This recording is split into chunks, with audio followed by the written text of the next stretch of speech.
I'm gonna put it in. Hey man. Mm. It's right there. I'm blind as a bat.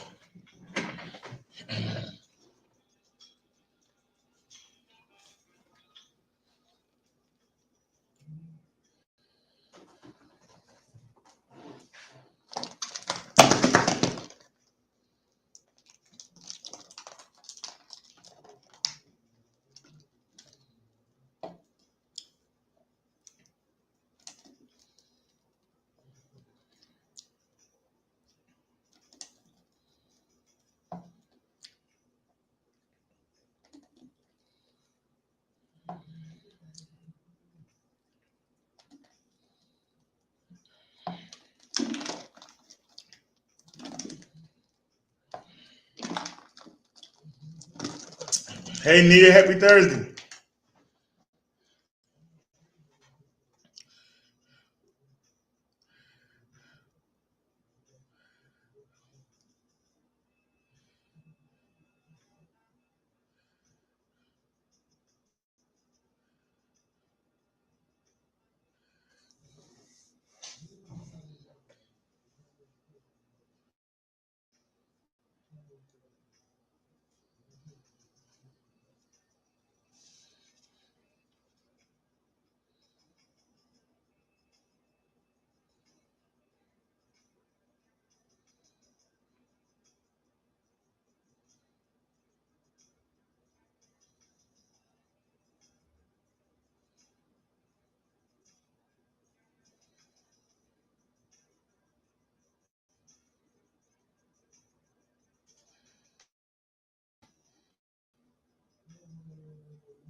I knew it.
All righty, welcome to the show, everybody. I know y'all probably are wondering why didn't I have the regular songs on? Because we are on a different. I just shaved the other day when I went to the store. I got hair on my face already.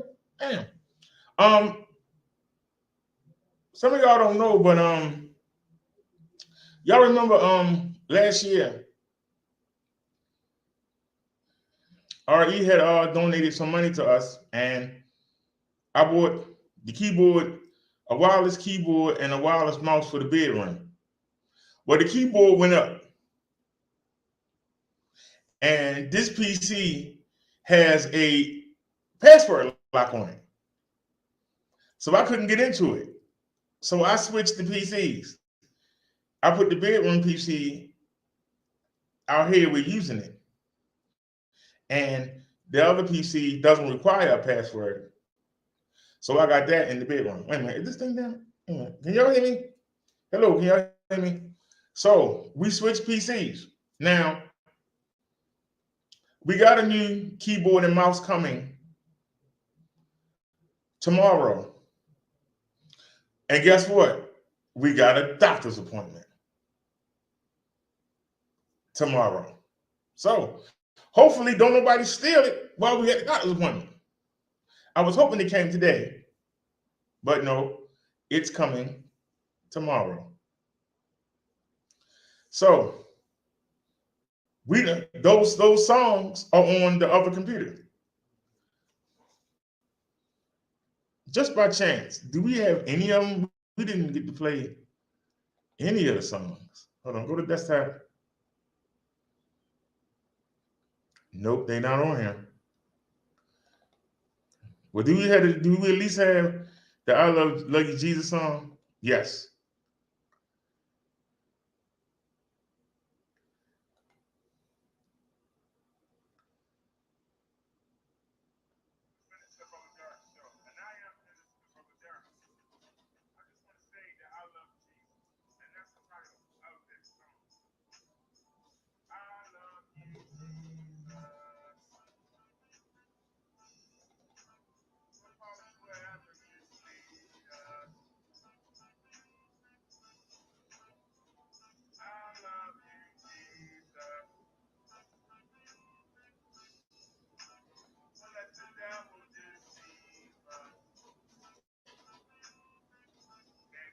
Hey.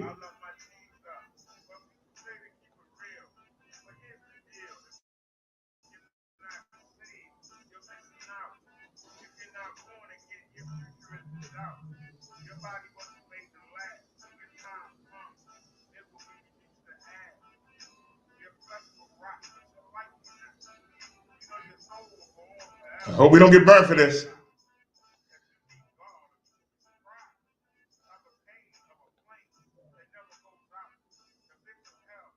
Okay.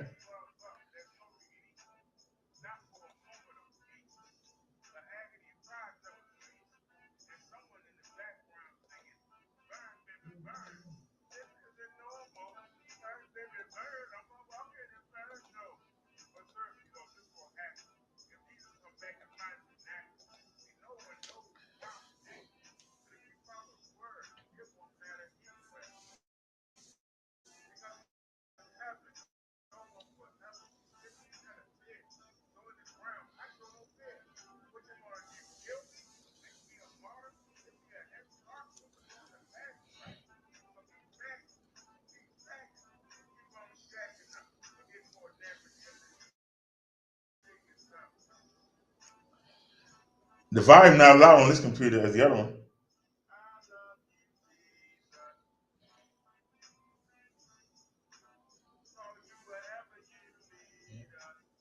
I love you, Jesus.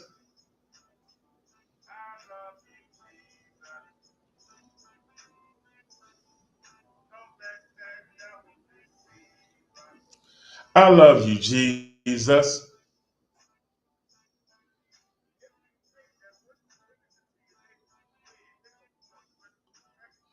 I love you, Jesus.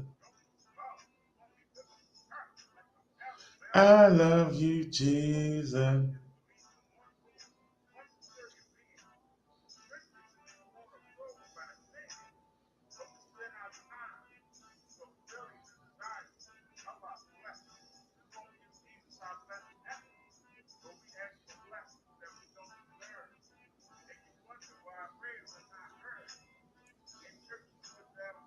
I love you, Jesus.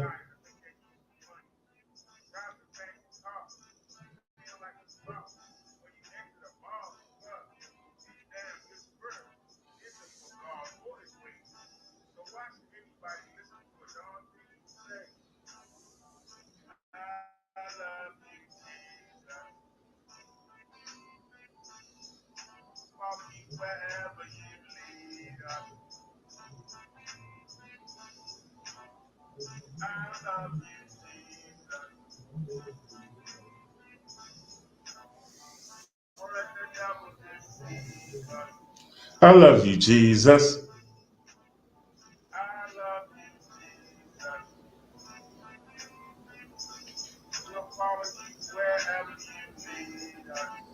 I love you, Jesus.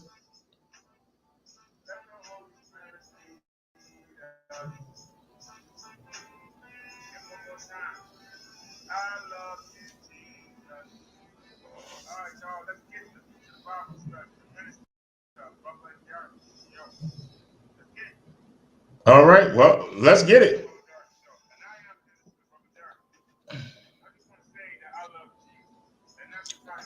And we drop that. All right, y'all. We are back. Um, yeah, we actually on during the day. You can see behind me. You can see I still never pulled the shade back down from where the air conditioner was. Remember the air conditioner was in the window? It's sitting right here on the floor. Trying not to make any changes because I'm still waiting to see if I get the apartment downstairs. And I know I'm going to get the phone call when I least expect it. We'll probably be live. We'll get it, and they were saying, "How soon can you be out of here?" And then we're gonna go ahead and take the stuff out of here. First thing that's going, we taking the bikes down. Then we're gonna take chair in the studio. Then we got to tackle that closet, which it just has the big bike box that Bessie came in there, and they got the small bike in there too. We not gonna have that extra closet. Moving if we do get the apartment downstairs, we lose some real estate. First off, we lose that closet. That closet is huge. We're gonna lose that closet right there. We're only gonna have actually one closet, and then in the bedroom, the whole length of the bedroom is a closet with two doors, and it's like 4 feet deep, and it's only gonna be 2 feet deep. So basically, like I said, uh, Davy's room is going to be significantly reduced. I do mean reduced. It's going to be reduced. We're going to lose. She's going to lose about,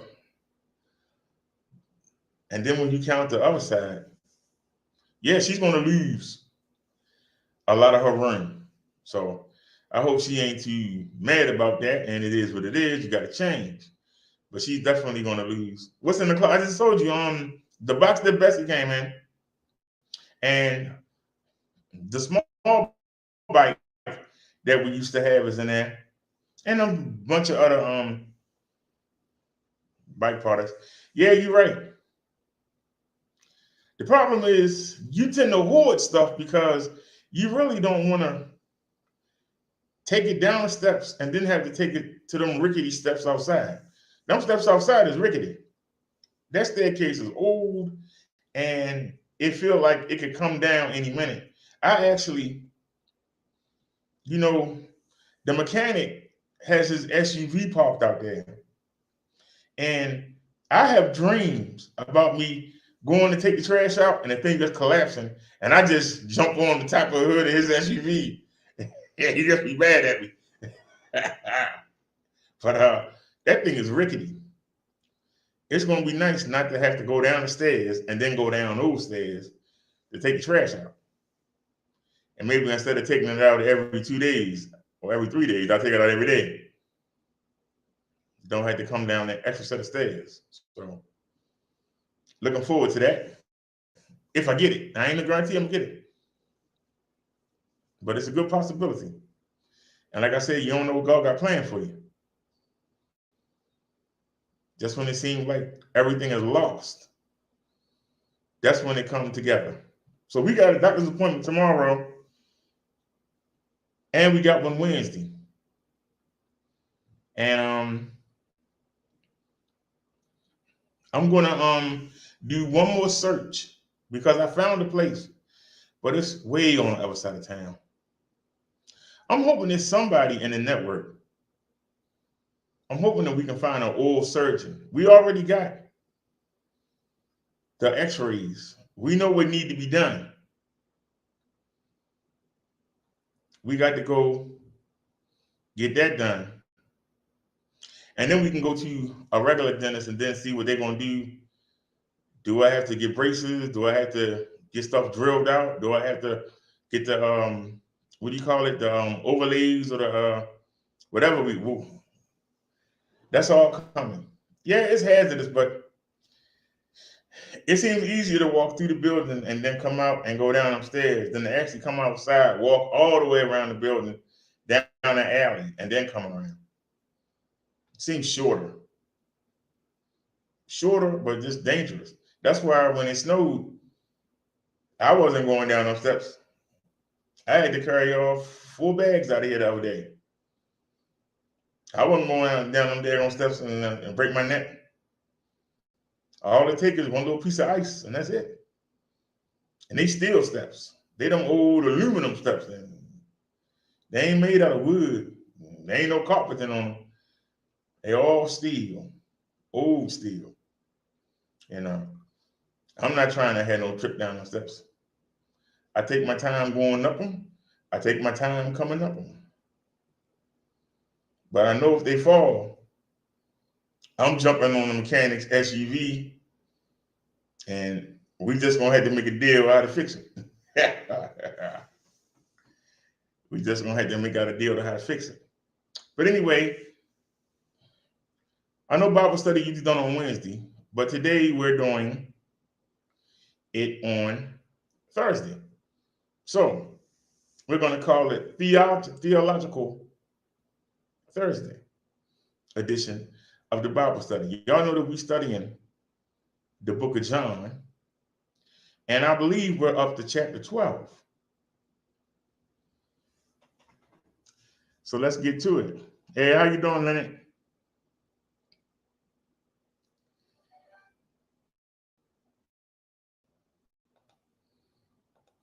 And we be on this PC. I don't know how it's going to do. We've only done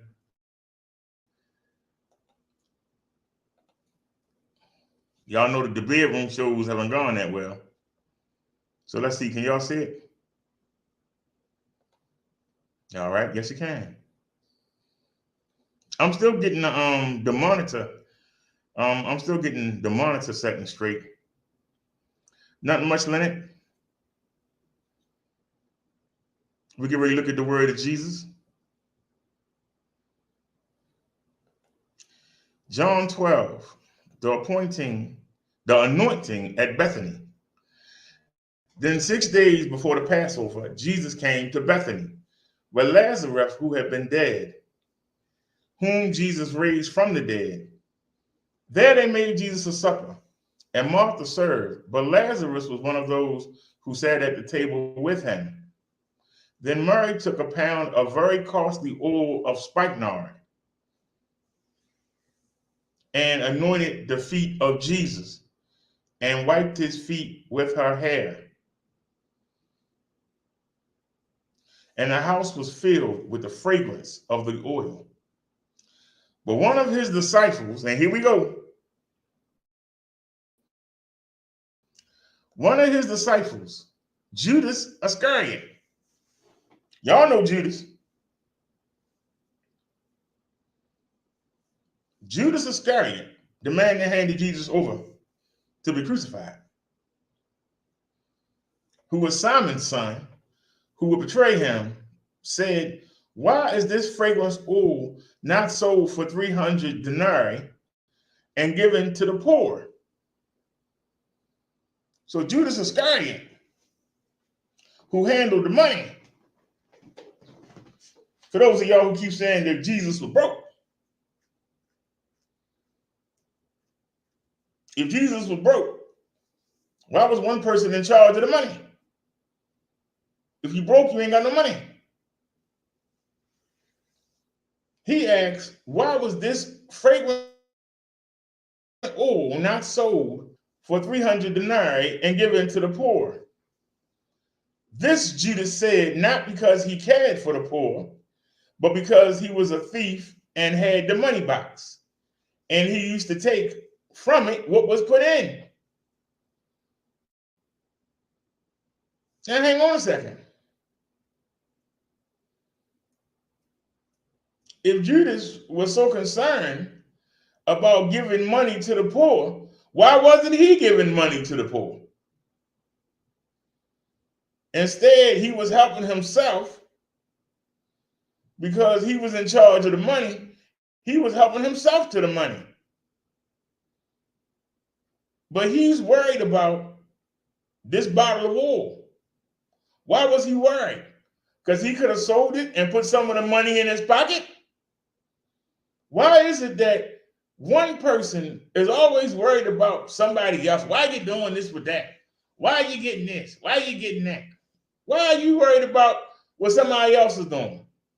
If she felt in her heart that she wanted to anoint the feet of Jesus,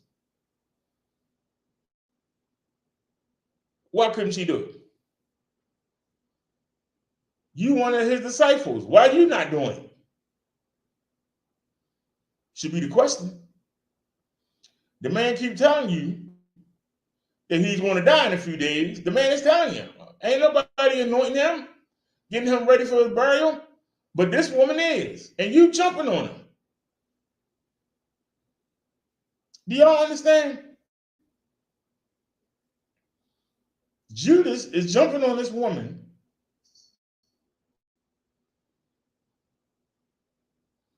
Now, I don't know if this is Mary Magdalene. I don't know if this is the woman that Jesus stopped from getting stoned. I don't know if this is the woman from the well. But this woman became a follower of Jesus.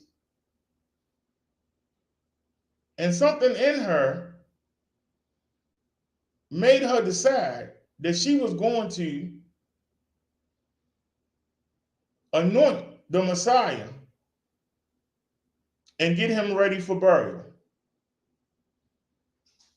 Why is that Judas's business? He's one of the 12. Why ain't they getting Jesus ready?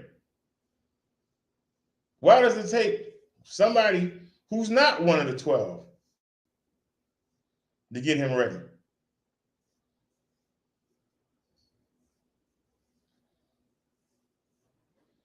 But Jesus said, let her alone. She has kept this for the day of my burial. For the poor you will have with you always, but me you do not have always.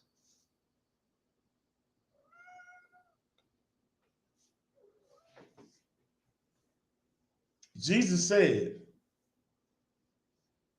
let her alone. The poor you will have with you always. You can always do something for the poor. If you're so anxious about the poor, why don't you go out there and do something now instead of sitting around here worrying about what this woman doing? You so worried about the poor. But I won't be with you much longer. So let the woman do what she's doing.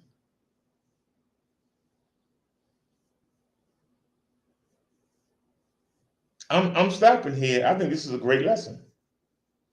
Because when people see somebody doing something out the ordinary, when they see somebody going the extra mile, when they see somebody trying to make something a little bit better, hey, what you doing that for? Why you bothering that? Leave that alone. Leave it the way it is. Why are you trying to change something? I like it the way it is.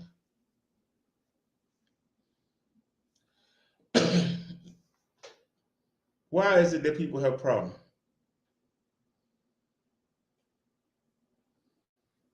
Why do people have an issue?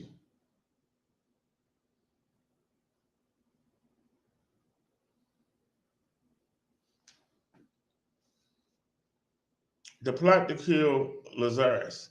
Now, a great many of the Jews knew he was there, and they came not for Jesus' sake only, but they might also see Lazarus, who he had raised from the dead. But the chief priests plotted to put Lazarus to death also, because on account of him, many of the Hebrews went away and believed in Jesus. Now, a lot of people who say that the name Jesus isn't real because the J wasn't used back then. Why is the J being used for Jews?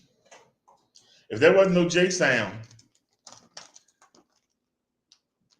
why is the term Jew being used?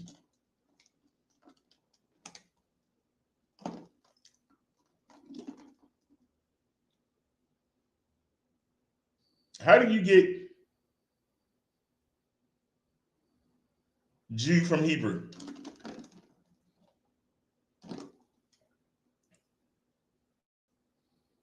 How do you get Jew from Israelite?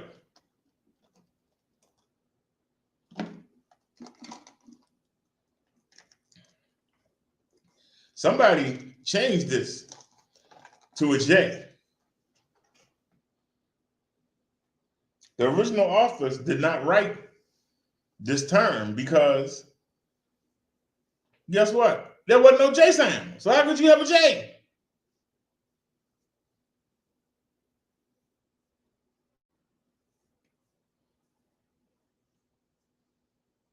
So this tells me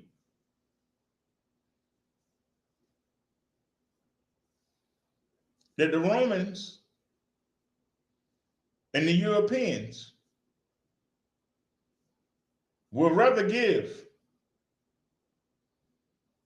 this term and say that those fake people that got beat up by Hitler is the real Jew than admit who the real Jews are. Some people don't like what I'm saying, or come prove me wrong. Come prove to me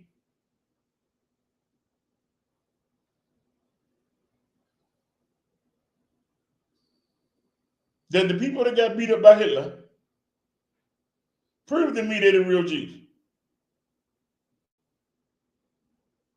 The Bible says that God's people will be scattered all over the earth. Where the Jews been? They'll be scattered and enslaved all over the earth. The only people we know who beat the Jews up was Hitler. That's not all over the earth. So that's a lie right there. Number two, Jesus said the people will be enslaved and will be under somebody's foot until he come back. But with the power of the United States behind them, these so-called God's people took Jerusalem back in 1948. Has anybody seen Jesus? Did Jesus come back in 1948? We didn't know it.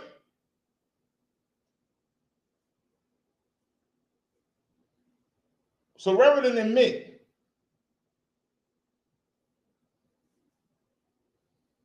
that the original Hebrew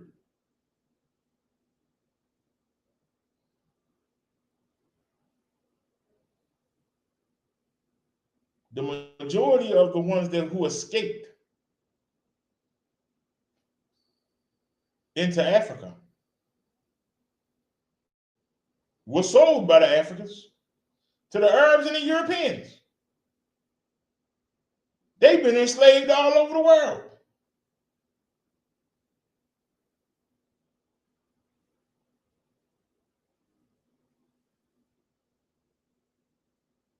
But people who ain't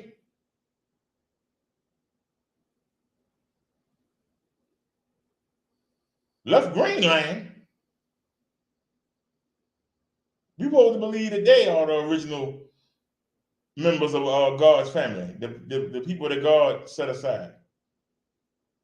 So you rather admit that these people, rather than admitting that the people that you've been enslaving all these years and had your foot on their neck, it make you would rather put that title on those people so you can keep doing your slavery. That's what it looks like. Now we might get flagged for me saying that and kiss my butt. I don't care. I'm telling the truth. If somebody want to come up here and debate it, come on up here. And anybody from the Jewish Assembly who want to come debate, because I love to bring this topic to the forefront. I'll put the link in the chat. If somebody want to come in here and debate, explain to me.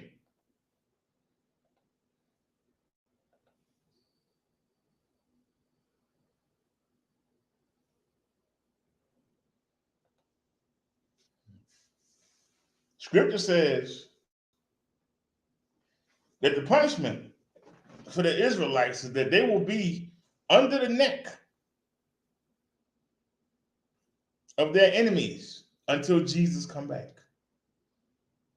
And they will not have the Holy Land back until Jesus' return. That's the punishment. So how these people get beat up by Hitler and all of a sudden they are the real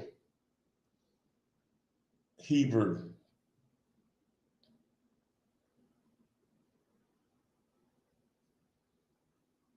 These same people who only follow the first 10 books of the Bible. These people who don't believe in Jesus. These are the ones. These are the ones. These are the ones that are God's people. We supposed to believe that. Just keep it real.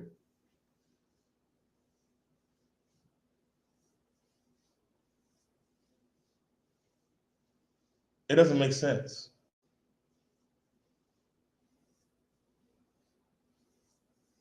The image that we see of Jesus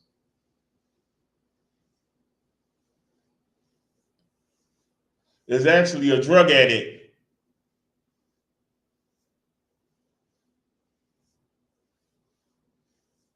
A famous artist drew a picture of a drug addict, and they used that as the symbol of Jesus.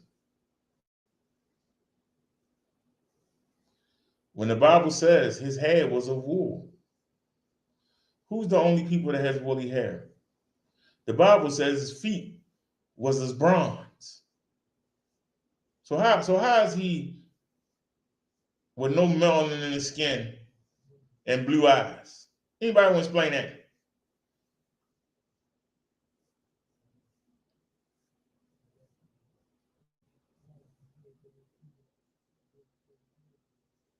Anybody want to explain?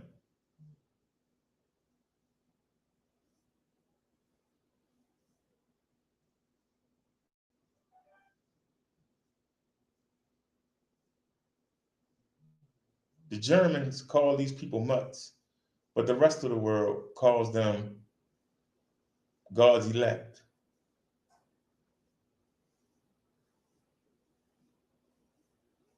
Hmm?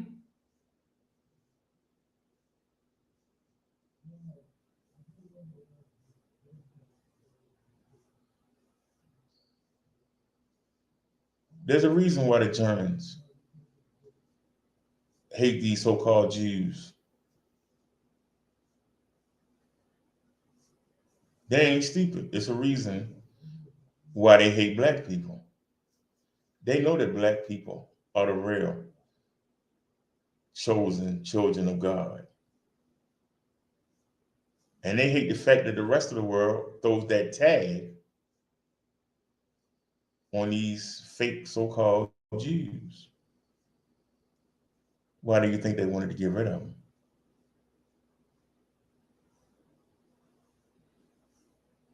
Hitler is part Jewish. Why do you think he wanted to exterminate his own people? Nobody don't talk about that, do they? I might get flagged for this video. I said something that everybody's scared to say. I guarantee you, you won't walk in no church and hear this. You won't.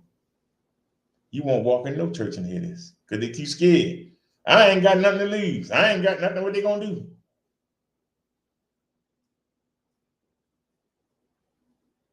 They gonna come after me? Well, I ain't got nothing to give them.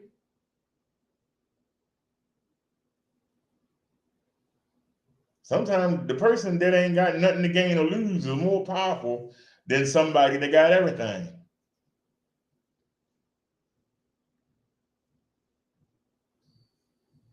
When you got everything, somebody's standing right behind you waiting for you to mess up so they can take over what you got. When you ain't got nothing, ain't nobody looking at you, nobody don't care about you.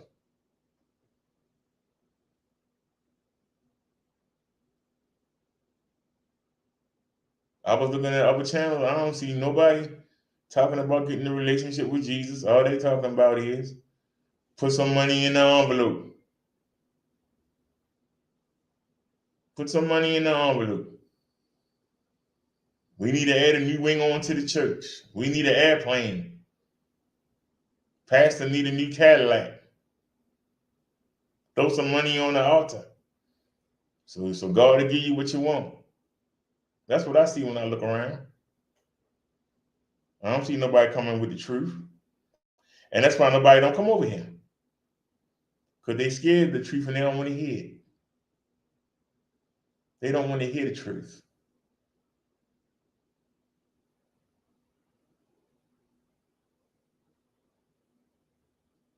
Knowing the truth is dangerous. Knowing the truth suck all the fun out your life. You got people out there that's thinking they doing good right now. You doing good on this time, on this earth. You ain't going to do good the next cycle. So you better enjoy it. There's a whole lot of agony coming. But you keep on listening.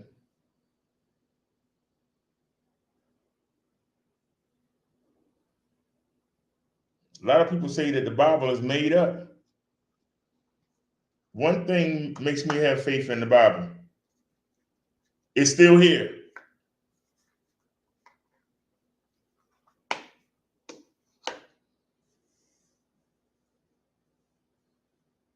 It had been gone a long time ago if it wasn't true. But it's still here. That lets me know.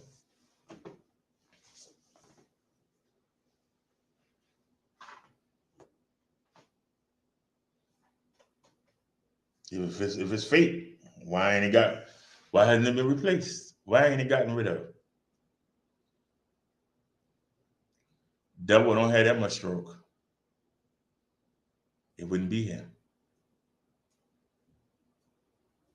Why we got so many different parts of the religion? So many different branches.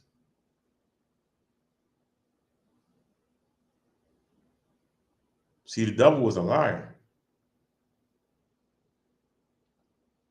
If you can't stop the truth, the best way to do it is make your own version of the truth.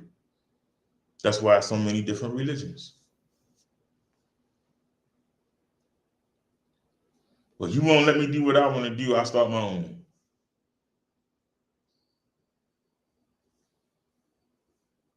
Jesus say I only have one wife now? I'll start my own. I'll be a Mormon. Anybody want to have more than one wife? Come join my church. We get big enough, maybe we can absorb the other religions and make them all Mormon. I believe this is what the Catholics are trying to do. Absorb all the other religions. The problem with the Catholics is the priests. They need to let their priests get married. They won't do it. And as long as every time you turn around, another priest done this, another priest done that, ain't nobody gonna follow that religion. It ain't gonna happen. They ain't gonna take over. They're gonna try. I think they have been trying.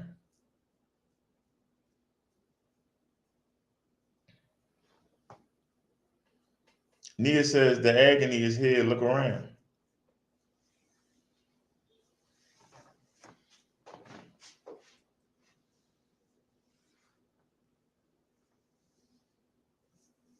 The man that Jesus brought back to life, Lazarus, the chief priest, the priest,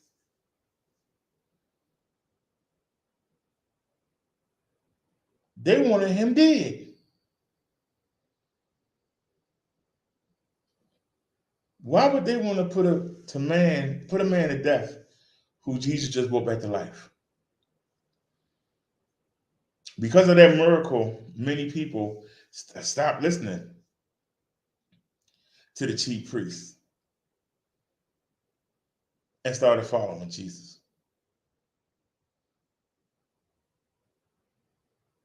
So that answer is not to prove that Jesus is wrong. That answer is, let's kill a man that he just raised up.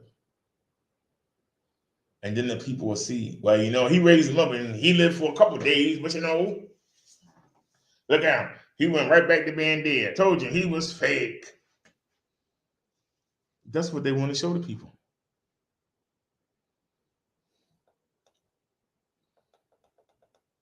The next day, a great multitude that had come to the feast, when they heard Jesus was coming to Jerusalem, took branches of palm trees and went out to meet him and cried, Hosanna! Blessed is he who comes in the name of the Lord, the King of Israel. Then Jesus, when he had found a young donkey, sat on it, as it is written, Fear not, young daughter of Zion. Behold, your king is coming, sitting on a donkey's coat. It's actually written that Jesus would be riding on a donkey. His disciples did not understand these things at first, but when Jesus was glorified, then they remembered that these things were written about him and that they had done these things to him. Therefore, when the people who were with him, when he called Lazarus out of his tomb and raised him from the dead, bore witness. For this reason, the people also met him because they had heard that he had done this sign. The Pharisees, therefore, said amongst themselves, You see that you are accomplishing nothing. Look, the world has gone after him. So once again, the clergy of the time is jealous of Jesus. They're jealous. And the only answer they can think is to kill him. That's the answer. Not go join with him or not come with a better, stronger religion. No, let's just go kill him. If he ain't dead, then we ain't got to worry about it. We can keep doing what we doing.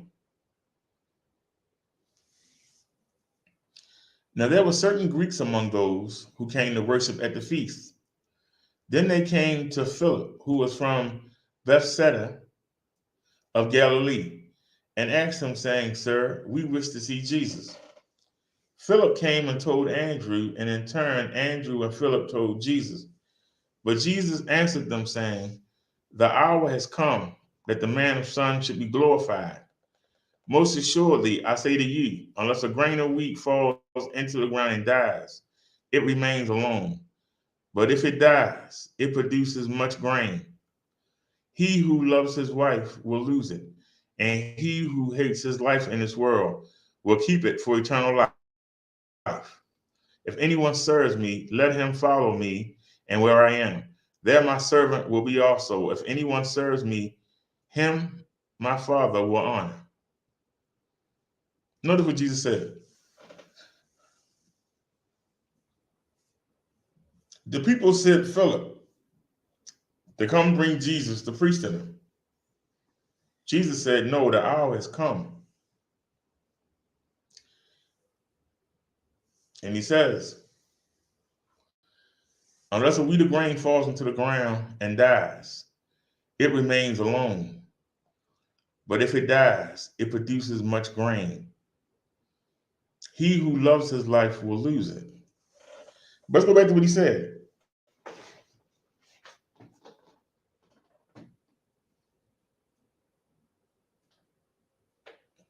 If a wheat of grain falls into the ground and dies, it remains alone. Jesus and Jesus alone can only attain for Adam's sin.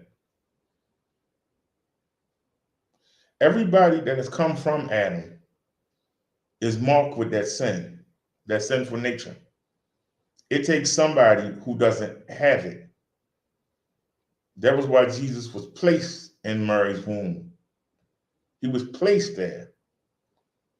Didn't no man's seed start the process? Some of you will say, well, he came out of Mary. Wasn't Mary imperfect? Back then, the women didn't count. So y'all don't like to hear that, but back then, women didn't count.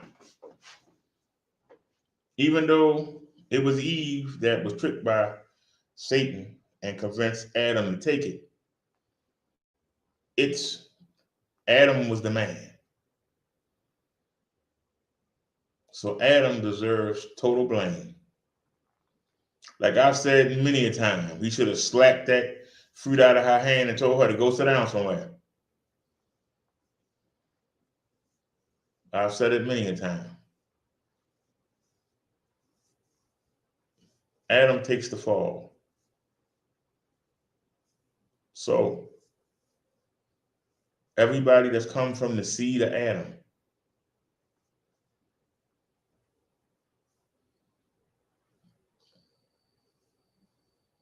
Jesus has to have some bond to Abraham.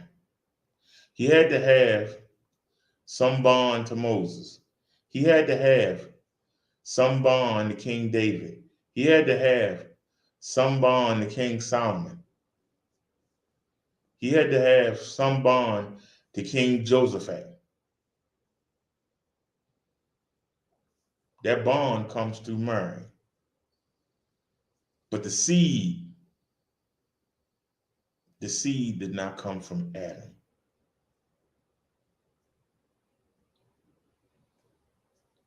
It didn't come from the man. So when Jesus was born, he wasn't born with the sinful nature. He was born perfect.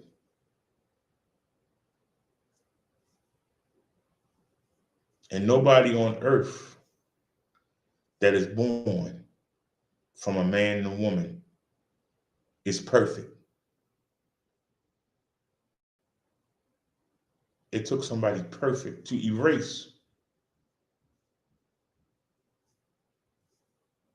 what somebody who once was perfect did. So until they ate that fruit, Adam and Eve was perfect. When Jesus came down, by him not being born of the seed, of the sperm,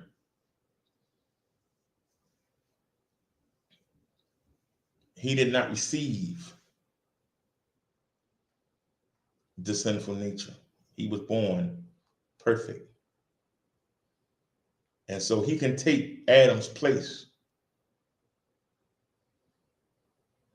and he can absorb all the damage that's been done to humankind from Adam's mistake.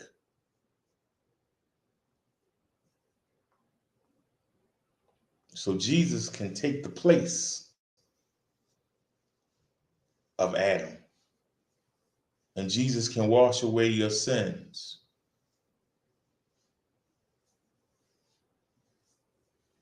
Remember, they used to do animal sacrifices. And it was kind of a fake way to wash your sin away.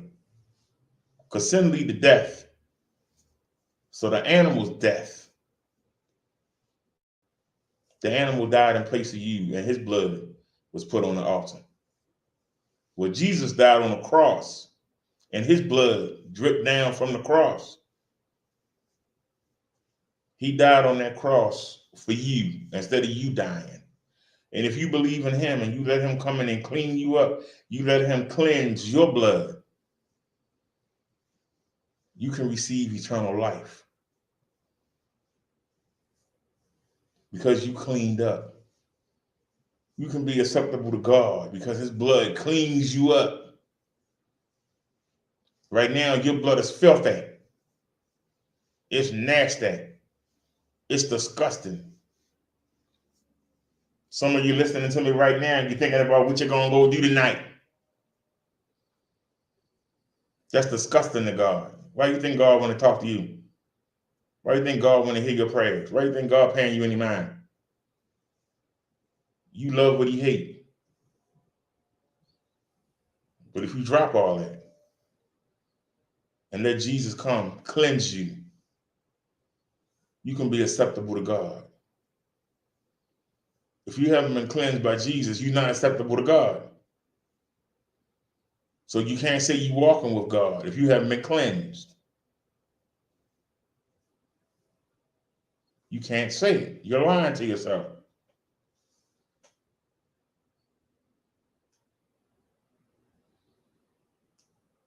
He who loves his life will lose it. And he who hates his life in this world will keep it for eternal life. This should be on a t-shirt somewhere. He who loves his life will lose it. What do you mean? For those of you that love to do what God hates in this lifetime, you're going to lose your spiritual life.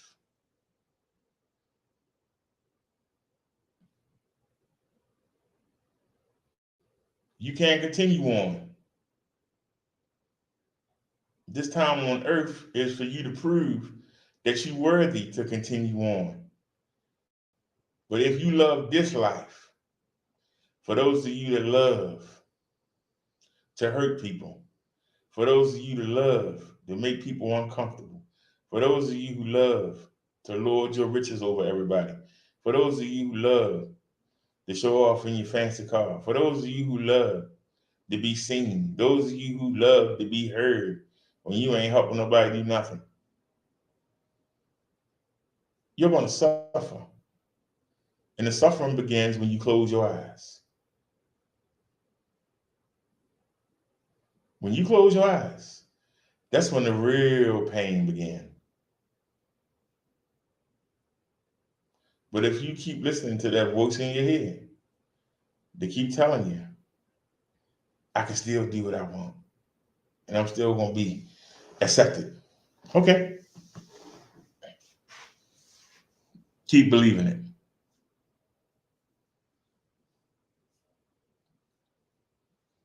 Jesus said, if anyone serves me, let him follow me, and where I am, there my servant will be there also. If anyone serves me, him my Father will honor.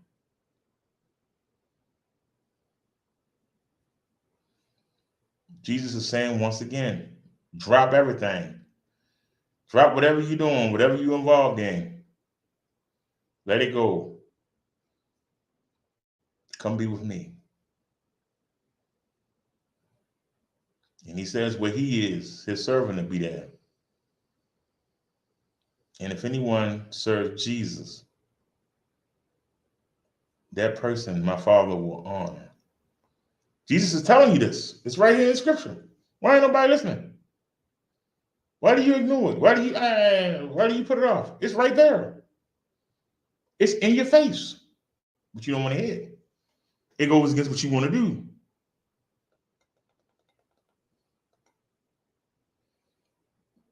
Now my soul is troubled, and what shall I say, Father? Save me from this hour. But for this purpose I came to this hour. Father, glorify your name. Jesus is saying, my time is nearly up. I'm done what I came to do. I told you what you needed to hear. And now it's time for me to go do what I need to do. And that's atone for Adam's sin.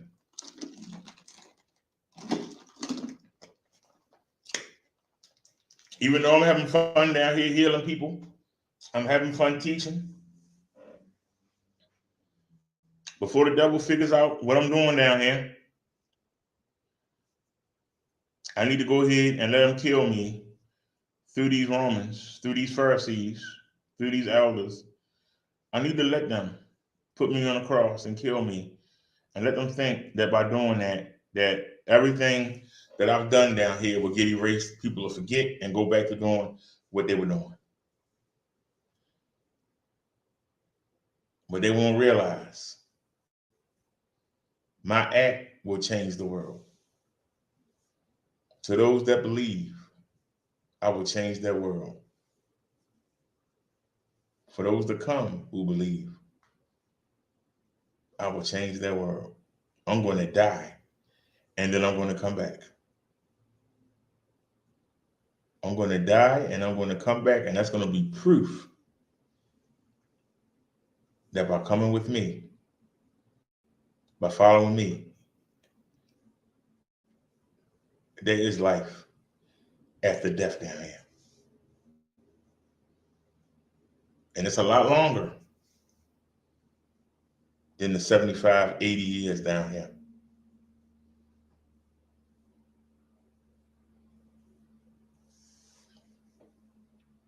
Then a voice came from heaven and said, I have both glorified it, and I will glorify it again. Therefore the people who stood by and heard it said that it had thundered. Others said an angel had spoken to him. Jesus answered and said, the voice did not come because of me, but for your sake. Now is the judgment of this world. Now the rulers of this world will be cast out. And I, if I am lifted up from the earth, will draw all peoples to myself. Jesus said the voice was not for my sake, it's for y'all to hear, so that y'all can believe more what I'm telling you.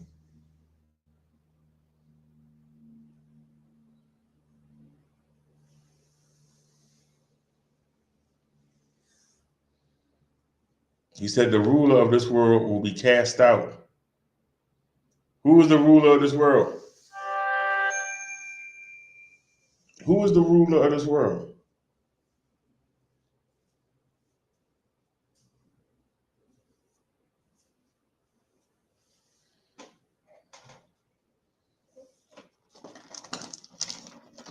The devil is being cast out of heaven and his demon. Before this statement, the devil could come back and forth. Look at the story of Job. The devil could come back and forth.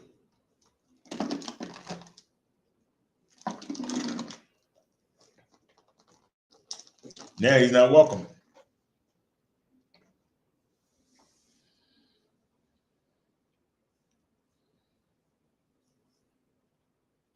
This he said, signifying by what death he would die. The people answered him, we have heard from the law that the Christ remains forever. And how can you say the Son of Man will be lifted up? Who is this Son of Man? Jesus said to them, a little while longer, the light is with you. Walk while you have the light, lest darkness overtake you. He who walks in the darkness does not know where he is going. While you have the light, believe in the light, that you may become sons of the light. These things Jesus spoke and departed and was hidden from them. So Jesus is telling the people, but they're not getting it. They're not getting it. He's telling the people, but they're not understanding. They are not understanding. And it's because that they wasn't taught. They're not understanding what Jesus is saying. They still believe that Jesus is going to lead them and they're going to go kick the Babylonians behind. And they following Jesus around, not just for the miracles, they wait for him to lead them back to Jerusalem. That's what they're waiting on. They're waiting on Jesus to get them Judah and Jerusalem back. They're ready to kick the Babylonian butts. They're ready to kick the Roman butts. They're ready, because see, they can't do it on their own.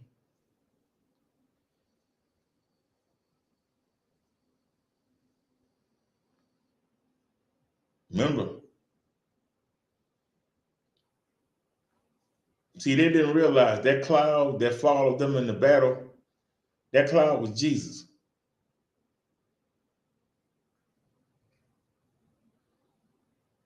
When that cloud left, they were left. They were so afraid of that cloud. They were so afraid to hear Jesus talk to them. They asked Moses, if something got to be said, let them say it to you and you tell us. We don't want to hear that voice. Be scared of it. They shunned. Then when they brought them, when they finally received the land of milk and honey, and they still had Jesus hanging over in the cloud, they said they wanted to be like the other people. You were separated from the other people as God's people, but you don't want to be special. We want a king just like every other people have.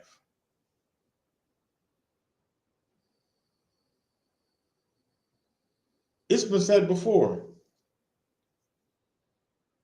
but I liken this to, they say that the women's weave business is a $10 billion business now.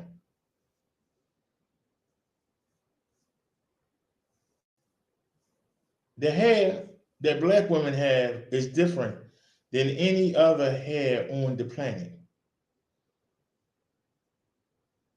It's different for a reason. It's set out. It stands out. It's the hair of the chosen people. But you let outside people make you believe that your hair is worth nothing. And you willing to put somebody else's hair in your head to look more like them when you are set aside. You are set aside as chosen, but you don't see it because you're blinded and you're looking up to other people who not chosen. And that's the reason why these other people have you under their thumb. They got their foot on your neck because they comfortable in who they are, but you're not comfortable in who you are.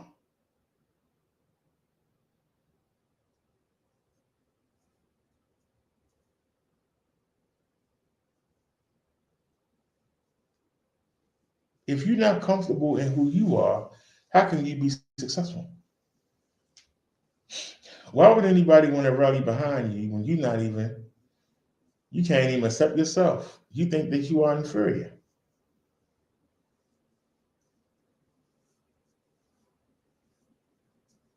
God made your head different for a reason, to set you aside.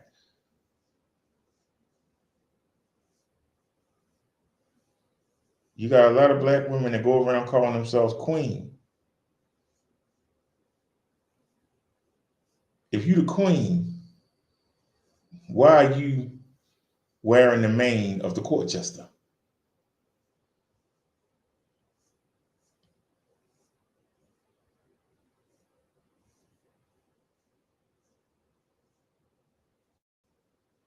If you're the queen,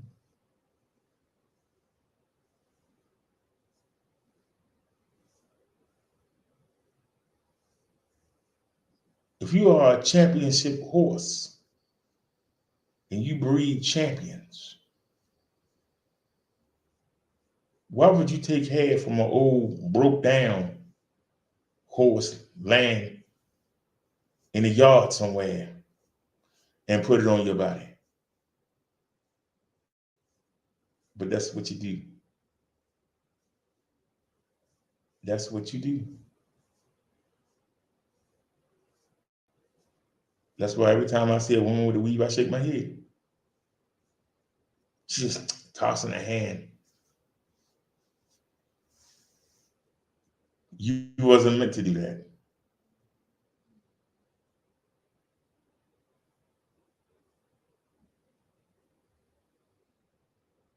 You know, I've seen a lot of people have bad skin. Seen a lot of people have skin on their necks that make them look like they've been chewed up. The majority of black women have great bone structure. They have great necks. You don't see. It's because you don't need hair to hide all that stuff.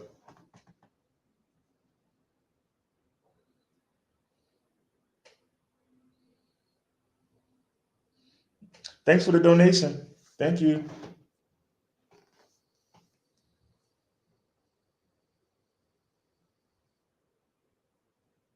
Why can't you take pride in what God gave you?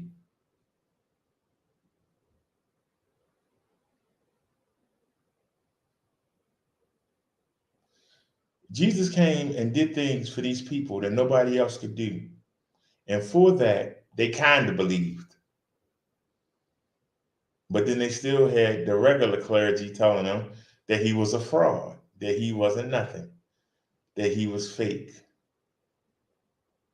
So people are like, well, the priests are saying, you know, that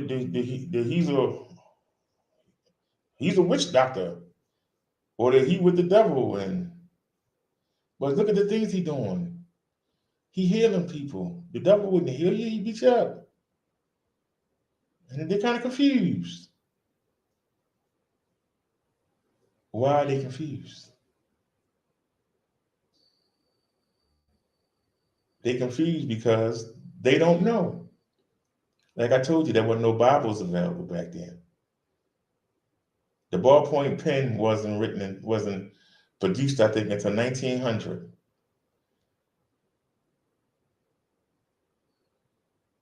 You know how long it took to make a Bible? When they were using scrolls. The invention of the printing press. The invention of the printing press changed everything. That's one of our greatest advancements was the printing press. Because now, instead of somebody taking a pen and doing this and writing two words and doing this and writing two words and doing this and writing two words and doing this and writing two words and doing this, you know how long it would take to make a Bible? Months. They cost a lot of money back then. You can go to the dollar store and get a Bible now for $1.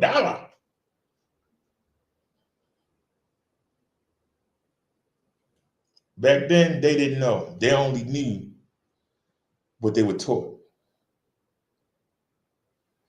You have to understand that these people only knew what they were taught. We in 2021, you have no reason. You have no reason to be ignorant. They had an excuse. What's your excuse? I don't even think that at this point that we in right now, where Jesus is, I don't even think that they want the clergy representing them. But they locked in because, you know, they set up the priests out of the tribe of the Levites to teach the people.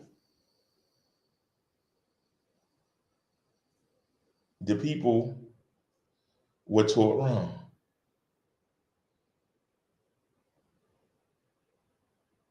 But there's no way for the people to see the knowledge for themselves. Not unless they knew somebody that was rich and they could actually look. And there were so many scrolls, meaning one person couldn't carry all the scrolls for a Bible. It take a team of people to carry them scrolls. And that's why those were the ones that taught the people. It was a job lugging around that scripture back then. Nowadays, you can get a Bible this big now and put it in your pocket. Which kind? Back then, you had the scrolls, and I guess you had to have 300 of them, to cover just half the Bible. It took a team to lug that stuff around. So you had to have them. And it became the issue is, okay, they're here, they in place, we got to use them. Let's use them. Because with all the miracles that you're doing, why would somebody want to kill you? With the great things you're doing, we got to make somebody jealous that they're willing to take you out. We got to make somebody so jealous that they're willing to take you out. And we got to do it under the guise and make it look like the devil getting his way so he don't block it.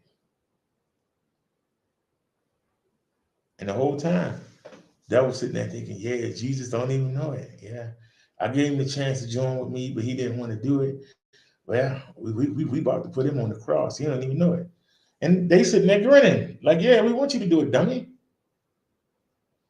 I remember somebody did a show where they said that God had changed the minds of the fake priests into lying on him.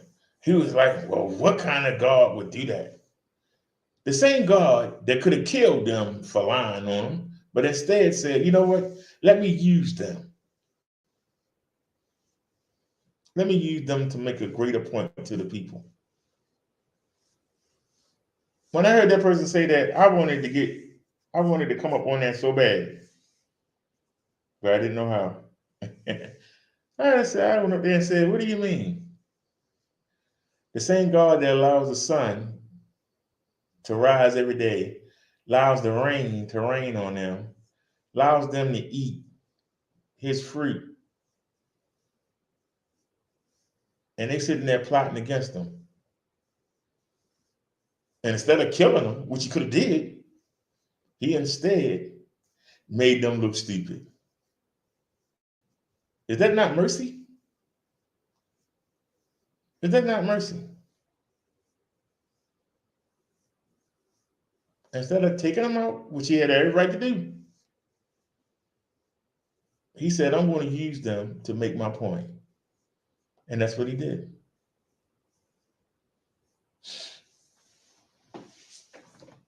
So he's using ignorance to make his point. The devil think he's doing something. The Pharisees and the chief priests and the elders think they're doing something. When in reality, they playing right into God's hands. God knows what they're going to do. But they think they outsmarting him.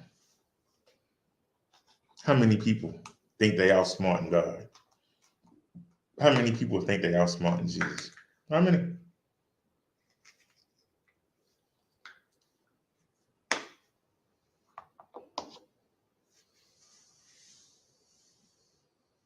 The same way, I used to try to outsmart the doctors.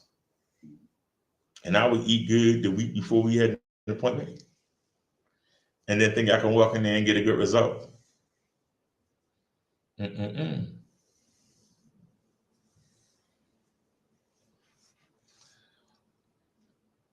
But although he had done so many signs before them, the people did not believe in him, that the word of Isaiah the prophet might be fulfilled, which he spoke. Lord, who has believed our report? And whom has the arm of the Lord been revealed?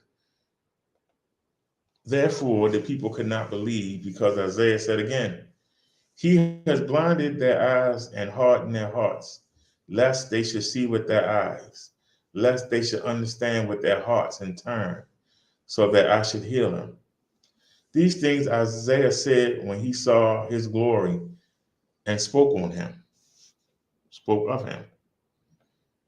Nonetheless, even among the rulers, many believed in Jesus, but because of the Pharisees, they did not confess him, lest they should be put out of the synagogue, for they love the praise of men more than the praise of God. Man, that's some knowledge right there. Boy, this chapter 12 is a good scripture here. Read this again. Nevertheless, even among the rulers, many believed in Jesus, but because of the Pharisees, they did not confess him, lest they should be put out of the synagogue, for they love the praise of men more than the praise of God. So this ain't nothing new. This been going on since the beginning of time.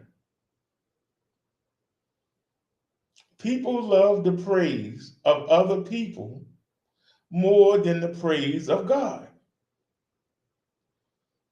It's right here in your face. This scripture was written thousands of years ago, and it's true today. People sit there and support stuff that they know is wrong, and they do it anyway because they're afraid of backlash. Backlash from who? From people just like them that can't help them advance. People who they don't even know. You wear clothes a certain way. You do things a certain way. You got your house set up a certain way. When you get to your job, you got your desk set up a certain way because you don't want nobody to come by. Ah, look at him. Ooh, what's that? Look at him.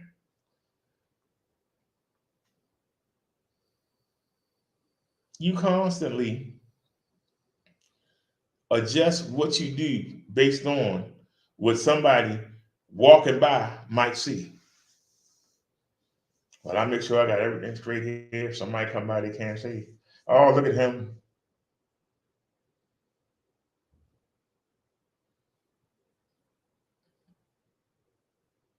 When I was coming up, if you had a pocket protector in your shirt, you was a nerd.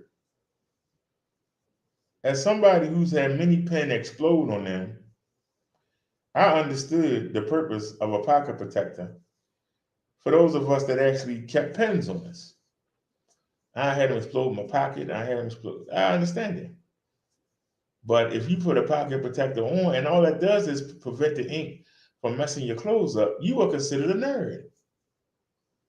That was something nerdy. You can get picked on and beat up for just doing that. Seriously. There are some people that won't wear glasses, but won't wear contacts. They walk around half blind because they don't want to be labeled as a nerd. You got glasses on, you're a nerd. Now, me, I don't like glasses. Not because of the nerd factor. I can tell you, I got more attention from women wearing the glasses than I did when I started wearing the contacts. But I like, in times of need, you ain't got to worry about your glasses falling off. I'm an insomniac. I don't go to sleep and I sleep wildly. You know how many pairs of glasses I'm broke just by going to sleep? Now that we riding the bike, not having glasses and worrying about them flying off, it's a blessing. That's why I don't wear glasses. I don't wear glasses because I'm afraid somebody gonna call me a nerd.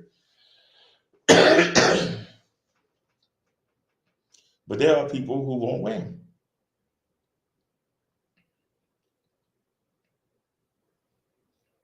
You know, my father had a full head of hair. That means I'm not. It goes every other generation. If I don't feel like shaving my head, I don't. Am I concerned somebody gonna say, hey, Balderman, hey, Baldy? Not really. Could care less. But there are some people who use toupees, hair club for men, all kinds of stuff.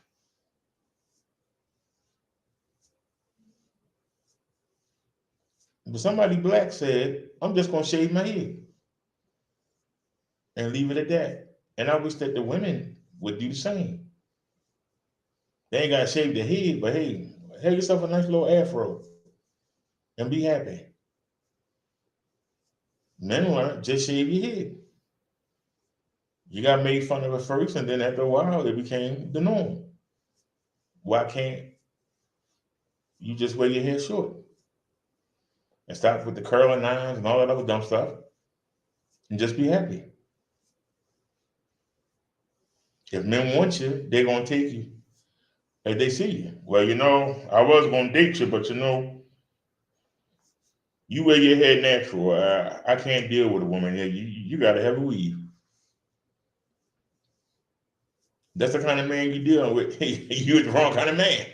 Yeah, sorry. If what I'm saying ain't true, just tell me. I put the link in the chat. Somebody can come tell me. Come tell me what I'm saying is wrong. Come explain.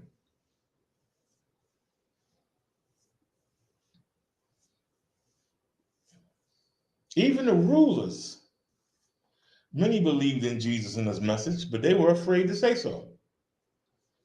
They were afraid to back him. They were afraid to follow him because they might get put out of the synagogue. They might lose their seats up front in the synagogue. They worried about what the Pharisees say than what God says. And there are people, because when you say, well, I ain't supposed to do this, but Jesus understand, you're more interested in doing and going and having fun with your fellow man than you are with Jesus said. When you try to use scripture and turn it around to let you go hurt people, and you say you do it in God's name. No, you don't. No, you don't. You show you don't have no reference for God because you don't see him. But you're more concerned about the man you can see.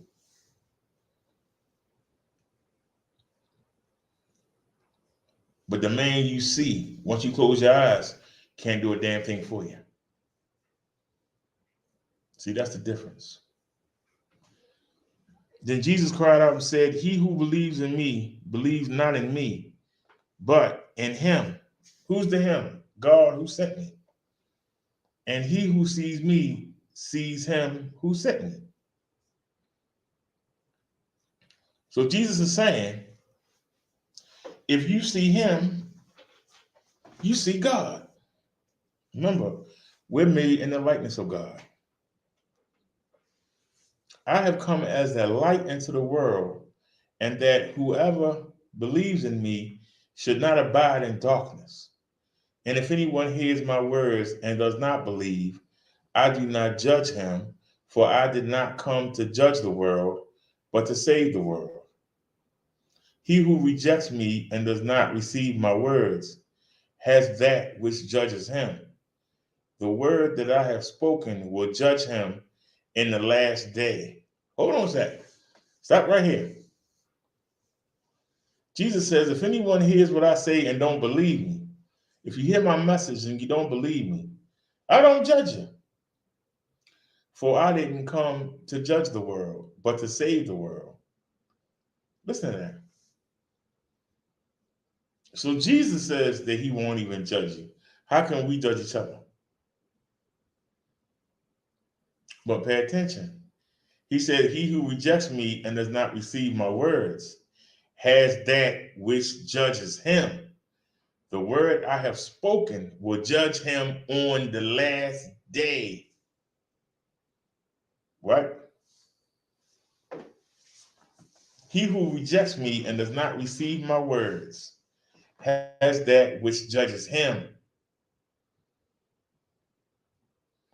and the word I have spoken will judge him in the last day.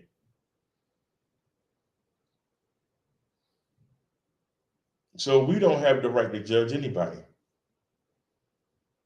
Jesus doesn't even have the right to judge until the last day. Keep that in mind. The next time you about to raise your lips to go judge somebody, you don't have the right. Jesus just said he don't have the right until the last day. So Jesus can't even judge you. He can be disappointed in you, but he can't judge you. Not until the last day. So the next time somebody come around you and start judging you, tell them to get out your face. Jesus can't even judge me. How you gonna judge me? I don't care what you say. Jesus can't even judge me. Why I care about your judgment? Go judge me all you want. Yeah, I'm short, I'm fat, it's all right. I know Jesus. Yeah, I ain't got no money, but guess what? I know Jesus. I ain't got no fancy car, but guess what? I know Jesus. I don't live up in Beverly Hills, but guess what? I know Jesus. And in the end, that's more important than what you worried about. Call me whatever you want to call me. Call me all the names you want. I don't care what you say. Well, I can make sure your kids don't get to that school. Maybe they don't need to go there. If all you're going to do is judge them, okay. Well, you're not going to be able to join our club. Why are we going to join a club? I'm already in the best club. I'm in the Jesus club. What club you got better than that? Do y'all understand?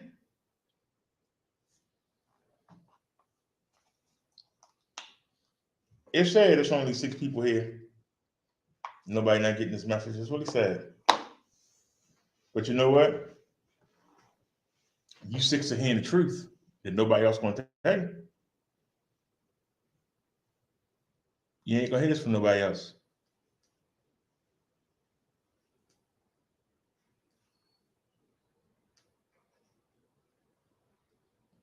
The Bible study is 2 chapters. Anybody else would have been done an hour ago, because they would have just read what was there. We break it down so that you fully understand. When you're just reading something, it goes off in somebody's mind. But when you break it down, people pay attention. Some people will like what they hear. Some people will run from what they hear, but they hear it.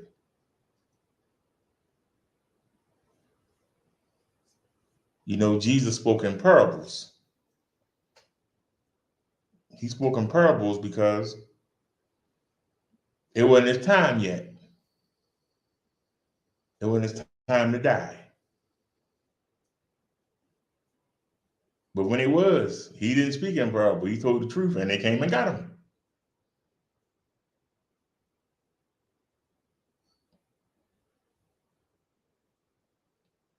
I'm not worried about a time. I just tell you the truth. And whatever happens, happens. I ain't got nothing to lose. I got everything to gain because I'm spreading the word of God. I got everything to gain. So they want to come back to the channels. People want to call in the Social Security. People want to mess up my food stipend. They want to do all these stupid things. Do it. It's not going to stop me from telling the truth.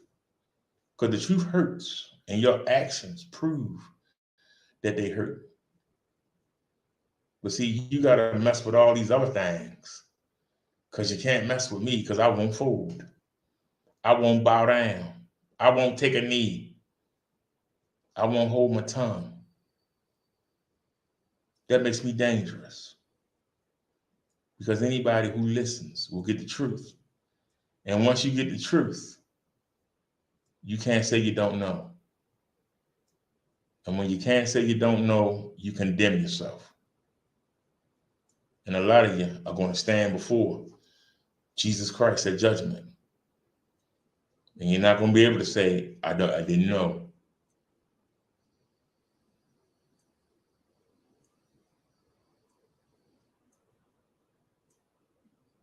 And that's when ministers get on it.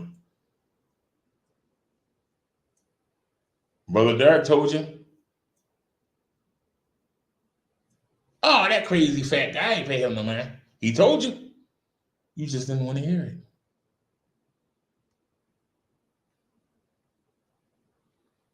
You can't say you didn't know.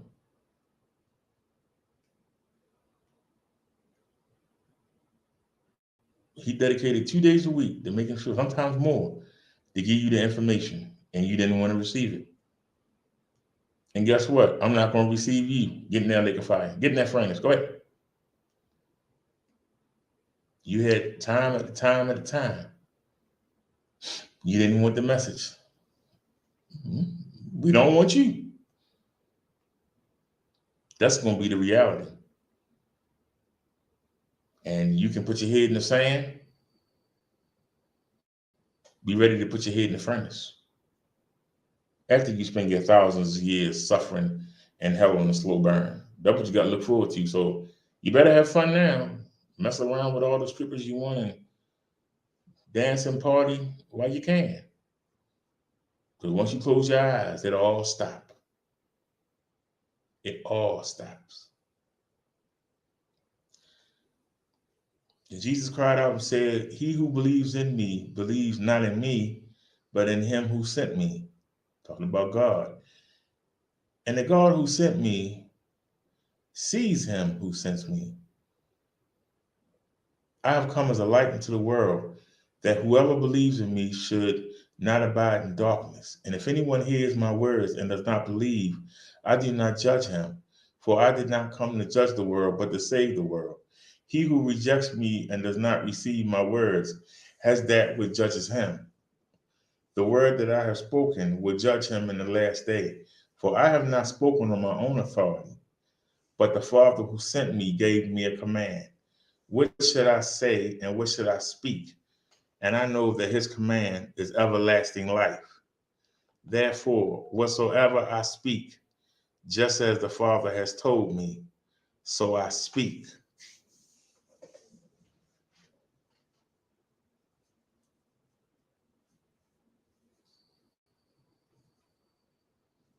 Anybody have any questions or concerns? Let me pull up the chat here.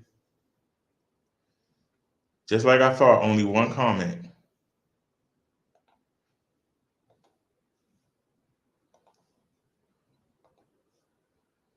With everything we just touched on, there's the link.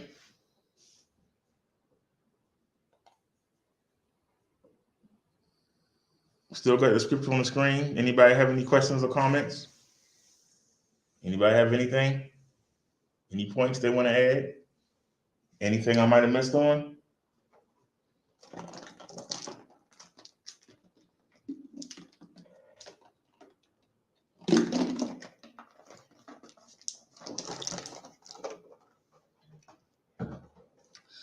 Hold on a second, y'all, because I had an article and I wanted to share it with y'all. It was an article breaking down this chapter we just did. I want to see, am I anywhere near what they said? Let me, is my breakdown anything near what the so-called professionals said? Let me play something for y'all real quick.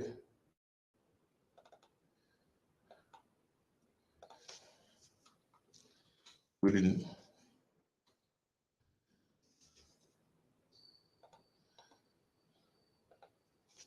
Be right back.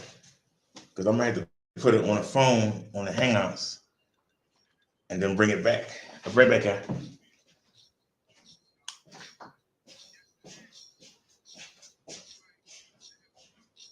Well, you should have moved slow.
Y'all heard that all the way in?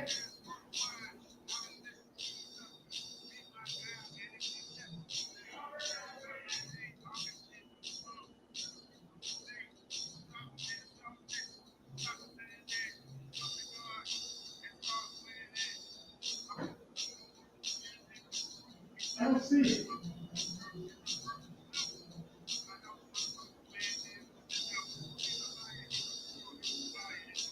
All right, we just doing the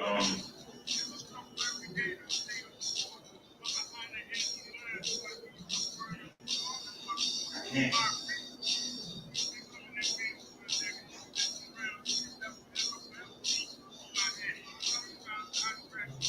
No.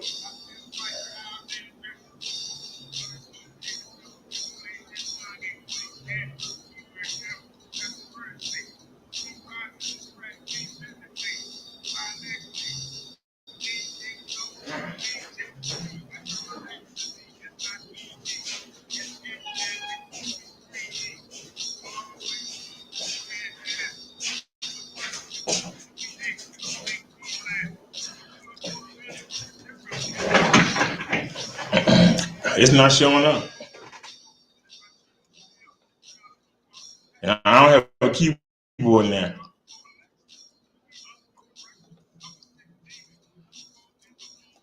So let's do it live.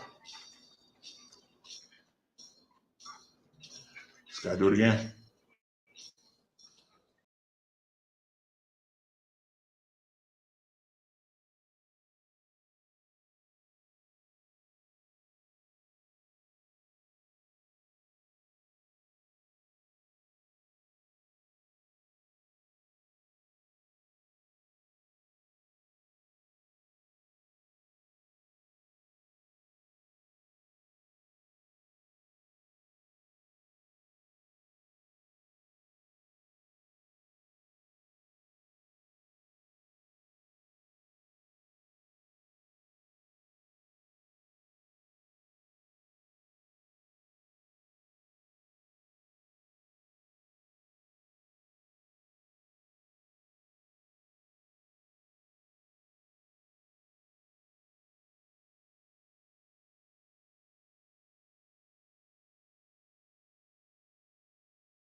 Whoops.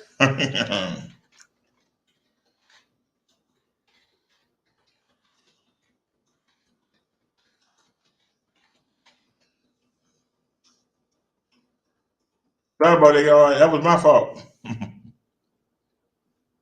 had the wrong thing. My bad.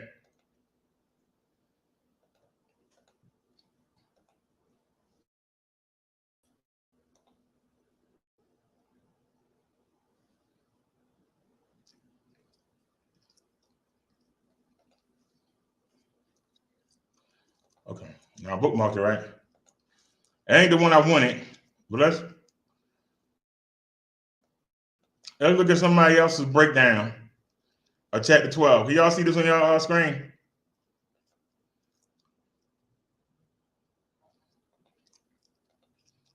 I know I shared it. Why is that showing up? All right, y'all. I just broke down. I just broke down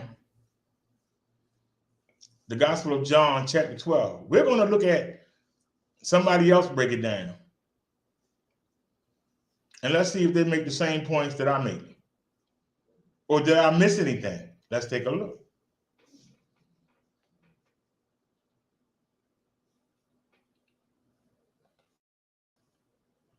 All right.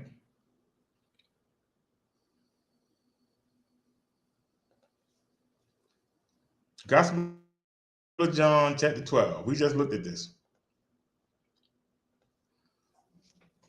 6 days before Passover was going to start, Jesus heads back down to Bethany to stay with Lazarus and his sisters. They host a dinner party in his honor. Fancy. After dinner, Mary takes a huge jar of very expensive perfume and pours it all over Jesus' feet. Then she wipes his feet with her hair. Guess she couldn't find a towel. Judas suddenly pipes in, why is this perfume being wasted like this? They could have sold it and raised tons of money to give to the poor. Of course, the gospel tells us Judas really doesn't care about the poor. In fact, he is in charge of the money the disciples give to the poor and steals from the stash all the time. Major jerk alert. Jesus defends Mary, explaining that she has anointed him with perfume because he will be buried soon. Poor Jesus, he died for the sins of the world, and all he got was some lousy perfume. This isn't me, y'all. Later, other people figure out that Jesus is in Bethany, and they start coming to see him. Everyone wants to catch a glimpse of the guy who raised Lazarus from the dead. Speaking of Lazarus, the religious authorities have decided that while they're at it, they're going to kill him too. After all, it's kind of his fault that the people are so worked up over Jesus, right? The next day, the people hear that Jesus had come to Jerusalem for Passover. He just couldn't stay away. They pulled branches from palm trees and yelled Hosanna as he entered the city. No point in trying to keep a low profile now. The religious authorities watch all this are convinced that the whole world has gone Jesus crazy. In Jerusalem, Jesus explains to the people that he's going to die. Bummer. But to be fair, we knew that already. And anyway, it's okay. He tells them that a grain of wheat is just a single grain until it's placed in the earth and dies. Then in death, it creates food. Yes, it's time for more metaphors. If we love living too much, you will die, he explains. But if you don't care much, what happens? You will live forever. Reverse psychology gets death every time. Is Jesus worried about this? Yeah, but he knows he can't escape death and disobey God. Jesus always takes his father's advice. Suddenly, God's voice speaks to the group. God tells them that Jesus is right. Everything is going to be fine.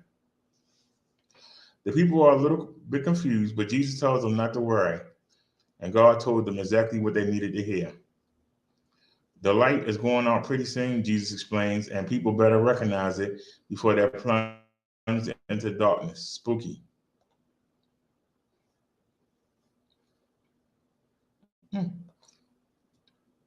So that was somebody's breakdown of what we just did.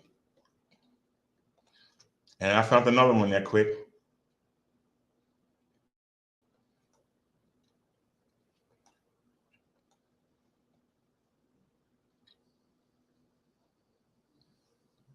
I don't know what is this?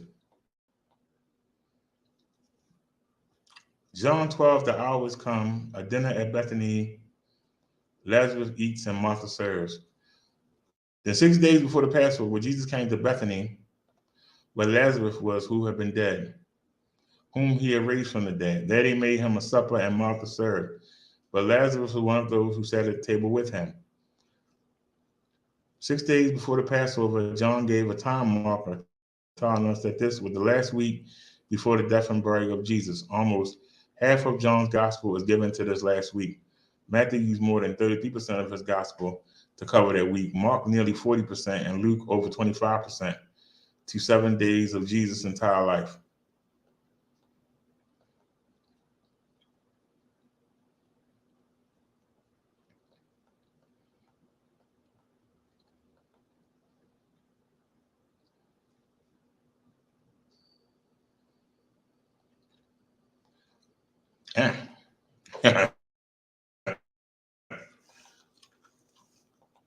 Scratch that one.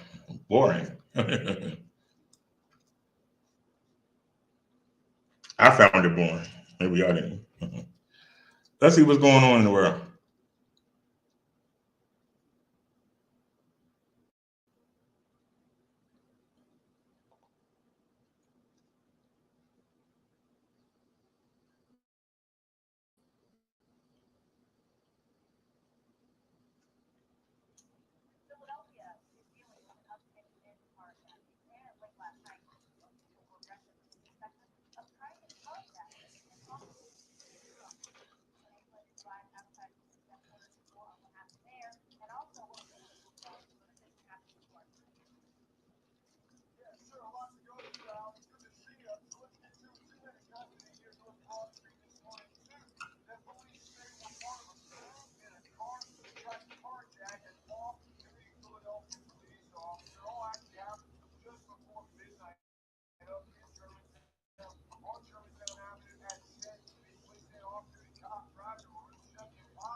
Those of you with cars, be on alert.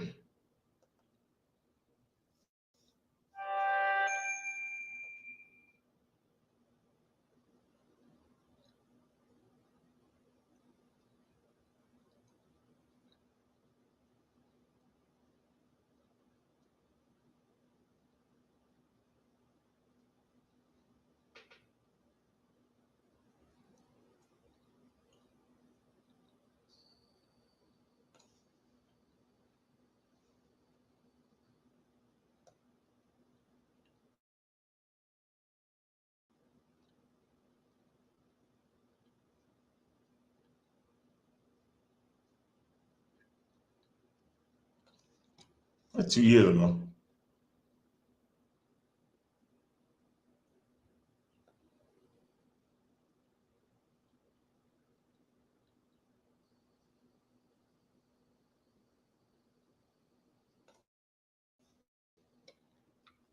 Four hours ago, breaking news.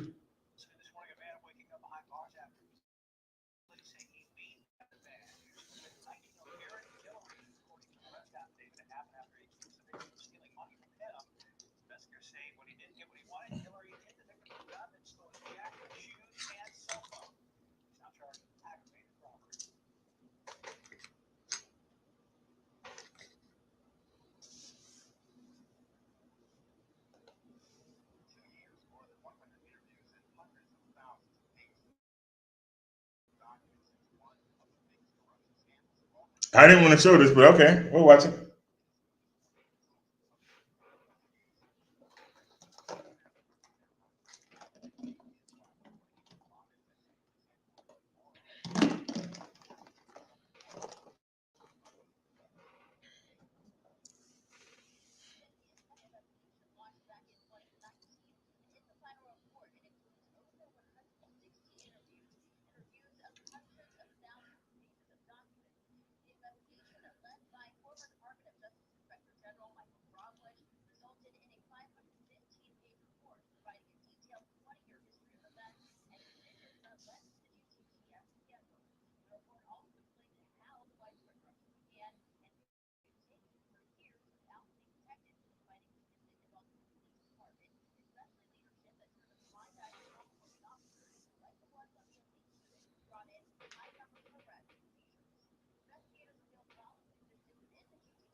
800 criminal cases.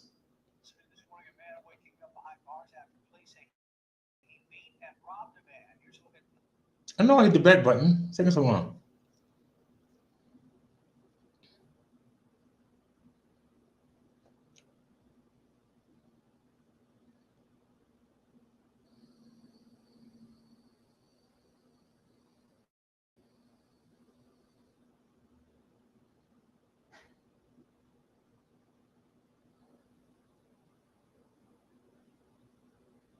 Ain't no good news. We're taking a news break. We still haven't got to John 13 yet.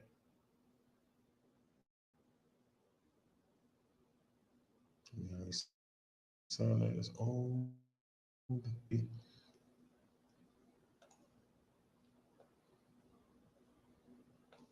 Hold on one sec. Is it showing four now? All right, thank you. At least we got four now. Hold on, what channel are we on? Okay, let's switch accounts.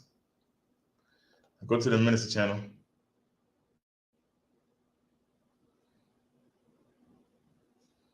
All right, can we find some news stories?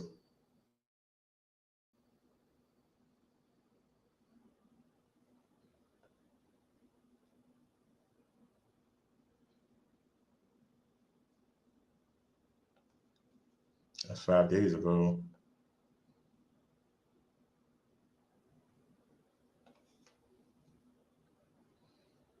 22 times.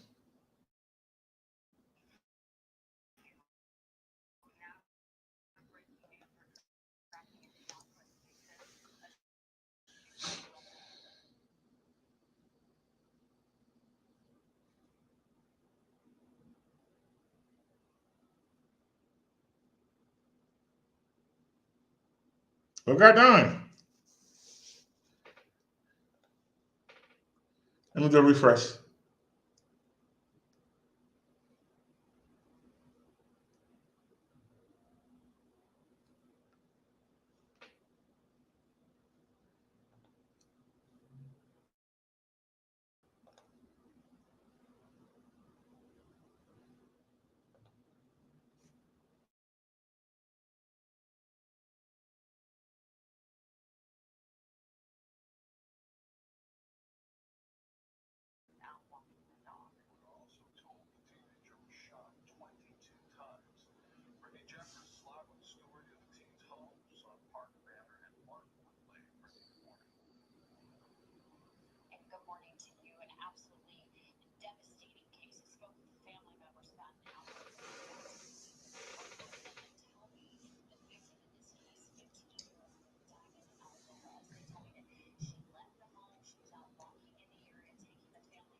Why would you have to shoot somebody 15 times in the back? What could somebody have done to you that badly? Hold on, I see what you said in the you said the volume. Well, hold on a sec. Let me uh let me go to menu. Let me go into the voice meter banana and let me do a reset. Let's reset.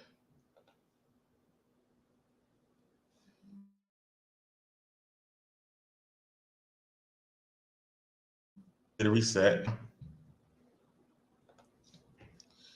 Let's find a story to watch and let's see if it makes a difference. Give me a refresh on the page.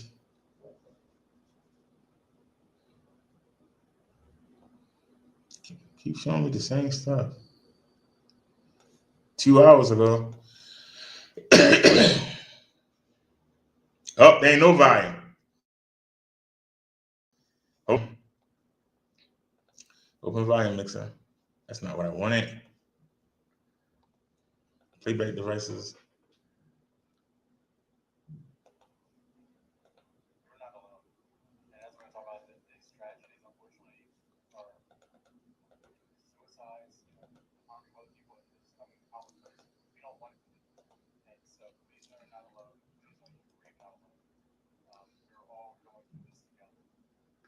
Last night we had a horrific tragedy in the Lake Paget area of Land Lakes. All evidence shows that a young mother, she killed her 3-year-old son, she killed her 9-month-old son, and then she took the gun herself to herself. There was no call in the history of this location. Pasco had no interaction with authorities last night were to the family.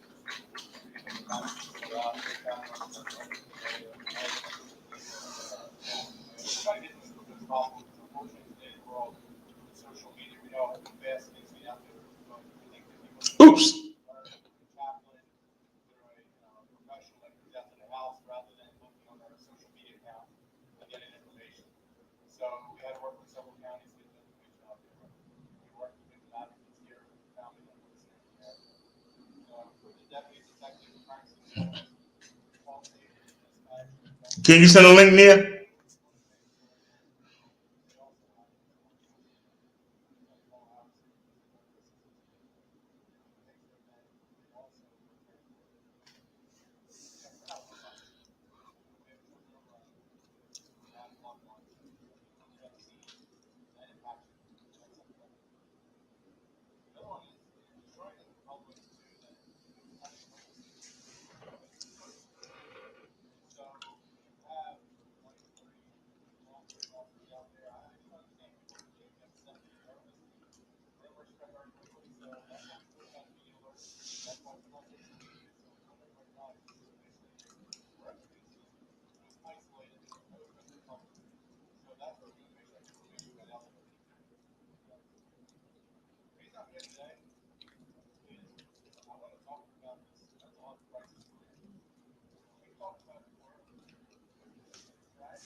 It's still low.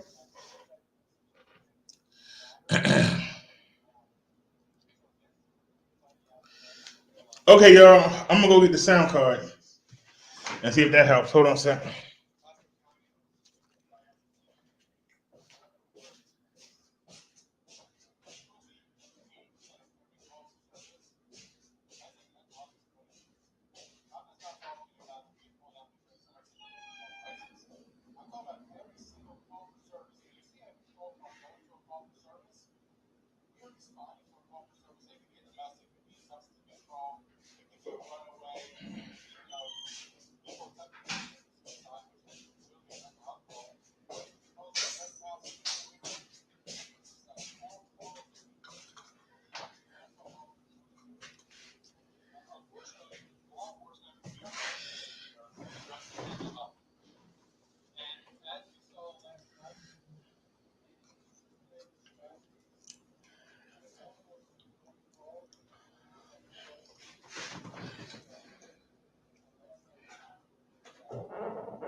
Come on, come on.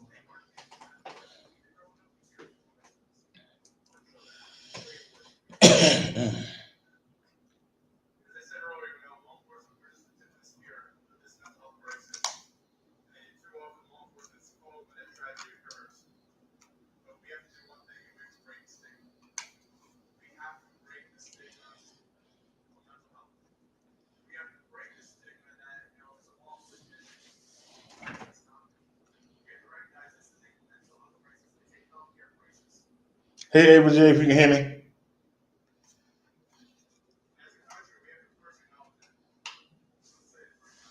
All right. Hope I don't go deaf. All right.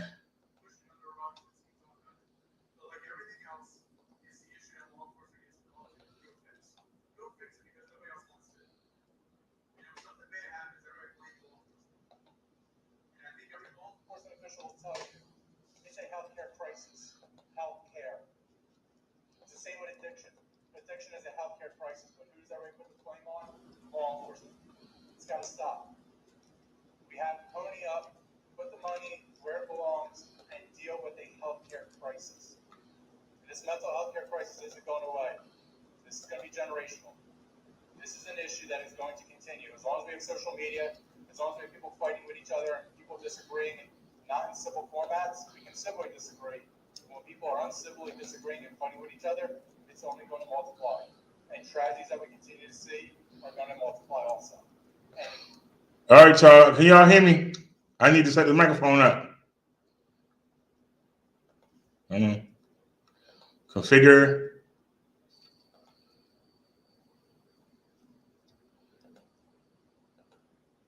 Peter dictates to his computer. He prefers it to typing and particularly prefers it to pen and paper.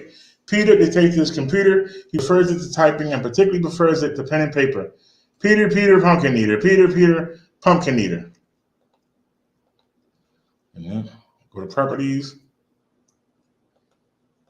levels, raise it, effects. No, we don't want none of that.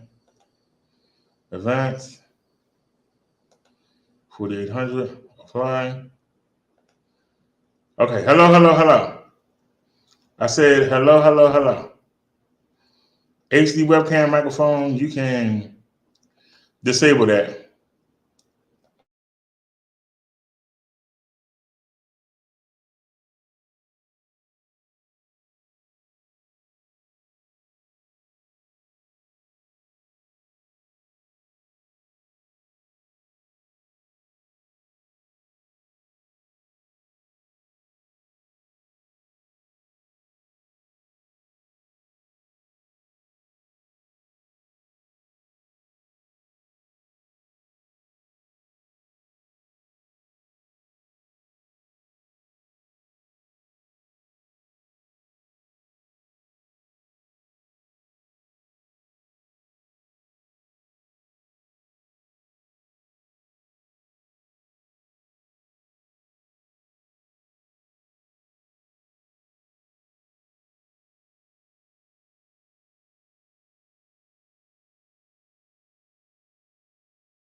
Hello. Hello, hello, hello. All right, can y'all hear me now? Can everybody hear me? Let's try and play a song or something. Make sure we got volume here.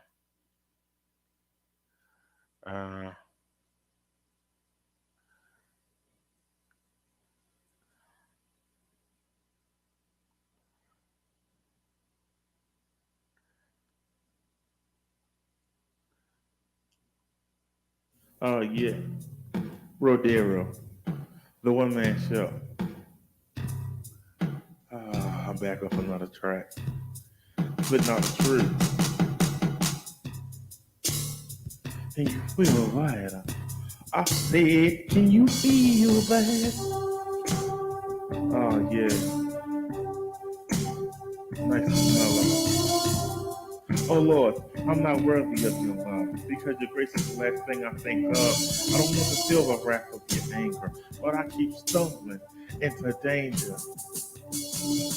I let myself back into a life of sin. Can you forgive me again? I'm only flesh, but deep down I have a zest. I keep failing a double test. This mean I'm not ready? My heart is heavy. I'm stuck in a state of confusion. I'm doing wrong. It's like a nightmare, but it's no illusion. My God, what's the solution? Is the pleasure of this world enough to make my faith unfurl and pass? I try to stay on the right path, but it never lasts. I don't want to feel the wrath of your anger, but I keep stumbling into danger. I feel like a marked man. I know you understand that this agony is part of your plan. Or am I just weak? How did I let the devil sneak inside and deprive my spirit? Jesus said he would never leave it. So why is he being quiet while I died in snacks and unclean acts? Oh Lord, I'm not worthy of your love because your grace is the last thing I think of. I don't want to feel the rest of your anger, but I keep stumbling into danger. I'm making my plea. Jesus, can you help me? I'm not perfect on the outside. I seem righteous, but inside I'm fighting the battle of my life. I need someone to focus on, a child, a wife. I got too much time on my hands. It's all about me. I'm free to do what I want. Whatever I feel with no repercussions. I get bored. My flesh and face start struggling. I get lonely. The followers at the church don't help. I'm around 100 people, but I'm still by myself, so it's easy to lower myself. I've been in the company of someone who threatens my spiritual health. But Lord, you took my great grandma, my mother, bless their souls, and left me with no guidance in this cold, cruel world. But worst of all, you snatched my baby girl just when I was starting to appreciate fatherhood. And you won't send anybody good who I can marry, who can carry a child for me. I refuse to be a single missionary in another country, alone in a nation I don't know. But deep down, I feel that's where you want me to go. Oh Lord, I'm not worthy of your love because your grace is the last thing I think of. I don't want to feel the wrath of your anger, but I keep stumbling into danger. I don't understand my purpose. Can you unlike me and bring to the surface what you have in store for me? I wonder, are you ignoring me or is it the other way around? I know I'm stubborn, but your word says that a believer will from within be changed. And then that person won't want to sin while I'm really willing and able, waiting for you to disable my sinful lust and get in you I trust. So do what you must. I give you full control of my soul. Oh Lord, I'm not worthy of your love because your grace is the last thing I think of. I don't want to feel the wrath of your anger, but I keep stumbling into danger. Another hit from Bojero, one man show. Can you feel that? Hope it touches you in some way. I'm out. Praise God. Never forget. Bless you.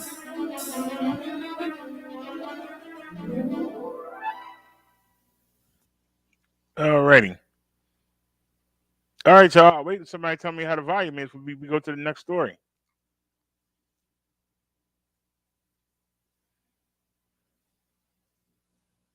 About the history of problems at the home where a missing New Hampshire girl once lived with her father. 7-year-old Harmony Montgomery has not been seen since October of 2019. Newly released reports show that nearly a dozen 911 calls were placed at her father's Manchester home. And police reports show officers found the home had no central heat. The family was using a generator, and it was littered with trash and empty food containers. Those officers then contacted New Hampshire's child services agencies. 300 tips have come in from the public, and police say they're continuing to work on the belief that Harmony is alive. I have to remain hopeful. All right, the public has to remain hopeful. And that's why I keep going back to somebody knows something. Until somebody tells me otherwise, or shows me something concrete and valuable that says that she's not, then this investigation is geared towards as if Harmony is still alive. Police have charged her father with abuse and child endangerment. Her stepmother was also arrested for collecting government benefits for Harmony when she wasn't living in the home, and both have pleaded not guilty. Well, let's keep it going. Hold on, check this out. Right there. We'll get flagged for this. But I don't care.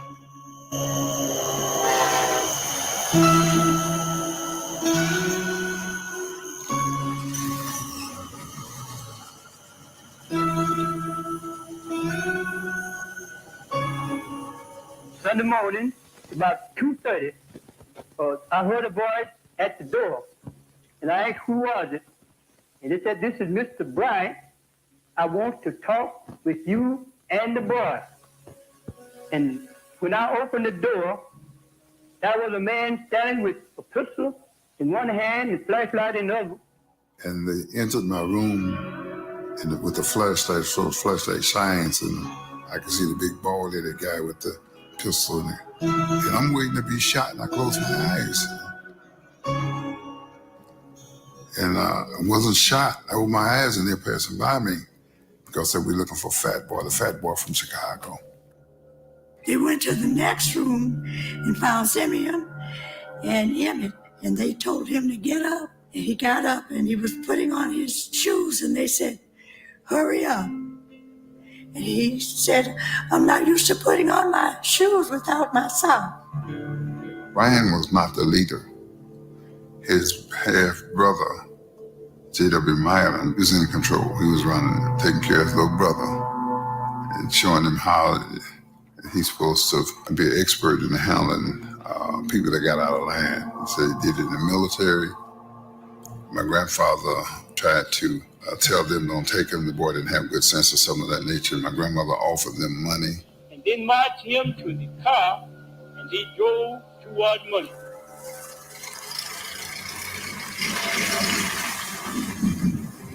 And that's the last time we saw him. He said, "I think about the look in Emmett's eye when they took him out of that house and nobody said a word." He said, "I wonder what he was thinking." And that's a burden that he carries. At times I wondered, why didn't they put up a fight? But they couldn't.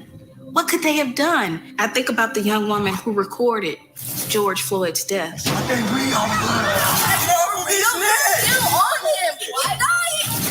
And the death threat she's gotten just from... We're getting flagged today. So when I think of Emmett and his family, it's the same thing. In that moment, if they had not complied, they could have all been killed. I stayed right there in that room. Only person that was awake beside me was Simeon. He never left his room.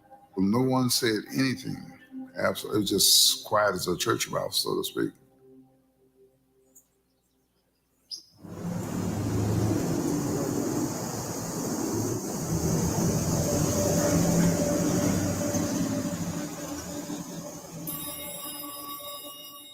Then the call came. Emmett's body had been found. And made me start crying and yelling, and we didn't know what had happened. The grief in the house, the sadness in the house was horrible.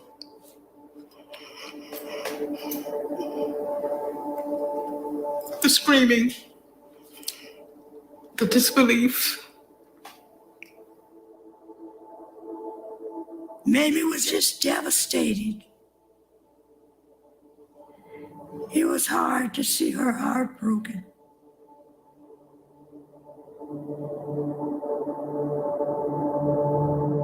But she had to pull herself together because she had to get the mechanisms in place to bring him back to Chicago. It's about the history of problems at we gonna get flagged for that, y'all. But I just wanted to play a little bit of that. That was for Emmett Till. Y'all know the Justice Department is closing the case. They know who came and took him.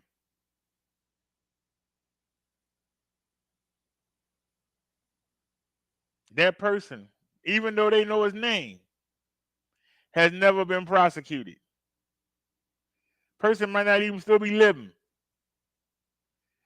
But they closed the case, even though they know who took him. 1955. They closed the case, even though they know who came and got him.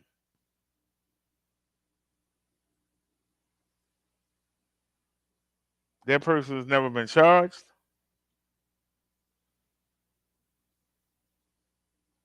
If the person is probably deceased,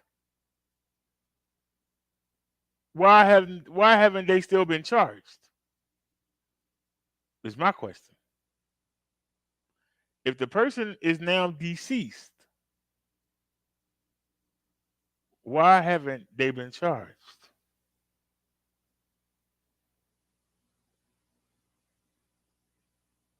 I'm just asking the question. Not trying to start no controversy. I'm just asking the question. If the person is now deceased,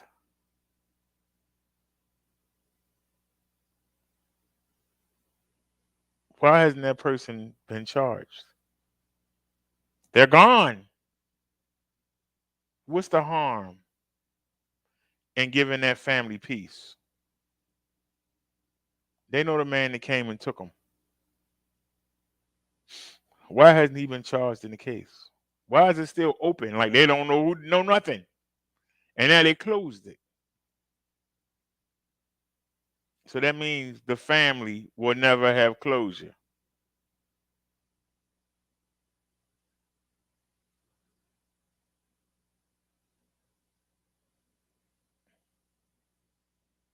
Nia says a deceased person cannot be charged.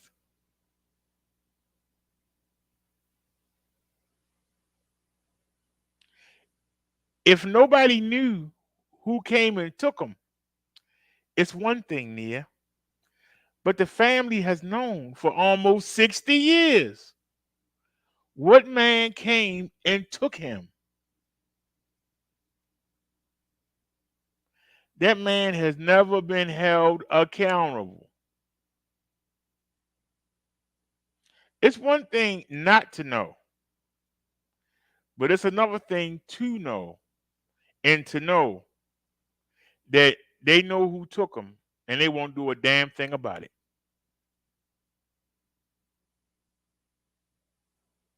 How do you make peace with that?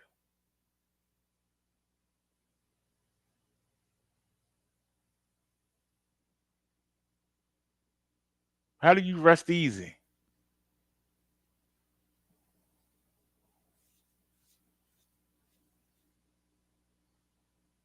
Almost 60 years ago.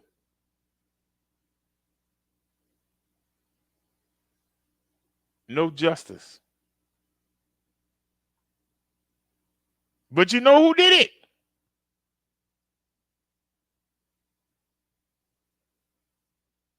And they probably had to dine in the same restaurant with that person, probably had to be in the same store with him,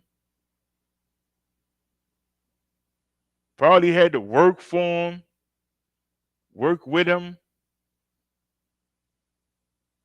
and know that he killed your family member, and ain't nothing you can do about it.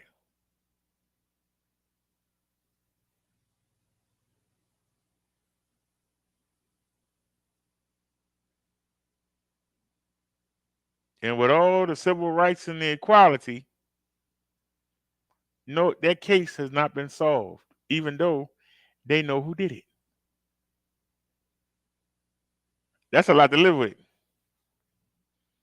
It's one thing to not know, but to know and to see that person family members and to have to go to school with them family members and to have to work with them family members and have to sit in the movie theater with them family members and had to be at functions with them family members and knowing that some of them had something to do with your own loved one being killed and you know it and you can't do a damn thing about it. That's rough right there. That's rough.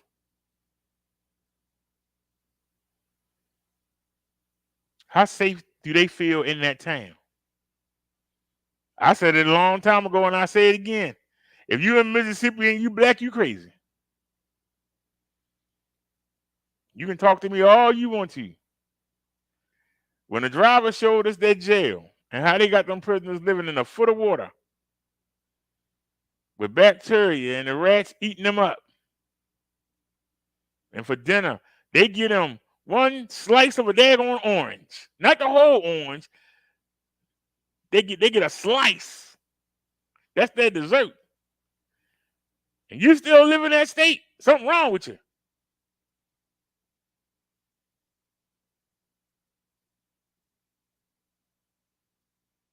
There's something wrong with you. You better get up and move. Like I tell the people that get hit by the hurricanes. You want to feel sorry for you? Move. Yeah, you keep sitting there. You waiting for the next one? This one didn't kill you, but the next one might. So you're just going to wait for it.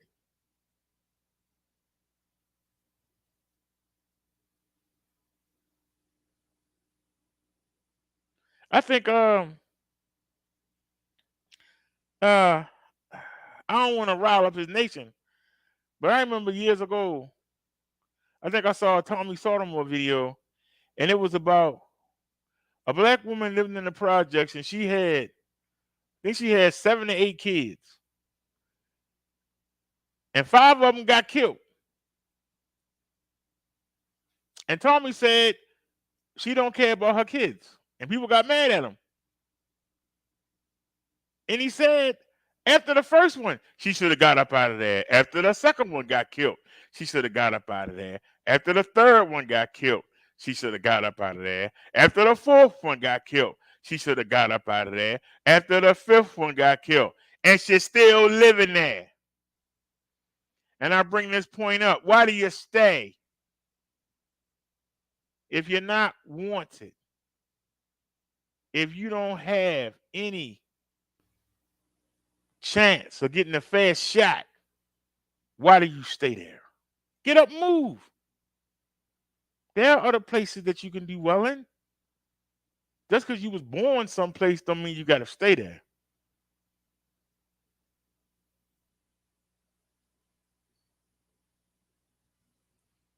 I wonder how many members of that family moved because they just didn't want to see them people every day.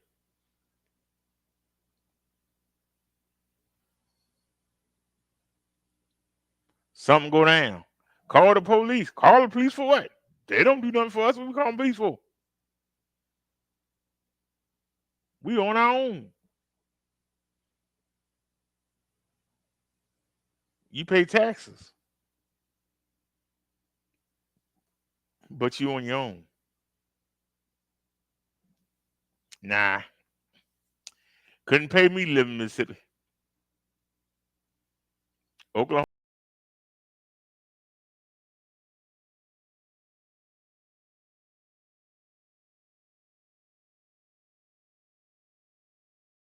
Yeah, I did it again. My bad. Nia, I'm already ahead of you, sweetie. I'm already ahead of you. It just said I don't see it on the computer. I'm already ahead of you. I already got it. Hold on a second. I got to go to this hangout here. Hold on. We not on Chrome.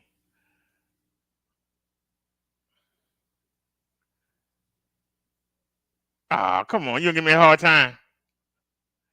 There we go. All right. Got to go to Chung Lee. There it is. Copy link address. All right. Now let's come back. We need to put the link in, paste and go. And wait, hold on. You're ahead of me now. Wait a minute. Wait a minute. And share the screen and go to the window. And all right, this is from Nia, y'all. Y'all see it? Make sure y'all it's on the screen. Yes, it is. All right, let's go.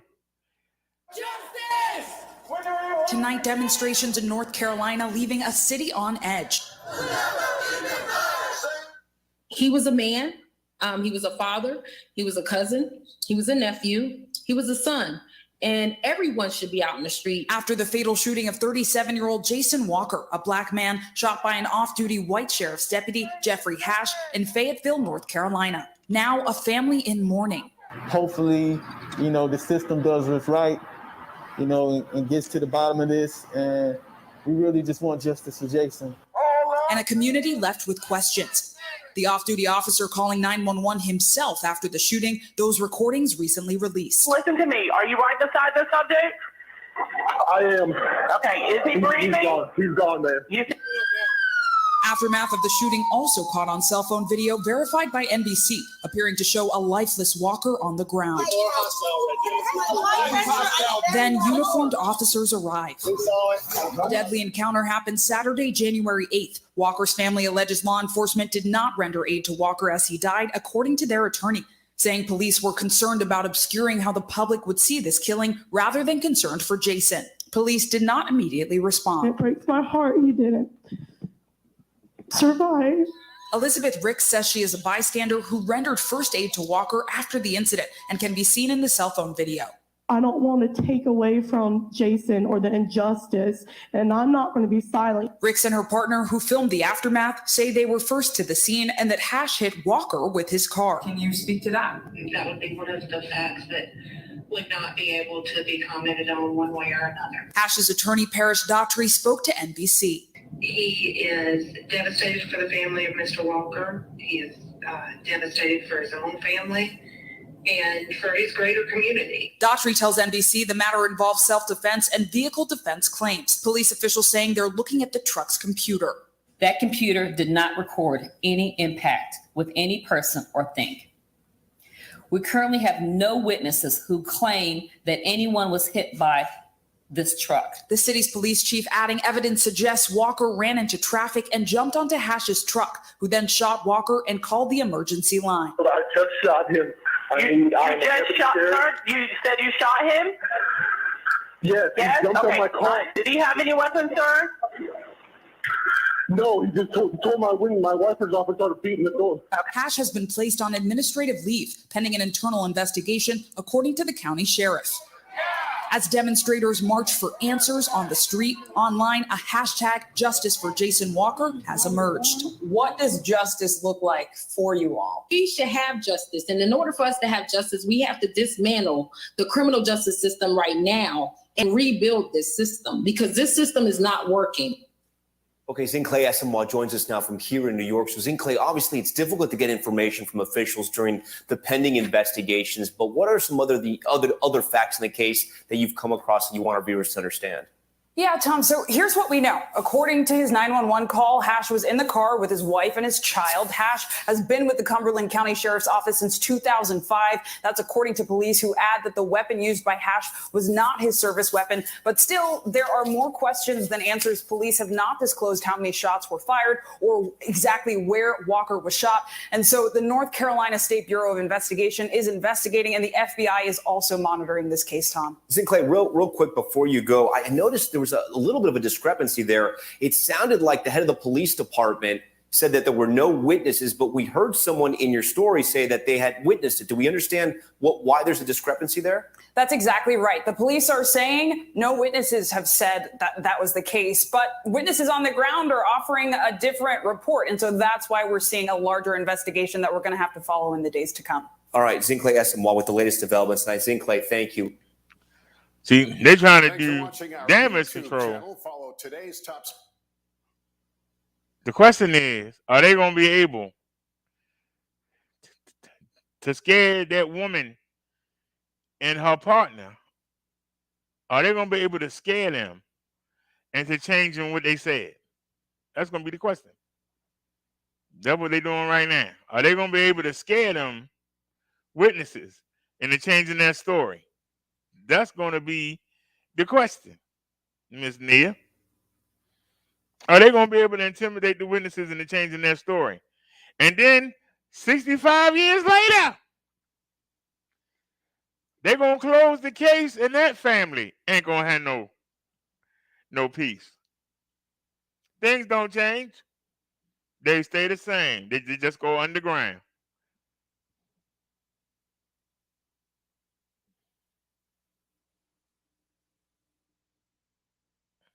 Now, the lady said the cop ran the man over. The cop saying the guy jumped on his car.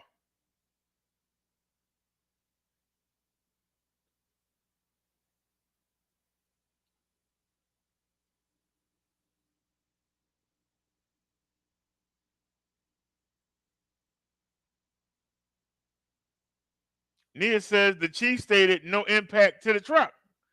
So how did he jump on a moving car if there's no impact on the car? The cop said that he broke off the windshield wipers and was banging on the door.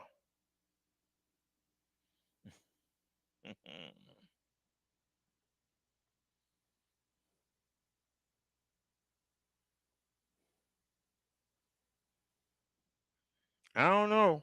But it looks like we looked at a case from 1955 and we see the same stuff going on in 2022. Ava says they're trying to do a cover up. That's what the stalling is.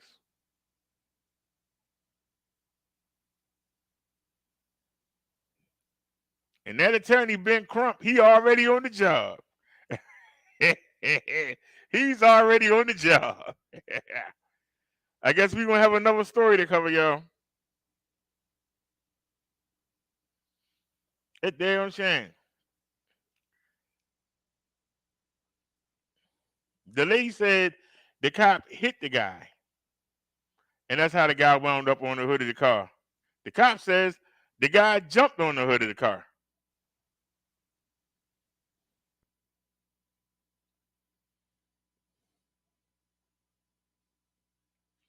Saying the guy jumped on the hood of the car might have worked in Chicago, might have worked in Detroit. It might have worked in New York and Baltimore. Ain't no black man from down south going to jump on nobody's white car. That's not even believable.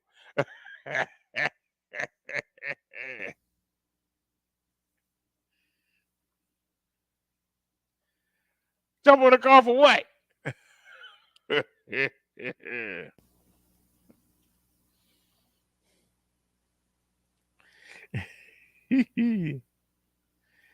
Yeah, that cop should be arrested until they work this out because it's not making sense. Man, just jump on the roof of your car for nothing. Were you trying to carjack you? He was trying to carjack you while you were moving.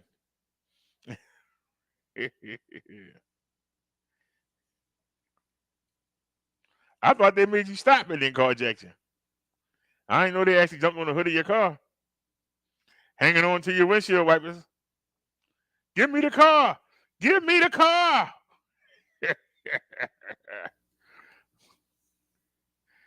Oh, shit, I tell you.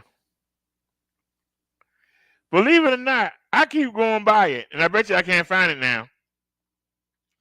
I bet you I can't find it now. But apparently, there's some new news. Let me do a refresh. Apparently, there's some new news on the Brian and Abby case. And I bet you I can't find it.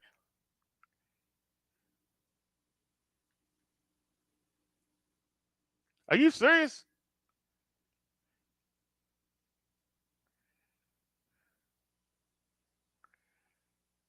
Uh-oh. Somebody going to jail. Everyone, thank you for being with me today for this real information like you've never seen released here at the sheriff's office before. Oh, yeah, I like him. He's funny. Check back into our history, and we can't find where this type of charge on this type of incident has ever been made. But before we talk about the charge, let me go back in time and tell you about Mrs. Bruno here. She's 47 years of age. In December, she had a crash on Interstate 4 where she ran off of the road and she sideswiped the victim's truck. The victim and another vehicle had been involved in a minor crash and was off on the side of the road. The victim was standing beside the door when Mrs. Bruno, because she was so drunk, could not keep her car on the road. She sideswiped the truck, hitting our victim and killing him. She was arrested. She was charged, among other things, with DUI manslaughter, which is a felony of the second degree. She had a breathalyzer of .20. Our traffic homicide team, which is simply the best, the very best, began their background investigation. And the goal is to go back and say, what was Mrs. Bruno doing from the second of the crash back? And here's what our detectives, traffic detectives, determined. She, by the way, worked at a school as administrative support. I believe she was a secretary. Had arrived at Brulin's bar about 4 o'clock in the afternoon on this particular day, and she had began to drink. And she met a friend there, and the friend had also drank there as well. And then from there, we determined she and her friend went over to Lucky's, where she continued to drink. So she started drinking that we know of at about 4 p.m., and she left Lucky's bar at about 7:40 p.m. So you can see, for an extended period of time, 3.5 hours, she was partaking of alcoholic beverages. We have some video clips for you to see of her in those two establishments. She was blasted when she left Lucky's bar.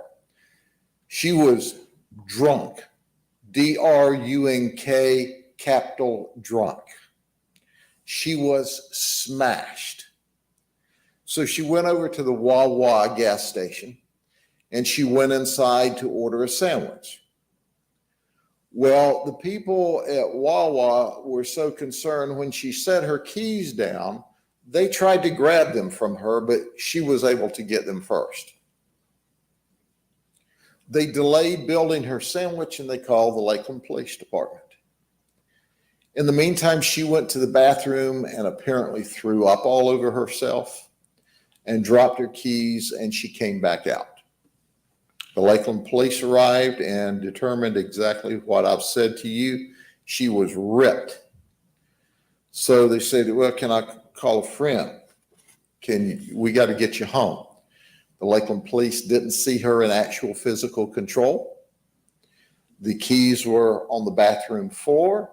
They had later been picked up, by the way, of another customer and taken back to the Wawa clerk. So congratulations to the Wawa clerk for notifying the Lakeland Police Department. The police department said, hey, you cannot drive. And she said, well, let me call a friend. She called Michelle English, who's 45. Michelle English was the person that was at the bars with her earlier today. When Michelle arrived, from every indication, she was not intoxicated. So she was sober.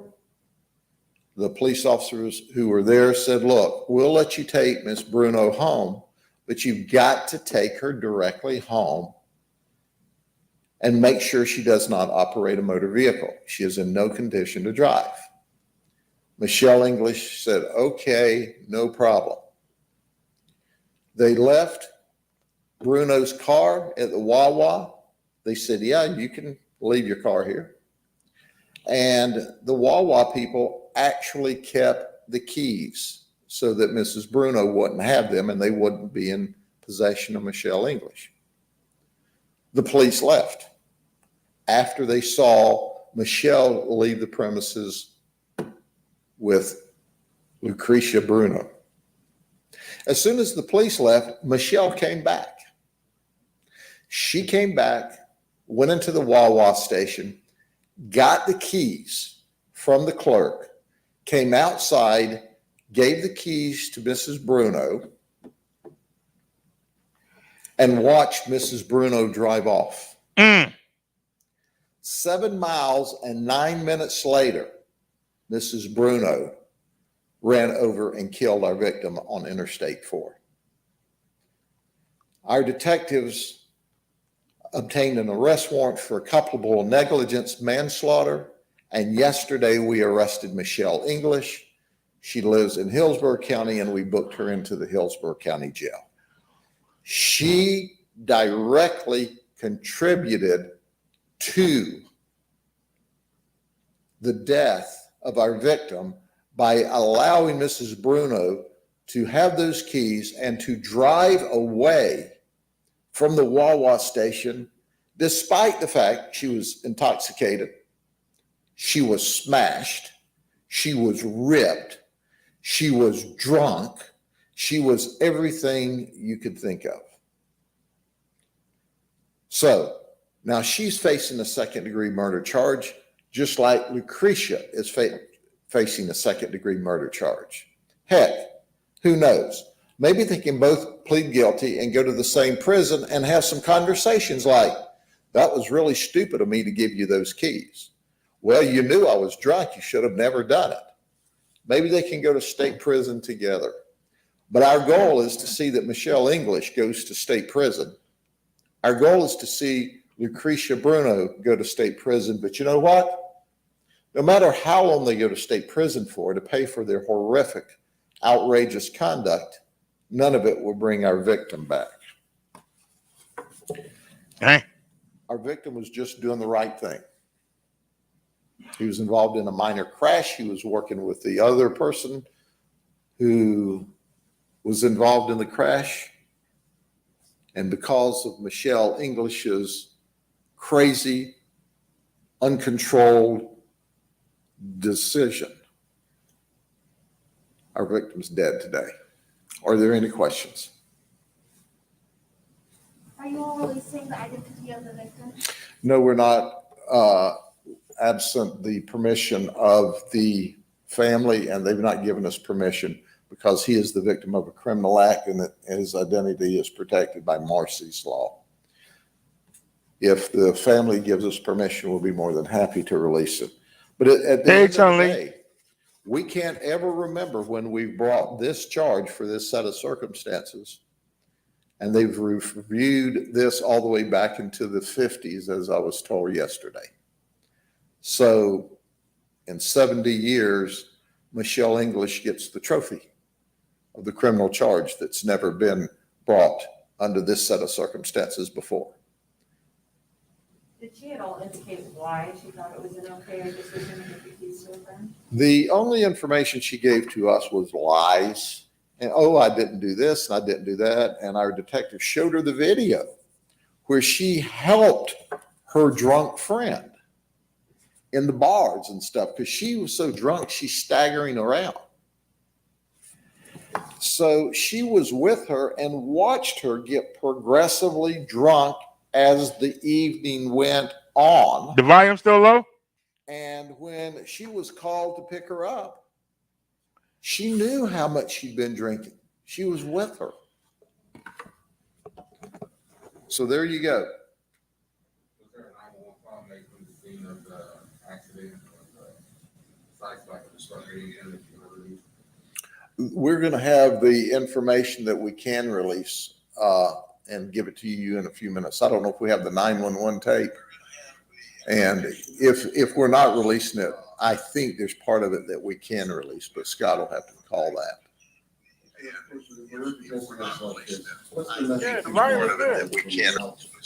Enjoying yourself and your around friends who are going so big a little bit too much. Yes, sir. My basic message to people is that if you want to partake of alcoholic beverages, Uber's cheap. A taxi cab's free or cheap.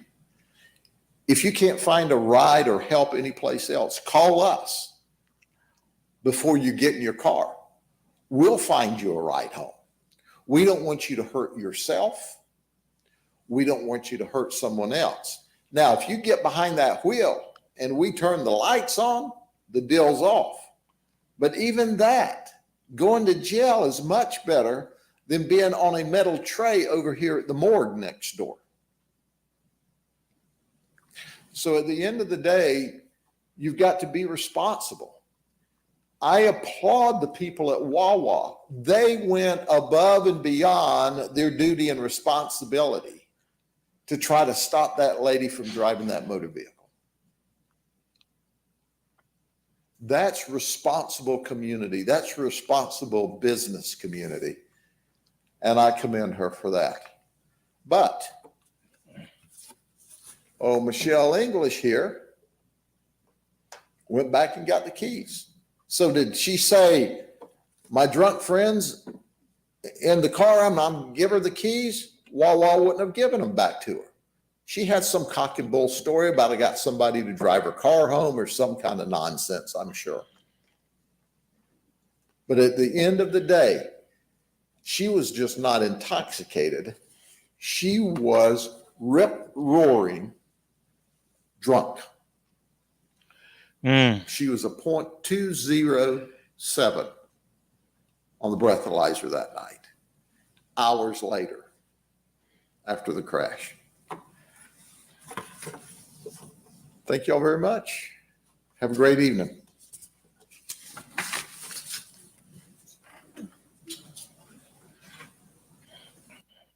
All righty, y'all.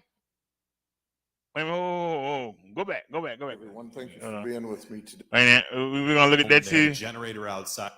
Pause that right there. And laundry update. Review uncovers mistakes by Moab police. Right now, it was live. That's why we couldn't play it, but it's over. So now we can stop. Hey, Chung Lee. So you got a doctor's appointment tomorrow too, huh? Yeah, it ain't much fun going to the doctors. But I gotta go tomorrow. And we also had to stop by the we got some riding to do tomorrow. I was gonna do it today, but I didn't feel like it. It's not something I have to do, but it's something that I want to get out the way. So we got a long ride tomorrow. We got to ride out to the long hospital. Then we got to turn around. And then we got to ride to the short hospital. And I got to go in there and get 2 labs done. And then we're gonna hit the market. And then we're gonna come back. So I got a busy day tomorrow. I forgot what time my appointment is. I'm hoping it's at 1, but it might be early. And I've been getting up early. I've been falling asleep, so that's good. So we want to keep the trend going. What's today? Thursday? Yeah, so ain't nothing coming on. But that's why I'm on early today. So that way I can get up. I really forgot what time that was. But Tony, I hope that you feeling better. I find it strange that every Saturday and Wednesday I all of a sudden start feeling ill before it's time to come on.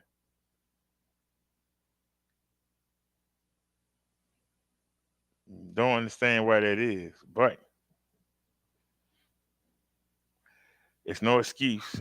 I had the show set up and said I was gonna, eat something, relax for a minute, see if I feel better, take some aspirin. I keep falling asleep. I keep falling asleep. The mind is willing, but the flesh is weak. I'm gonna go see what time I gotta be there tomorrow, and I'm gonna let y'all watch this. And y'all let me know. It seems like they're squatting in this house. Somebody needs to come take a look at it. So is it your belief that those reports were...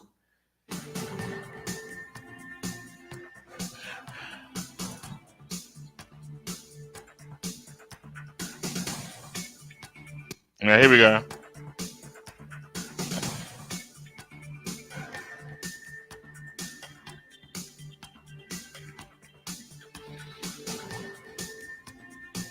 I thought I took us right there.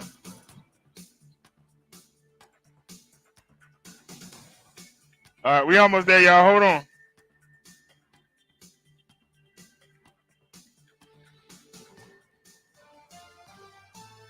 WFLA Now will begin momentarily.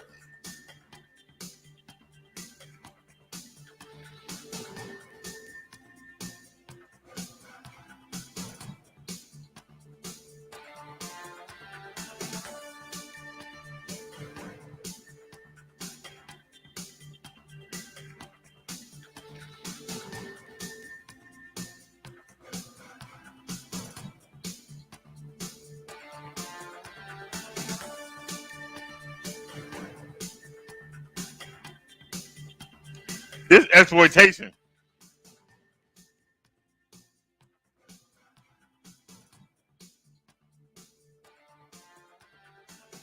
WFLA Now will begin momentarily.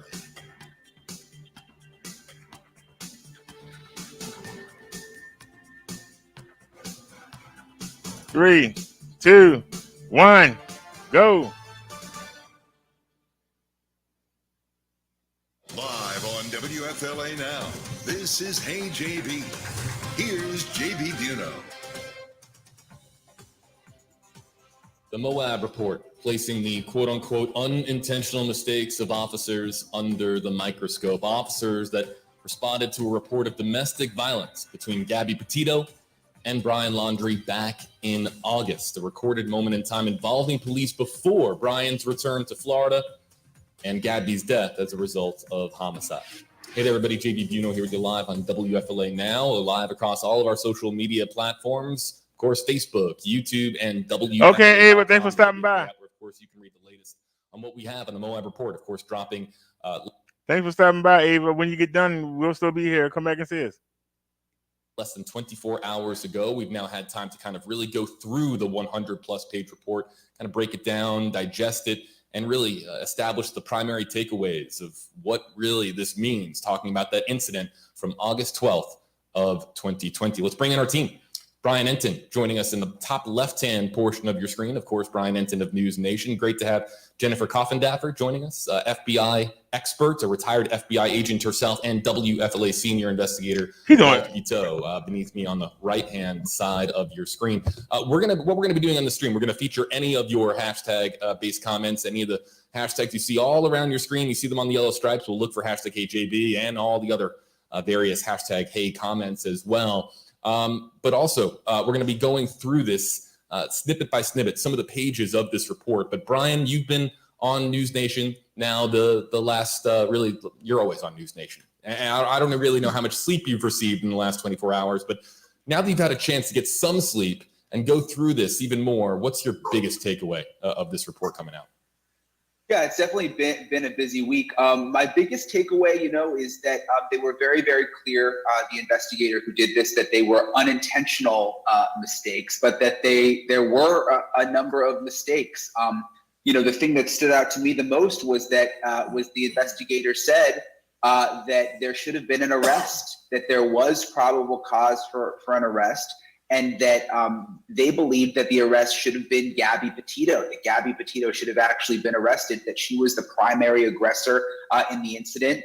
The report was very clear to say, that is based just on the traffic stop incident, not the totality of, Brian and Gabby's relationship. But it said that she should have been arrested, and that this was classified as disorderly conduct, but it should have been classified as a domestic violence incident because if it was, it would have been forwarded to the prosecutor. There would have been resources sent out to Brian and Gabby. It would have been followed up on. And so the investigator said that it was a mistake that it was classified as disorderly conduct. Let's bring in Jennifer Coffindaffer. Jennifer, you know, some of the things that have been said on social media in the last 24 hours, there has been some sense of understanding from a law enforcement expert law enforcement comments that are out there. People saying that they understand the officer's frame of mind and the approach that they took in this hour-long body camera video that we dissected for weeks and weeks on end. As of course we were, the search for Gabby Petito went on, the search for Brian Laundrie went on as well. What's your biggest takeaway from this report coming out, Adam Moab? Well, certainly I mimic Brian's takeaways. They're just glaring, the situation regarding their opinion about the arrest. And then what I think most of us always knew was really a domestic violence situation that should have been considered the investigation. But my biggest takeaway was why there wasn't an arrest. And really in the first pages of the report, the officers talk about that. And particularly one of the officers talks about the fact that he has girls and that really tugged on his heartstrings, and that they felt like statutorily that they had to prove intent by Gabby to purposefully want to hurt Brian. And they felt that since that they didn't believe that threshold was met, that's why they did not place her under arrest. So I think when you really think of the whole mindset, these police officers aren't RoboCops. They are feeling people with a lot of experience, especially the main officer. And he was drawing on his experience. He was thinking about his family when he made these decisions. I want to ask you this too, because I've seen this notion be put about that it's not the first time that an officer has conducted a traffic stop, examined the situation, and kind of let you off, in essence, with a warning. There could have been, of course, this could have escalated to something more serious, just as if somebody runs a red light, or just if somebody, of course, is caught speeding. Now we're talking about very, very different magnitudes of offenses versus, a moving violation versus, of course, talking about a domestic violence incident or a domestic violence response. But there have been some people who understand the frame of thinking from the law enforcement perspective, just to separate them from the night, not go really, full tilt 100 with their response, but not do anything, to kind of find somewhere in that middle area. Do you agree with that line of thinking? Well, I tell you, initially when I saw this stop prior to reading the report, watching it over and over again, I was actually, I felt these officers spending about 75 minutes on scene with them and truly trying to make the right decisions for the situation. I thought it was definitely a good decision that they made to separate them. I thought to myself, what if they would have taken one or both under arrest, which I would still argue that had they followed up on the initial 911 report from that individual, that they could have had probable cause to really place them both under arrest. But say they would have done that, they would have quickly bonded out, probably on their own personal recognizance, not having prior criminal records. And then where would we be at? I still feel this incident ignited the events that ended up happening. You're not alone in thinking that. I'm always paying attention to what people are saying on social media. And Jennifer, believe me, you are far from being alone in thinking that. Let's bring in Walt Buteau, 8 on your side, senior investigator. Walt, later on in the stream, we're going to play back a moment that you say is a crucial moment in the body camera video that we dissected of the August 12th incident. What have you made so far of the report out of Moab? And what are you going to be talking about tonight in WFLA? So I think we're going to be talking a little bit about how both officers had regrets afterwards. Some of their statements are heart-wrenching, as Jennifer said, talking about not only their children, but also one officer, Officer Pratt, talking about hindsight, basically. And the wording's a little awkward in his statement, but still his point is, we can all look at this now and say, oh, they should have arrested Brian. They should have arrested Gabby. Officer Pratt had said about Brian that he seemed like a mental and emotional bully. He just didn't seem like he didn't seem physical. He said he didn't. And I clearly missed that huge red flag. But he asks, we're looking at this in hindsight. We know what happened about 3 weeks later, two or 3 weeks later at the end of the month. At that moment, if you see Brian Laundrie, do you say arrest that guy? And again, to Jennifer's point, if they had been arrested, does this end their relationship? They're adults. Nobody's calling their parents to come pick them up. They end up more than likely, as was discussed in the video, they end up back together. And does it stop the eventual end of Gabby Petito's life? I think that's unknown. The report says that's unknown as well. But again, from the report, I'm very interested in it, again, in how the officers view it in hindsight. But again, it is hindsight. And as we say, hindsight is 20/20. For those of you just joining us, we are going to go through some of the interesting tidbits in this report, some of the interesting pages of this report in just a moment. I want to get to some of the hashtag HJB comments as we do here interactively on WFLA Now. Brandy LaFountain, hashtag HJB, did we see this coming? And of course, News Nation's Brian Enton there in the top left-hand portion of your screen has been following up on this, and we knew that this was going to be coming out this week. And then Abby Palmer, hashtag HJB, this could have been preventable, I think is what Abby is saying with her comment on screen. Brian, I want to bring it back to you, and let's bring up now the cover of the report. And it's the statement of investigative review of the August 12th Petito Laundrie incident. I'm going to read the highlighted section. The independent agency's investigative report finds that the officers who responded to the incident made several unintentional mistakes that stem from the fact that officers failed to cite Miss Petito for domestic violence. The city acknowledges that this finding may raise questions, and the issue is examined extensively in the investigative report. So this notion that is put out there, of course, online, that we've been talking about this, Brian, you and I, for months.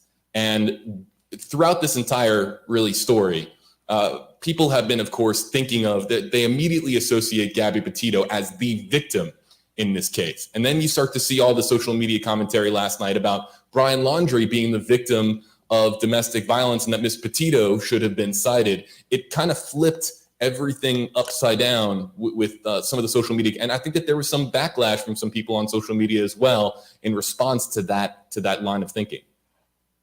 Yeah, I mean, look, there's a lot that we know about the sort of the totality of the situation that the officers in that moment didn't know. I mean, it's easy for us to sort of Monday morning quarterback. You have to sort of remember that this was just like a traffic stop to them with these two people. But, you do have to think about that 911 call that they initially got where the caller said that Brian was hitting Gabby. And was that information not relayed to the officers? Because you would think if they knew that Brian could have also been arrested. I mean, is it possible they could have both been arrested?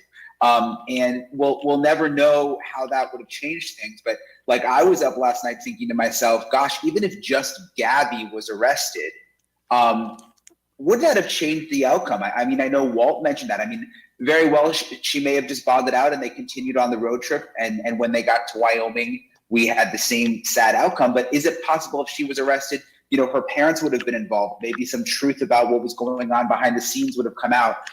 It really may have changed things. We'll just never really know.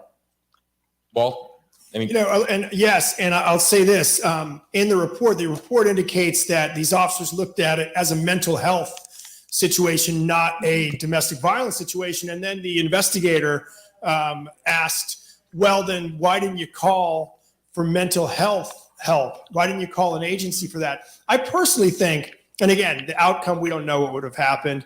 And again, I don't want a Monday morning quarterback like Brian said, but you wonder in some ways, the mental health help from somebody, a social worker, might have been more valuable to stopping this than the day in jail. Because the day in jail, the night in jail, she bonds out.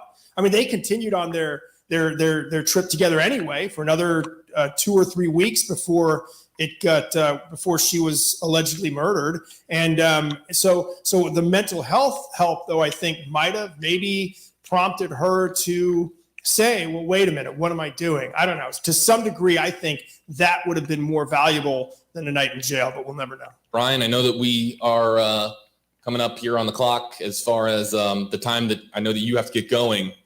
Before we let you go, people, of course, this is one of those stories, of course, where we're really, stopping with the Gabby Petito, Brian Laundrie story and examining this in depth, but people want to still know. Everyone, thank you for being with me today.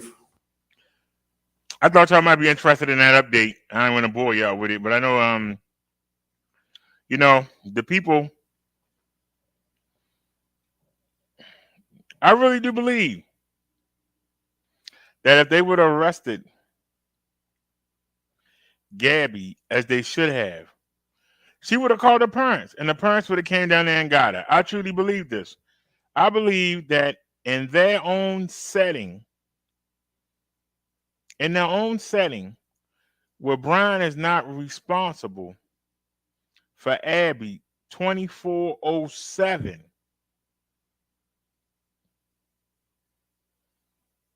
I believe that they could get along.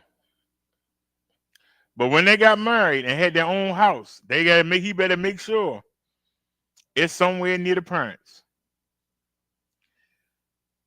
So that when she got like that, he could pass her off on them and get a break. I think that this is what it came down to. Y'all tell me I'm crazy. I'm telling you, based off what I see and what my gut is telling me,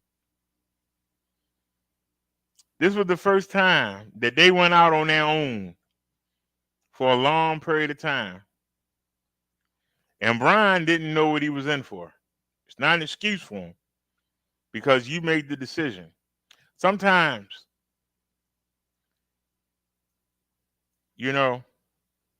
when you got to have that pretty thing,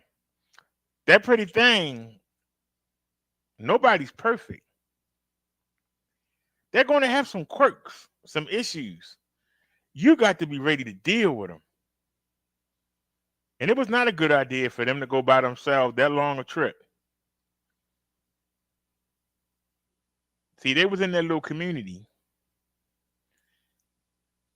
Brian could pass her off on somebody. Pass her off on the parents. Say, hey, take her. I gotta get out of here.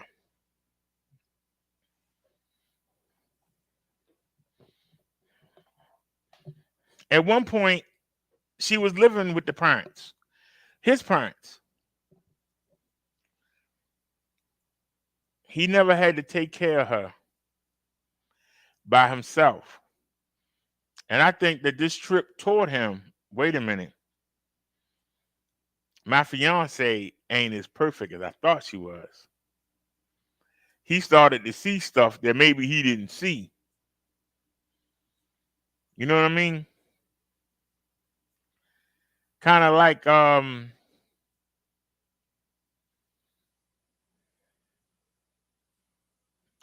if you get drunk and you go meet somebody at the club at 3 a.m. and you bring them home and you wake up the next day and you like, the person looked good last night, and then you wake up sober and you go, what the heck did I bring home? I think that's what that was like for Brian. Wait a minute. I'm engaged to this woman?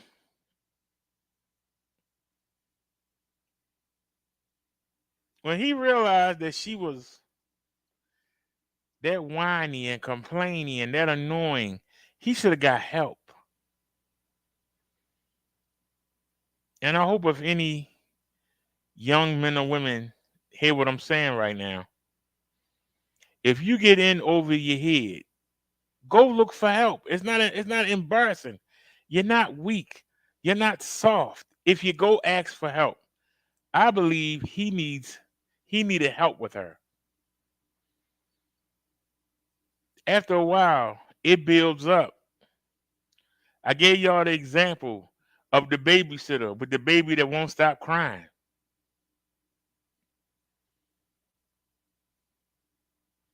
If you only have to watch the baby for 4 or 5 hours a day and it won't stop crying, but then the parents ask you, we going on vacation, we want to stay overnight at the Poconos or something, can you watch the baby? That's a whole different animal. You can put up with it for 4 or 5 hours, but can you put up with it for 24 hours? can you put up with it with 48 hours? See, there's a difference. A lot of the times, families have secrets. And when you go visit them, they want you to see what they want you to see. But if you ever just left and then snuck back around and looked through the window, you'd be surprised. What the hell? These people is crazy. What are they doing now? There's nobody watching them. What?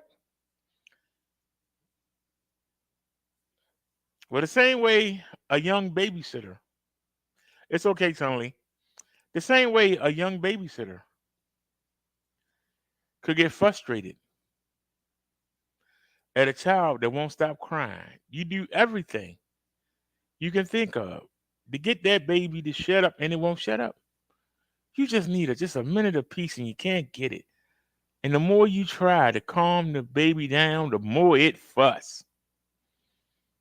And some people who are not prepared, who are not trained, who don't have the self-restraint, they might shake the baby. And before they know it, you shake a baby hard, you can break its neck. You can kill a baby by shaking it. People don't realize that. You seen videos of babysitters throwing the baby down in the witch con. Shut up. Going on. You seen it. Something in them snaps. And I believe that Gabby's whine. Oh, you shut up. God dog, you've been doing this for hours. Why don't you calm down, please? Let me think for a minute. And you leave her. And you come back. And damn, you leave her again. Like, shut up. I understand. Gabby showed us how she died. Y'all got mad at me. But Gabby showed you how she died. She showed the police. The same Moab police we were just looking at. She showed them how she died. Because the cops said that she was getting hit. She said no. He had his hand up under, and that's why I got these cuts here. He had his hand. She showed you. That hand went from shut up, shut up, shut up, shut up to down here. And it became a chokehold. And that's how she died. And y'all got mad when I said that. And it's the truth. The hand came down. It went from this, shut up, shut up, to coming down here. I'm going to shut you up. And before he knew it, he choked the life out of her.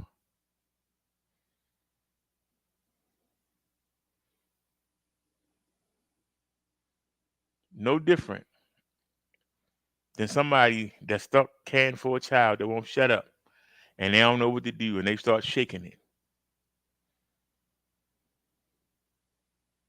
I understand the psychology. Don't understand why he came and then came back, took a plane back and then came and then drove the truck back. I don't understand that strategy. I left the truck there and make it seem like somebody killed her. Personally, I don't understand why he drove back in the truck. I don't get that. I think, he had a couple screws loose, if you ask me. I think he snapped, and he really snapped. I think the screw came loose and it stayed loose. It didn't go back. He didn't come back to himself. I think he snapped and snapped out.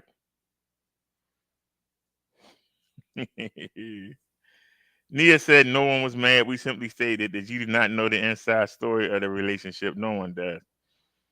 No, I just based it on what I saw. And like I said, Gabby showed us. That sweet little girl showed us how she died. And she was a beautiful young lady. And most beautiful young ladies, it's something wrong with them. Nobody's made perfect. You got to be able to handle it. You got to be able to handle it. Or it's almost, hey Liz, it's almost like if you with somebody who family rich, you already know whether male or female, the child gonna be spoiled. You already know that. They're gonna always have to have their way. And you got to realize, you got to even have enough charisma to make them forget that advantage they have. Thank you, Liz. You have to make sure you have the charisma to match their money power, or you're going to get frustrated because whatever you want to do, they'll just override it. When you say, "Hey, I got to go to work," they'll call the job. "Hey, here's $1,000. Give them the day off." "Hey, I planned a nice little boat ride for us. I ordered us a cruise, and we the only ones on the boat." At first, it's nice. After a while, it's like, "Look, I'm supposed to be the man. Let me do something."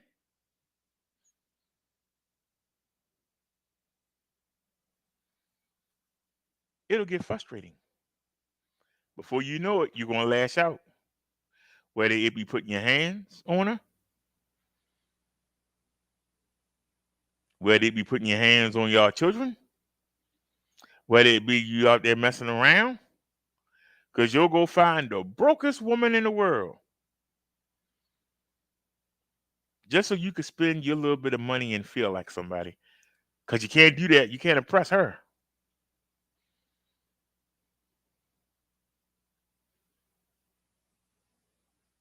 I believe that same syndrome. This young man said, "What have I got myself into? I got to deal with this the rest of my life. I know she look good. She from a good family. But God darn, am I willing to put up with this? I'm not going to have a wife. I'm going to have a baby. I'm going to have a big baby. And I have to trust this baby with my little babies when we have them. If she's going to have a breakdown while she can for the kids, and I'm going to have to come home from work every hour." These are things that Brian should have took into consideration. When he found out what it was like to be around her 24/7, when he couldn't pass her off, when he couldn't leave.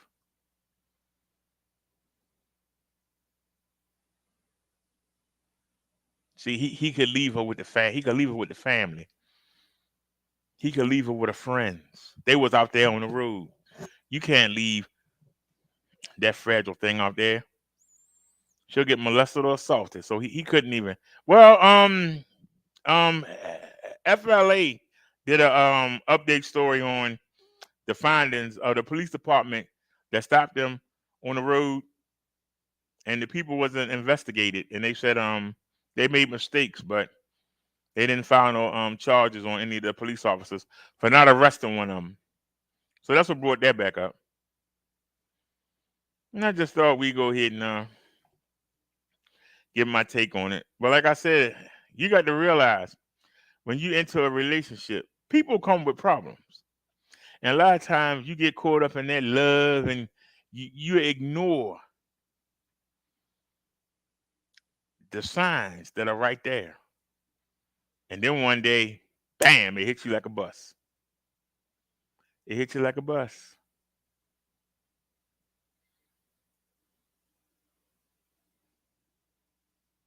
So that's what I think happened with this story. I think if they had, it's my opinion, if they had arrested one of them,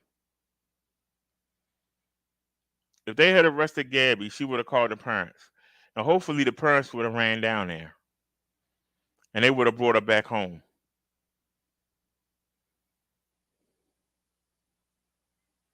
Or maybe the mother would have came down and finished the trip with him. I just think that Brian needs some help.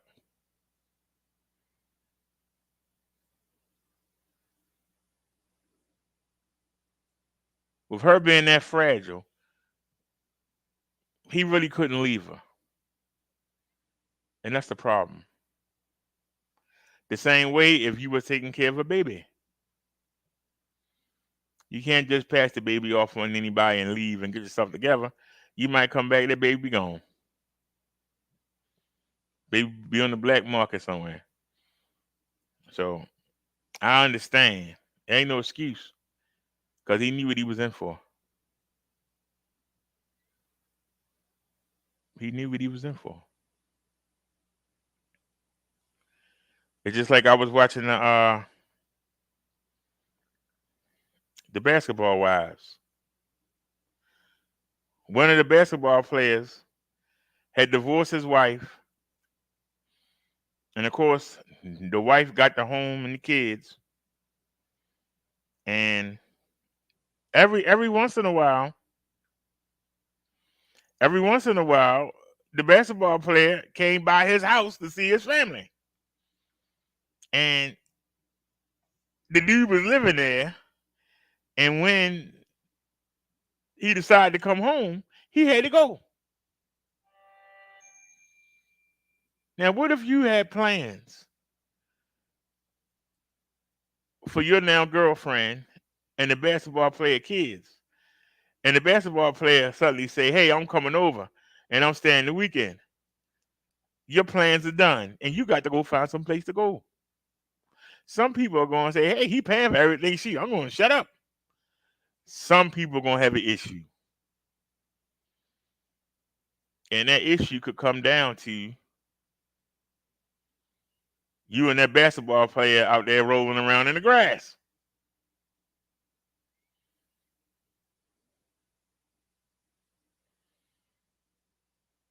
I don't know about y'all.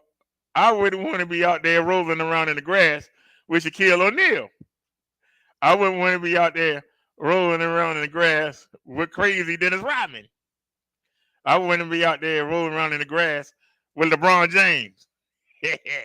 But I guarantee you, somewhere, sometime, somebody went out there.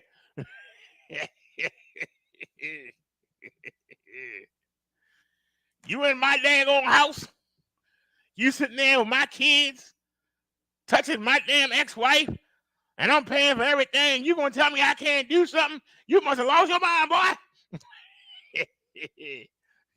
That story coming.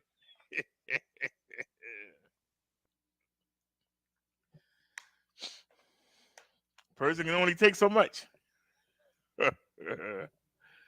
Nia says, woulda, coulda.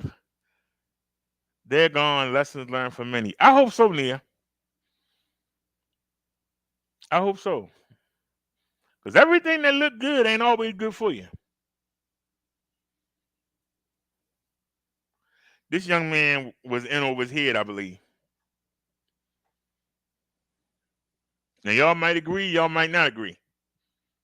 But I gave you a logical synopsis of what I believe happened. It's what I believe. Just based on life experiences and a little bit of information that we were able to glean, I was able to put that together.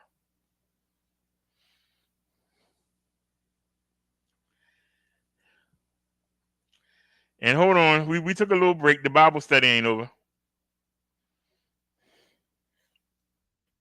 We usually do 2. We did 12. Let's go to 13.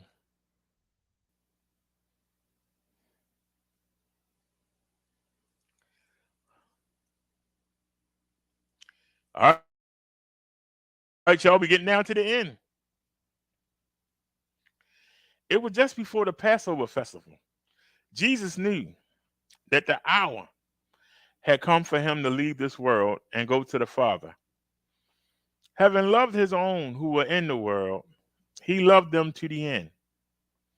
The evening meal was in progress, and the devil had already prompted Judas, the son of Simon Iscariot, to betray Jesus.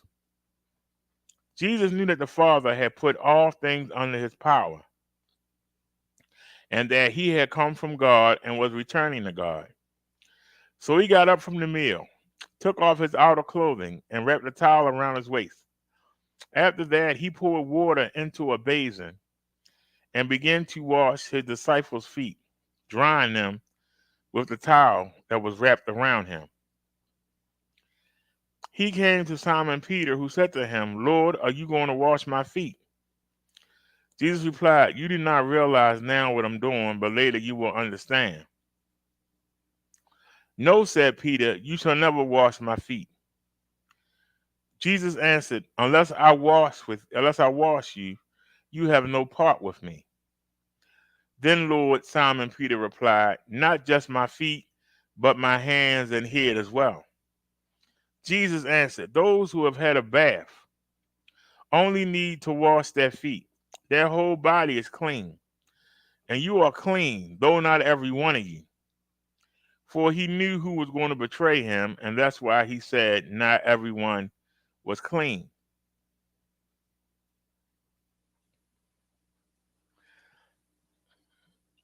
Why was Jesus washing their feet? One, to show that as powerful as he was still humble enough to wash his disciples' feet. And that they should also be humble enough to wash each other's feet and not be ashamed or embarrassed or think that they over somebody or better than somebody. Nobody should be that above anybody else that they will see a problem washing their feet. He also showed something that he said earlier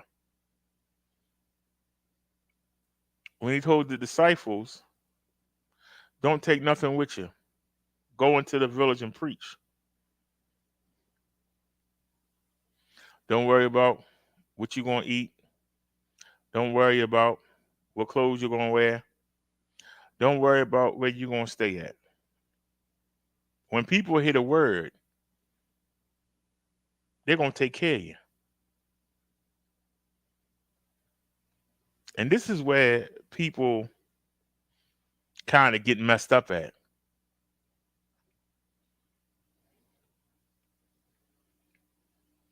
People think that you don't pay a teacher, a rabbi, a imam, a reverend, a minister, a preacher. You don't pay them no mind until they already got everything. Then you pay them mind. No, the person that's going to come to you with the truth is going to come with nothing but the truth. It's your responsibility to look out for them. They're looking out for you by bringing you the truth.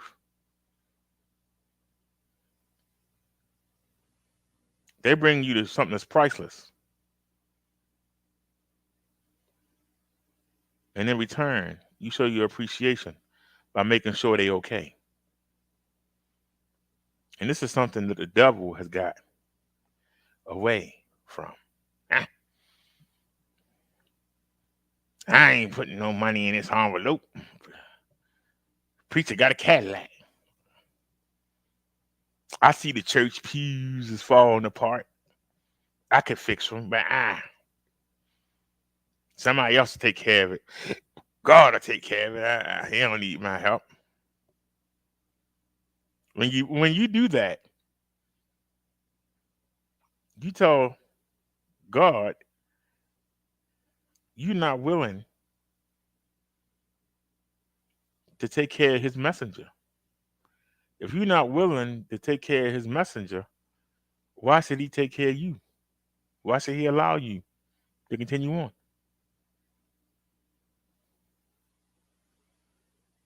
You won't even give enough to make sure his representative is in good shape. What are you going to do when you get up there? Tell everybody, yeah, we ain't doing nothing. We just going to sit around here and lay. We're going to lay by the river of life and just drink all day. We ain't going to do nothing.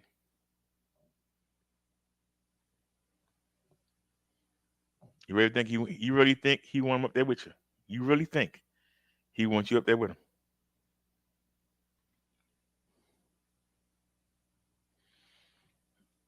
When Jesus finished washing their feet, he put on his clothes and returned to his place.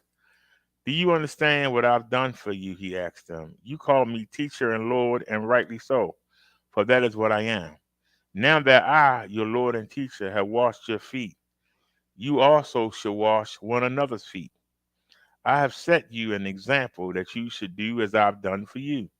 Very truly I tell you, no servant is greater than his master, nor is a messenger greater than the one who sent him. Now that you know these things, you'll be blessed if you do them.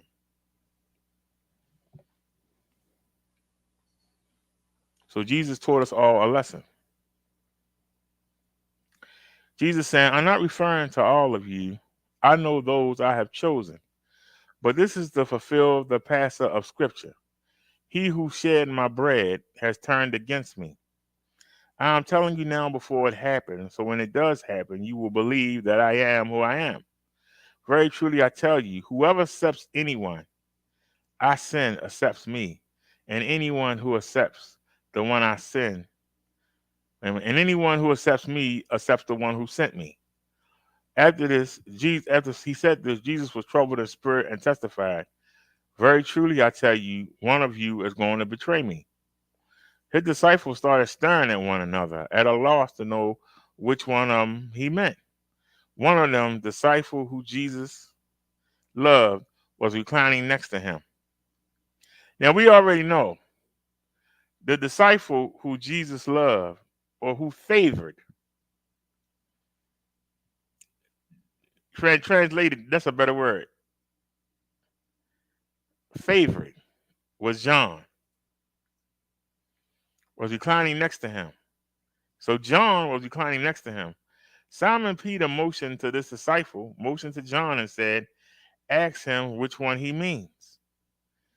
Leaning back against Jesus, John asked him, Lord, who is it?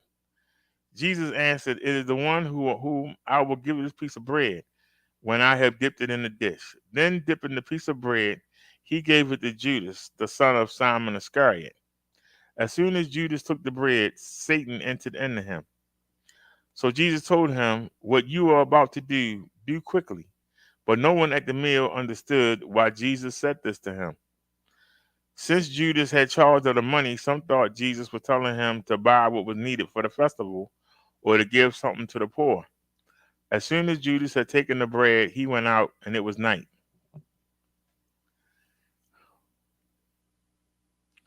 When he was gone, Jesus said, now the Son of Man is glorified, and God glorified in him.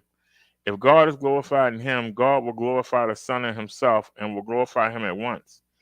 My children, I will be with you only a little longer. You will look for me. And just as I told the Hebrews, so I tell you now, where I'm going, you cannot come. A new command I give you, love one another. As I have loved you, so you must love one another. By this, everyone will know that you are my disciples, if you love one another. Simon Peter asked him, Lord, where are you going? Jesus replied, where I am going, you cannot follow, but you will follow later. Simon Peter asked, Lord, why can't I follow you now? I will lay down my life for you. Then Jesus answered, will you really lay down your life for me? Very truly, I tell you, before the rooster crows, you will disown me 3 times.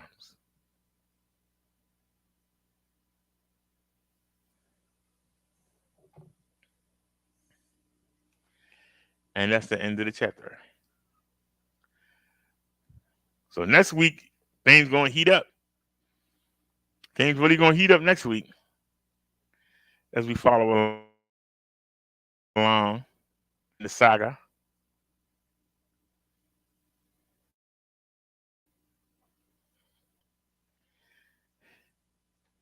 Anybody have any comments? Y'all know in the Bible study, we always do 2 chapters of John.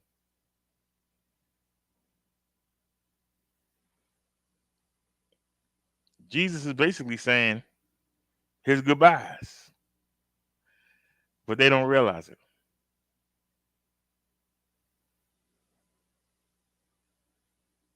Jesus is laying the foundation of the new church,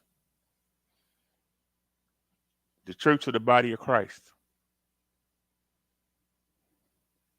Some people were saying, well, they already have a temple and they already have religious teachers. You know that Jesus don't fool with them. And the only time they come around is to try to trap him. We're going to learn later on that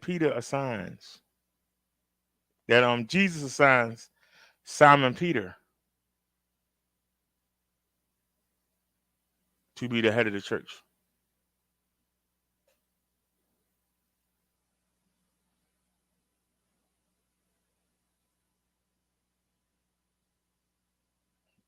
Simon Peter learns a lesson, as we'll find out next Wednesday.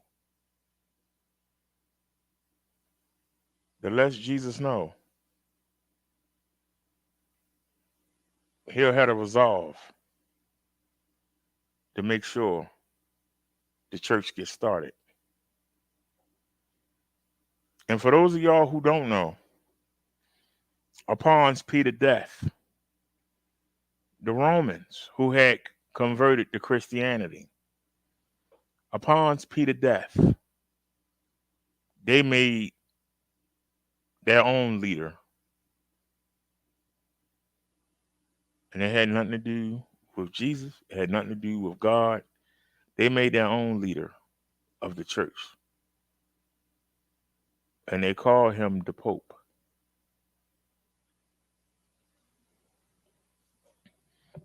God never assigned anybody to take Peter's place. The Romans took it upon themselves and they made the title of Pope.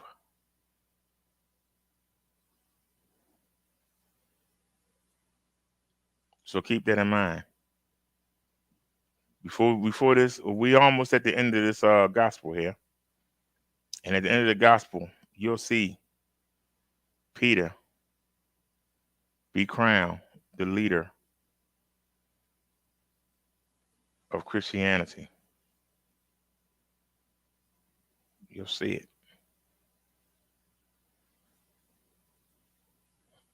And Jesus told him, right now, you won't die for me. But later on, you will.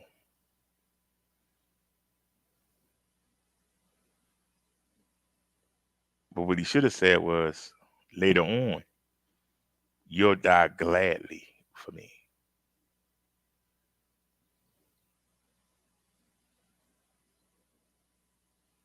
Keep in mind what I just said. Gladly.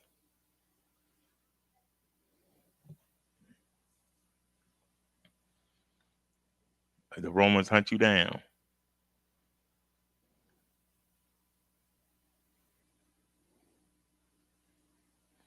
See if there's any other news here.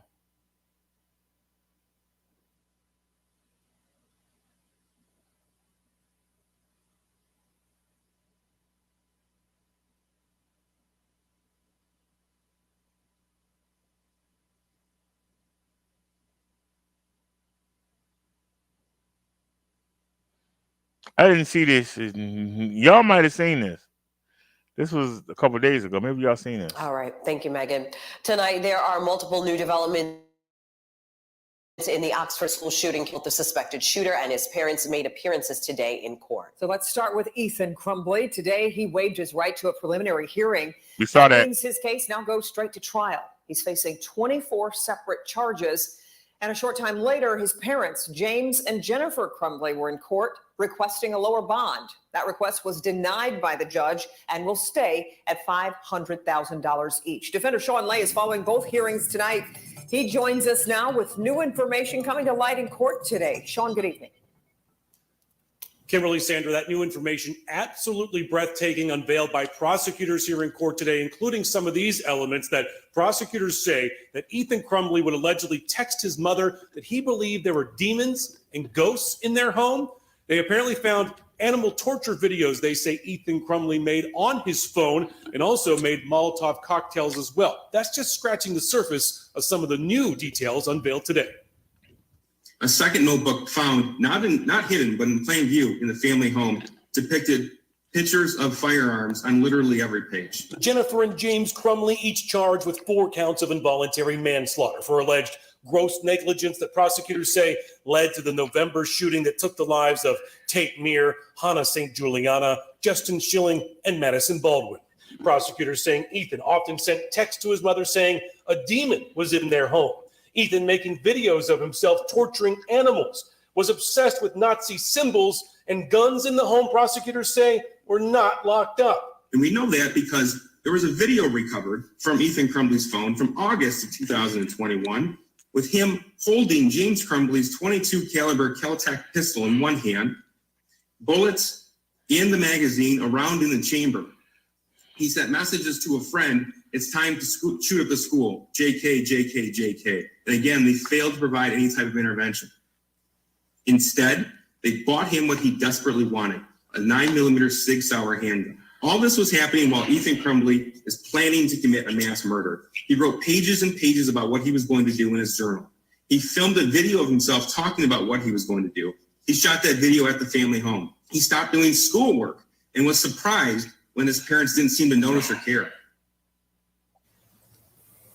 Back here live, so much more to share with you at 6 o'clock, including Karen McDonald, the Oakland County prosecutor, her argument not to lower the bond, that the Crumbleys were found when they were arrested, when they were charged with 4 new cell phones and $6,600. That's just scratching the surface. Also at 6, the parents agitated and animated in court. We'll show you what that looks like at 6 o'clock, Kimberly. So much coming to light today in court. Sean, I know prosecutors also, they highlighted Ethan Crumbley's internet searches. Talk a little bit about what stands out about those searches. Prosecutors looked into those searches, saying that Ethan Crumbley searched allegedly school shootings and firearms so often that the internet started feeding him ads into his phone and internet searches for mental health care and for firearms purchases. Yeah. More at 6. Sean, we appreciate it. That definitely take you into the mind. And these parents knew this stuff was going on. And instead of them asking for help, they actually supported it. Whether or not they want to admit it, they actually supported it.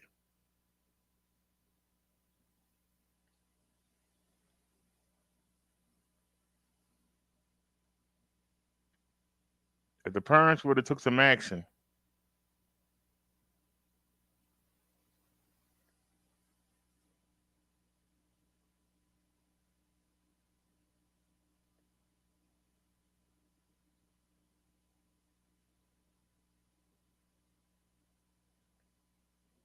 We begin here with breaking news. A man shot while on board a subway train in the Bronx. This happened in the Bronx Park East subway station. CBS 2's Leah Mishkin live there with more details. Leah, what do we know so far?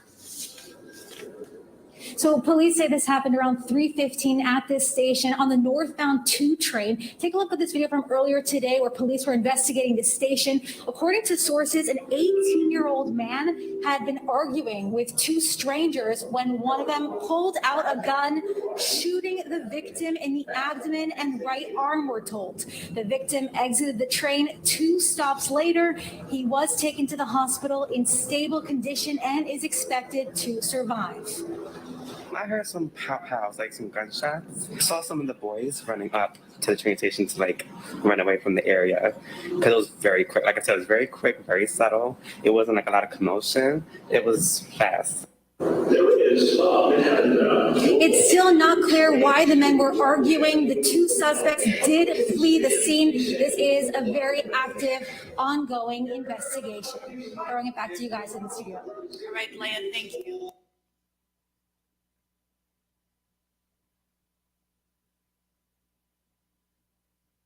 not safe to ride the subway.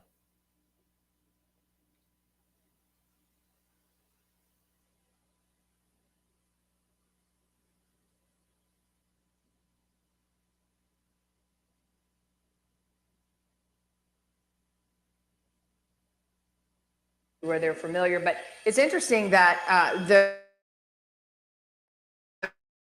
initial of the vehicle was sort of tracking this truck. So possibly it was stolen earlier in the day or yesterday, and then he got sight of it and started tracking it, and then probably, we're guessing, reached out to authorities, and that's when this pursuit happened. Okay, he just passed the Parkway Calabasas exit. That's an area that's very familiar to a lot of people. So one more time, David. Then a couple of moments here, he will be he's back in LA County now, but in a couple of moments here, he will be in the Woodland Hills area, still traveling eastbound or southbound on the 101 freeway. And again, the traffic for this time of day is pretty light, very light. Well, no one's in school right now. You know, the big district starts, LAUSD starts tomorrow, and still it was light coming in this morning too. So interesting. It always makes for a dynamic pursuit depending on if there's traffic or not. But this, he could just keep going as far as he wants. It'll be interesting to see. We'll speed it up some. Exits. This is the first time he's now come to a stop. It could be a fuel. I'll play it again for you, Liz. Avoided that spike strip, and now he is. Hey man, I went too far. Hold on. Sunset from Hollywood, and they were talking about trying to get that spike there at Fairfax. And we saw that he had his hand out the window, kind of leisurely just driving along. Does it look like no one's in the passenger at this point? Yeah, we haven't been able to see. Also we spoke with the CHP representative, and they said that it's unclear if there is someone else in the vehicle with him. Now we're definitely on Sunset Boulevard now, and we're headed back east. So he's going to be very close to us pretty soon here in Hollywood. Again, he would have the option, if he keeps going in this direction, he'll have the option to get back on the 101. He could go north or south, and we've seen him start in North Hollywood and then going into left lane here. Here's a spike strip. They're throwing it out right there. He's going to try to get him. Let's see. Nope. The officers had to take cover because the guy veered towards them. They did not hit the spike strip. They got it out there, but just not quite in the right position, and they couldn't operate it. But the officers having to dive behind their vehicles to take cover. But that's unfortunate. But, you know, there's plenty of opportunity ahead, especially at this speed, to get other units with spike strips ahead and try that once more. And again, right now you're watching a CHP pursuit at this point. Still, CHP officers, I believe, behind this. Well, something wrong. This is in Hollywood on Sunset Boulevard. Eastbound, just stopping his vehicle now. Okay. And can you pull out a little bit? Where is he? Is he basically just what area? 7-Eleven. Gardner is going to be the next closest street. Okay. Yeah. Gardner, you see the traffic stop in progress. We're going to try to hold here, David, so the camera behaves. We'll see if this is the end. Maybe he's out of gas, maybe not, but we'll see what happens. The door has not opened. I haven't seen any keys come out. I'm going to try to squeeze in here a little tighter, David, if you can hold it real still.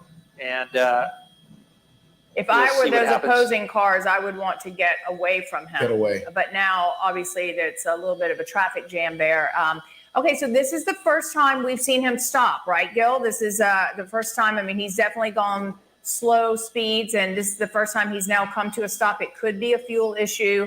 He just avoided that spike strip, and now he is sitting in the vehicle, and obviously CHP probably announcing to him, you know, giving him commands to get out of the vehicle, but clearly nothing's happening yet. We have a lot of people in that area as well. I mean, there's a convenience store right there. You see people in that parking garage. Everyone's now moving towards the back to kind of avoid the street at this point. Yeah, it looks like there's a FedEx right there. So people parking in that area. I'm super familiar with Sunset, but for some reason I can't figure out. Okay, there's. So he is getting out. Okay, it looks like he is complying with CHP with his arms up. Yeah, and it looks like he is complying finally. He's turning around. Trying to hold the camera here as steady as possible, but it is failing on us. But yeah, definitely, I think it's just the driver only, and it is now LAPD that's doing the stop here. CHP has completely pulled off of it, but we'll see what happens here with the driver. He's walking backwards now, probably listening to commands by the officers there on scene. Just thankful that's looks like it's coming to a peaceful end at this point. Haven't seen anyone get out the passenger side either, so giving you an indication that this person was probably by themselves a lot of times they'll come out by themselves. So if this was him deciding to do this, or if he in fact ran out of fuel, because in the last He on the ground. Go get him. minutes, he went pretty slow. See the officers there checking the other side of the vehicle to make sure no one else is in there. And they just cleared that other side, so they're going to take him into custody, move in with the team, and make the arrest on the driver. But here we are, I believe it's been about an hour and a half on this pursuit at least, since LAPD first tried to pull it over. It was North Hollywood Division officers that finally found it after the vehicle was being tracked, and it took off on them. It got on the freeway all the way out toward them, and then back. Here comes the team in for the arrest. And I apologize for the camera. It is just failing us up here. But it looks like the driver now is in custody. All right, family. God It's okay, it's all good. I feel like I'm on a roller coaster. God darn.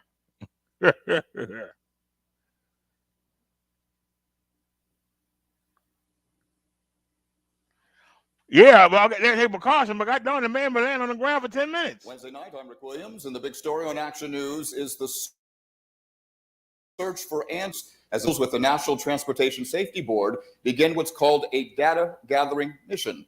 And that'll include talking to the pilot of the down chopper, as well as the 2 crew members who were transporting a baby to Children's Hospital at the time. Miraculously, none of the passengers were critically injured. Action News reporter Dan Cuellar is on the scene tonight, and he has an exclusive interview with a Good Samaritan who helped keep the baby safe moments after the crash. Dan. Rick, we also have new surveillance footage of the chopper in the air before it crashed, but also that exclusive interview with someone not trained in responding to a helicopter crash, but who risked her life anyway to get the baby out of harm's way. This door cam video obtained by Action News shows the medical helicopter passing by, clearly in distress, moments before it crashed a few blocks away. Lyft driver Catherine D'Onofrio was passing by the crash site moments later and could not believe what she was seeing. We saw all the fuel coming out of it, and there's like a little bit of fire. She says she saw a crew member sitting on top of the aircraft holding what she did not know at the time was a 2-month-old baby girl and yelling out to people standing nearby. He yelled, "I need help." Your first reaction is to stay away, okay? But as soon as he said he needed help, I was like, what would Jesus do? You know what I mean? Like, okay, I hope it doesn't blow because I have a child to get home to. I literally was just like, give me whatever you need to give me and like get the heck out of there before it blows. So I didn't know what to expect what he was going to give me. And that's when he handed me the baby girl. And I'm like, oh, okay. Someone snapped this photo of D'Onofrio running from the chopper with the baby in her hands. She lauds the crew member, Chris Lawson, as a hero. He actually could have jumped out himself, but as the picture showed, like he was on top with the black blanket, like all you could see was the black blanket. He didn't want to get out until he knew the baby was out. She also lauds pilot Daniel Moore, whose mother tells us by phone he spent many years in the U.S. Army flying helicopters on missions before flying medical helicopters. Literally, Jesus was with that pilot and was like, go right there. How do you miss all of that? You know what I mean? All that stuff. That's incredible to me. And the one crew member made a joke like, I know that we needed a new helicopter, but this is not the way to get one. We just started, I'm like, and then we all started cracking up. I'm like, now we can joke. Now we can laugh about it because everyone's away from the helicopter. And here you see the area where the chopper crash landed in shrubbery just outside the church walls. D'Onofrio, the mother of a 6-year-old girl, was glad to hear that the baby is okay, but concerned about the pilot, whose mother tells us tonight he is going into surgery tomorrow and was asking for people's prayers. We're live here in Drexel Hill. I'm Dan Cuellar, Channel 6, Action News. Rick? All right, Dan, thank you.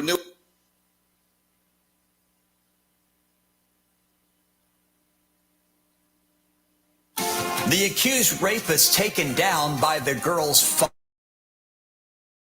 It is a story you'll see on 2 tonight. Prosecutors say the attacker was preying on young children in that particular neighborhood. And they believe there could be even more victims tonight. KPRC2's Devin Clark is live in the Greenspoint area. Devin, this happened in a neighborhood just north of Greenspoint Mall. That's right, Christine. Prosecutors describe this attack as a brazen child sex assault that took place in a neighborhood right beyond that field. Now, the suspect is in custody, but that child's mother says the pain has not eased at all. It feels like I'm dying inside.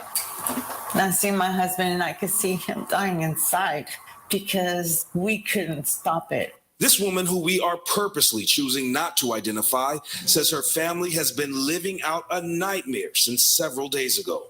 This happened when my baby was in our house, in her room, and he covered her mouth and told her, shut up. She says this man, 28-year-old Pedro Antonio Hernandez Guzman, forced her 12-year-old daughter inside their home and sexually assaulted her. She's like not in her body. She doesn't know how to feel about what happened. She's confused. Prosecutors say Guzman met the girl by approaching her near a school bus stop, then preyed on her through social media. After the attack, he came back again, but this time he was met with a surprise. The defendant was still communicating with our victim and actually returned to her home while her parents were there. There was a physical altercation that ensued, but her father ultimately was able to detain him until law enforcement arrived. Neighbors say they had seen Guzman several times before, stalking kids as they walked to and from the bus stop. I'm driving for my daughter. I see he looking at me like, oh, who's this? Oh, that's a girl. Officials fear that there may be more victims and are asking them to come forward. Meanwhile, this shaken mom is looking forward to justice for her daughter. She's strong. And I told her what she said and told us what happened was a good thing, because if not, this man would have probably continued coming to assault my child.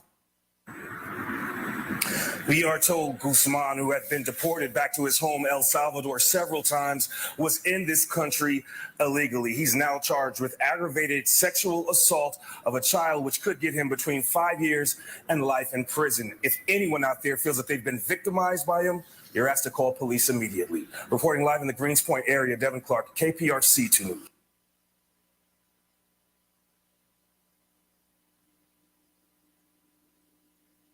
Now, the district says it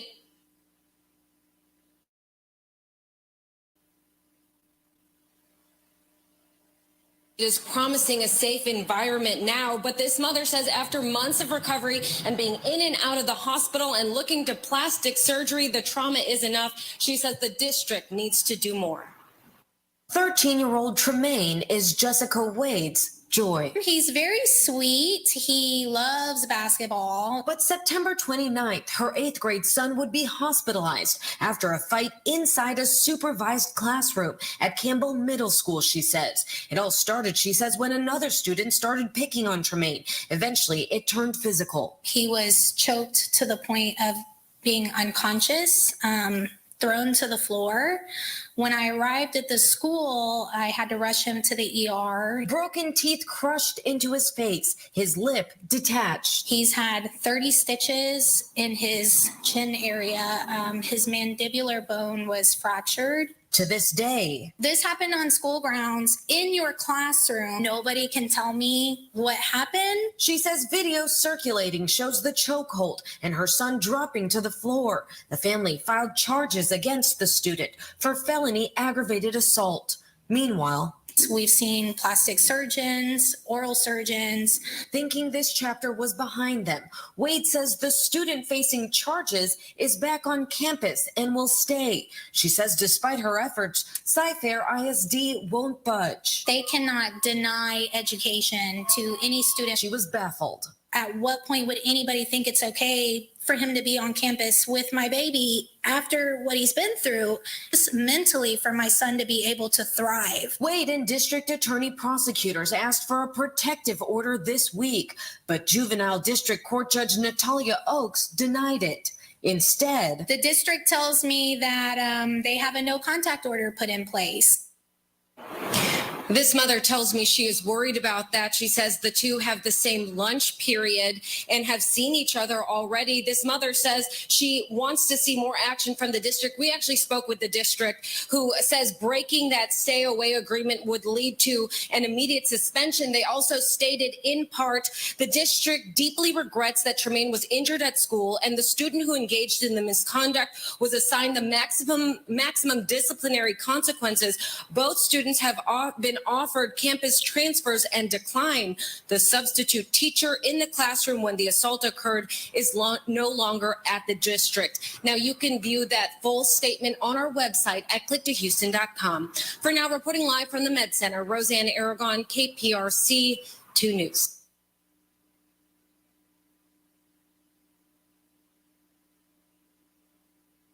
The accused rape. Wednesday night, I'm Rick Williams in the big.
Last week, a Cy-Fair ISD teacher was charged after putting her COVID son in the trunk of her car. Today, Sarah Beam appeared before a judge. Our Michelle Choi was in that courtroom. Sherman, Sarah Beam remained quiet as she waited for her probable cause hearing. Her story has got a lot of mixed reactions, some criticizing her actions, others showing her support. This morning, our cameras were rolling as she walked into the courtroom. Shortly after, she stood before a judge. The Cy-Fair ISD teacher is charged with endangering a child, accused of putting her 13-year-old son in the trunk of her car at a COVID test site. According to court records, at the time, Beam told the district employee she put him there because he had previously tested positive and she didn't want to be exposed to the virus. Today, a judge said he did not find probable cause. We spoke with Beam's attorney shortly after.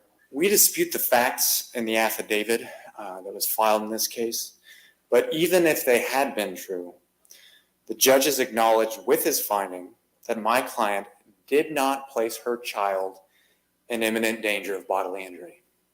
Thank you. Even though the judge didn't find probable cause, he went on to say that didn't mean the state couldn't continue their investigation. I spoke to a prosecutor asking if they would keep pursuing the case, but they declined to give a statement. I also want to mention I followed up with the Harris County DA's office to get clarification, including if this means that charges will be dropped, but haven't yet heard back. As soon as we get an update, we'll let you know. Sherman?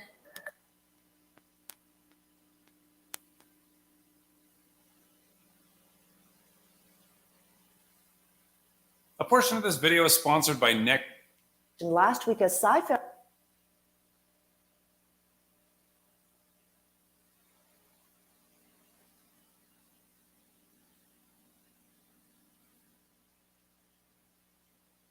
Thank you. New tonight, Video of reckless driving in East Contra Costa County. Antioch police released this video showing someone in a white Camaro doing donuts in a parking lot, then crashing into that light post. The driver then tried to run away, but police managed to arrest him for reckless driving. They also put a 30-day hold on his car. Antioch police say they are committed to arresting people who participate in sideshows or other reckless driving activities.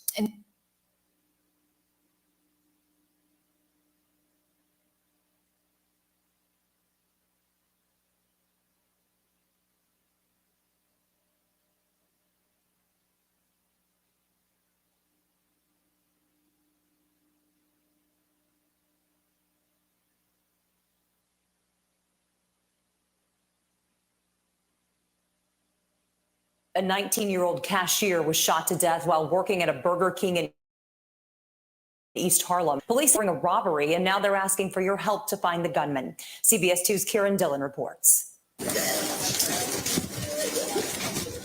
As the rain trickled down, the family of 19-year-old Crystal Bayron Nieves gathered outside the Burger King in East Harlem, where she was killed, to lay flowers in her honor and to pray for justice. This shooting is unacceptable.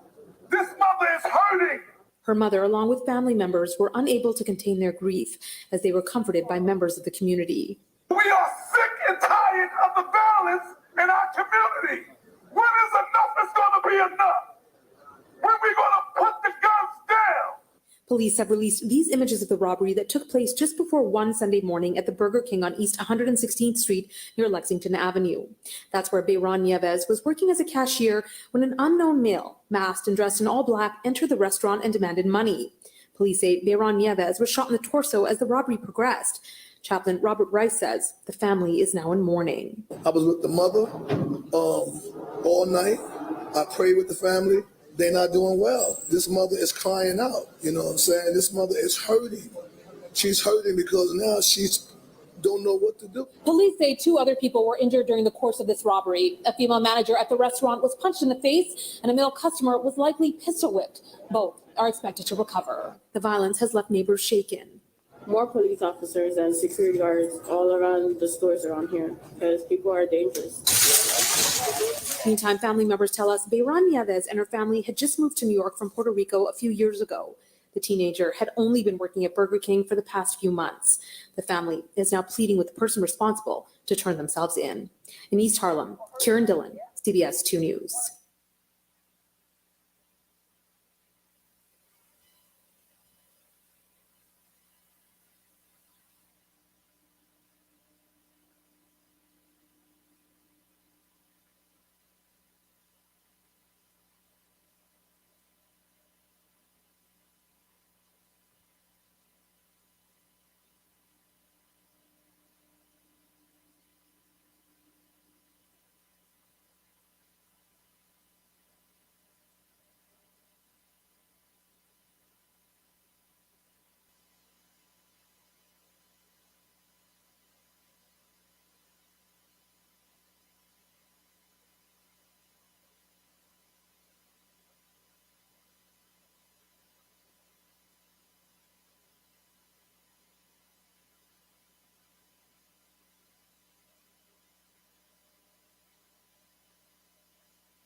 And because sorry about that, y'all.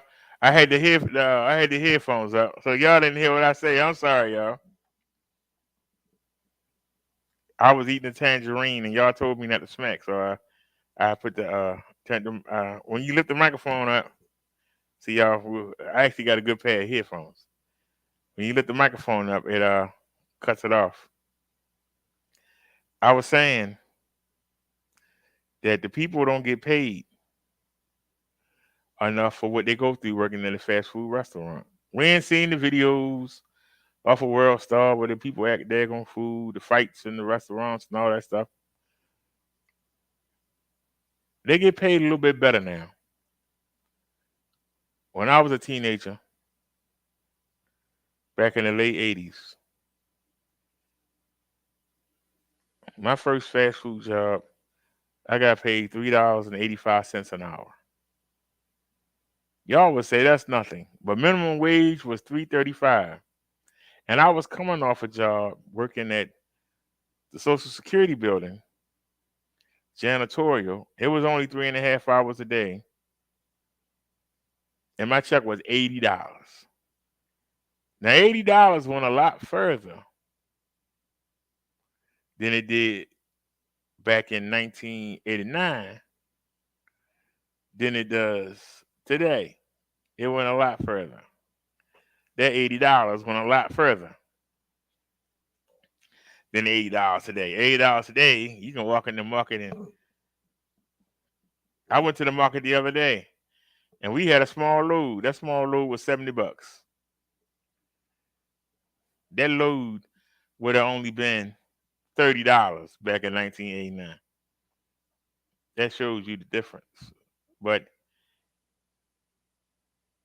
yeah, I used to work for the Social Security building and I got paid $80 a week. $80 a week. My second job was my first fast food job. I got paid $3.85. $3.85. My next job, 2 years later, I got paid $5. If you made $5 an hour back then, you were doing a little something. You wasn't doing you doing a little something. Minimum wage was $3.35. My next job, I was making $6. You thought you were doing something.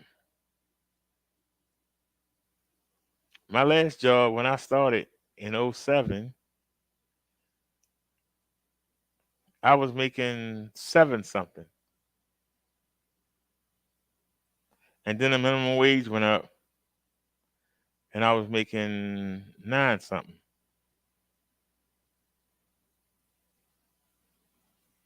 But I stayed on that job. And I worked 6 days a week, 12 hours a day. And it was the consistency of that job that allowed me to build the credits. If I hadn't worked that job, as dangerous as it was, I would be on SSI.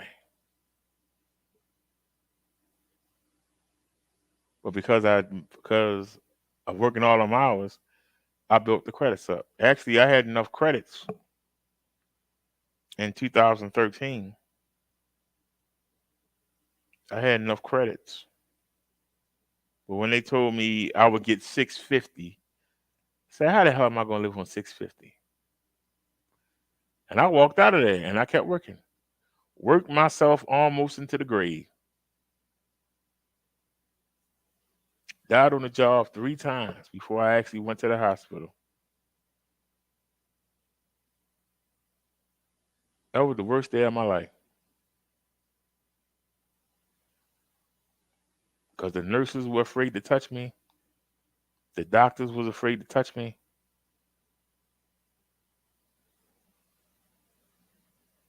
They made me think I was going to die.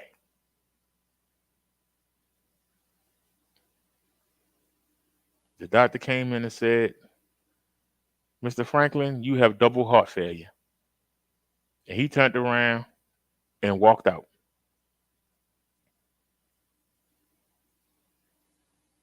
Didn't say nothing else.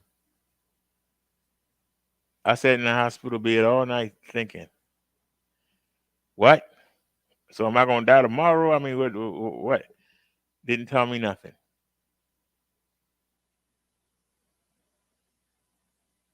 But I know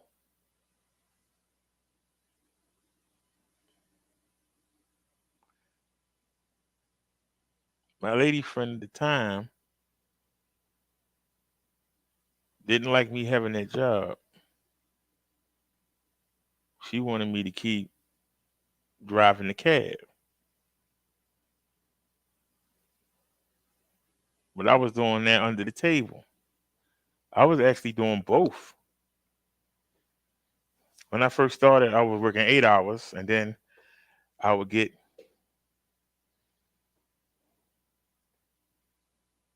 off in the morning, and I would do the morning rush taking everybody to work. I would work up until I made the money to pay for the cab, get something to eat, go home, turn the TV on, go to sleep, get up, come back to work. It was an overnight job when I first started. I was on, they call it the graveyard shift.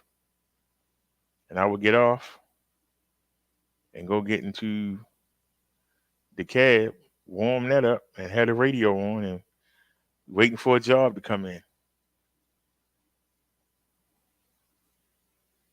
Eventually, when they offered me more hours, I let the cab go. And I got me a little car. Lady friend was mad because I was taking her and her family around in between all of that. That's why she got mad. But I wound up getting a little car, and it was nice having my own vehicle.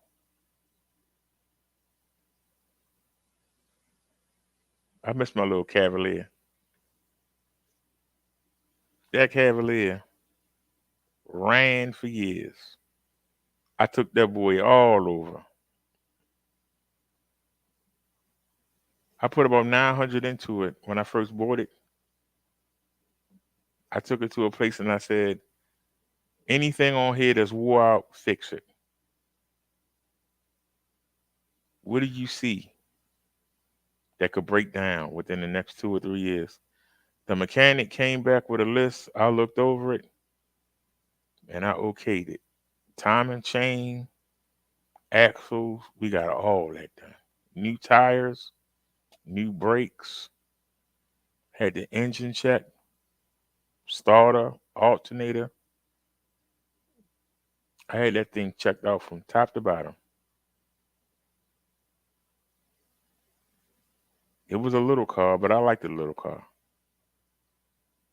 People used to always say, why you get a little car when you seem to always have a heavy set woman in the front seat? Well, they can get their own car. I like a little car. It's easy to find a parking spot with it. It fit everywhere. I like it.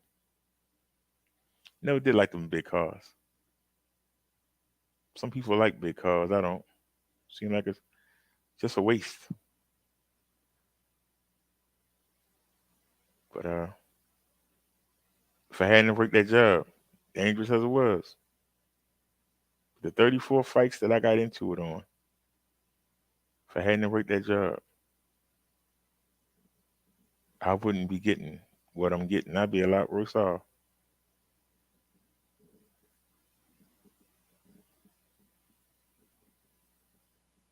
But if I had went on disability in 2013, I'm gonna show you how messed up our government is. It was $650 a month.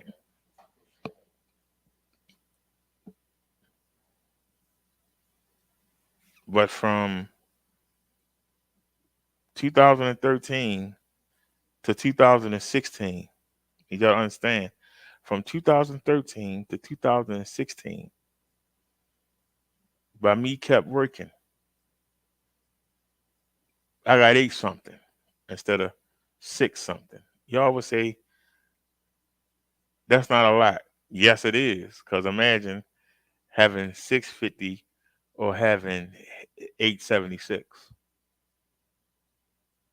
Working them extra 3 years, even though my body was failing. That put an extra $236 every month.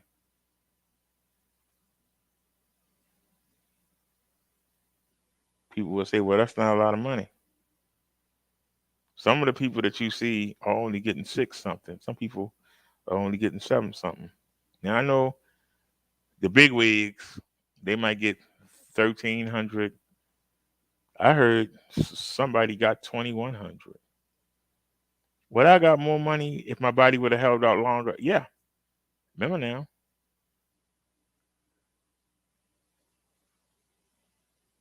You know, you're supposed to go on Social Security at 65. If my body could have held up and I could have made 65, I would have got like 1,700. That's how crazy our country is.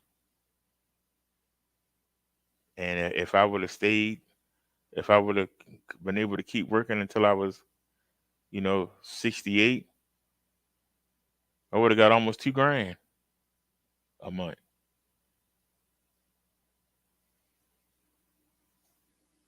So by me having to stop so young,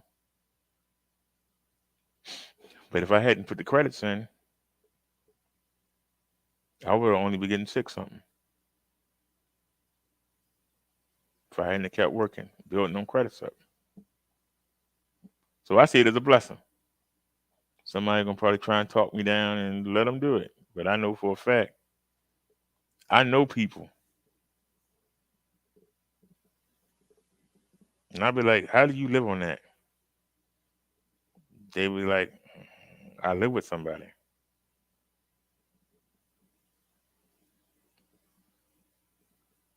Because I noticed I've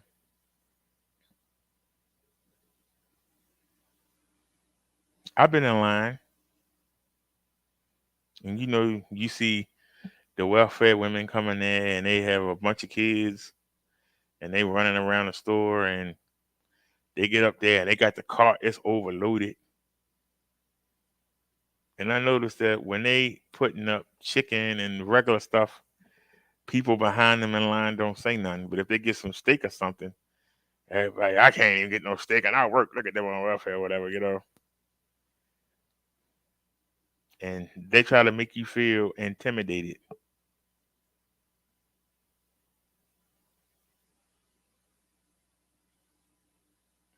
I don't feel intimidated because I know those people ain't gonna help me do nothing. Why do I care what they think?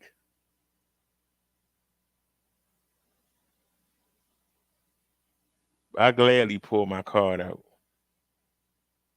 Gladly pull it out. It's a blessing to get it. And why am I gonna let somebody who I don't know take my blessing? But they'll try.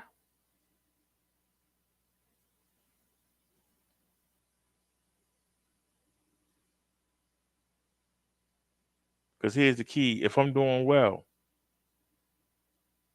why do I care about somebody that's not?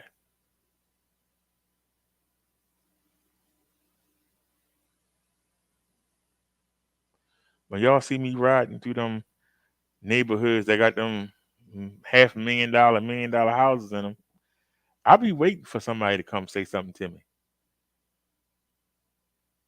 I'll be wanting them so I can get them on camera, so I can show you how crazy people are. I would love for somebody to come up here and say, hey, what you doing in this neighborhood? I want somebody to say it.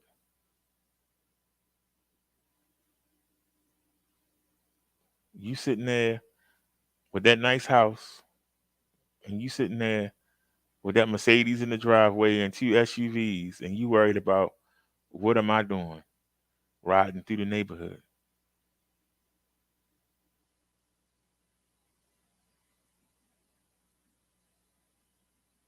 I'm riding through looking up,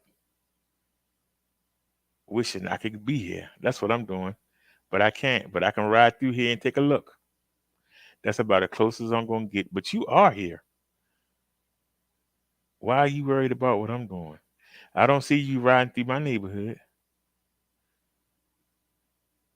because you wouldn't lower yourself to ride through my neighborhood. Only when you feeling down, you come ride through and say, well, you know, y'all could be living here. I know we're not as doing as good as the Faulkners across the street, but look, you could be living here. That's the only time you'll come through a neighborhood I live in to make yourself feel better. But I lived in many a neighborhood. The house don't make the person. Your means of transportation don't make the person. The clothes you wear don't make the person. Because if you're an idiot, whether you're rich or you're poor, you're still an idiot. You can have the fanciest clothes, but if you ain't got no personality, you just somebody that ain't got no personality with a bunch of clothes. Because sooner or later, the clothes got to come off. You can drive the fanciest car. At some point, you got to park the car. You gonna bring the car in the house with you? You're gonna be entertaining people say, hey, look at my car. No. If they're gonna stay there, they're gonna stay there because you got personality. Or if they're not gonna stay. Because they'll get tired of looking at the car. They'll get tired of looking at your jewelry. They'll get tired of looking at your house. The person is what counts. And I know whether I'm in a suit or I'm in a pair of shorts and a tank top, I know whether I'm in one of them raggedy row homes where half the block is abandoned, or if I'm in one of them $500,000 homes, I'm going to be Derek. And my energy and personality is going to explode through all of that. And I'll make you forget that I don't have this. I'll make you forget that I'm lacking that. That should be your attitude. Because you can't take none of this stuff with you.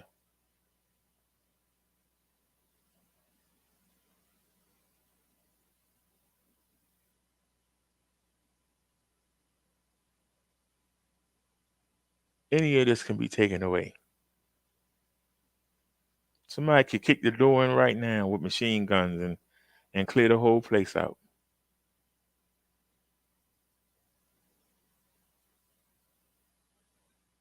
I can go borrow somebody's phone and come live. Hey, I'm live. House got cleaned out. We got nothing. I got a Bible right here. Let's do the Bible study.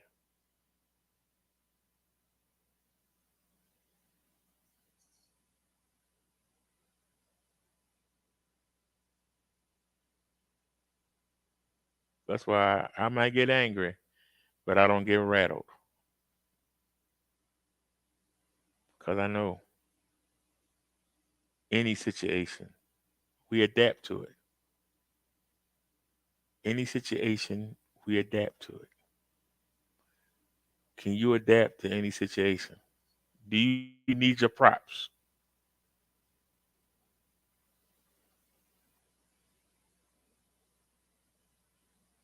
Somebody told me I need to get a co-host. I'd rather have a co-host that out there on the corner with a megaphone.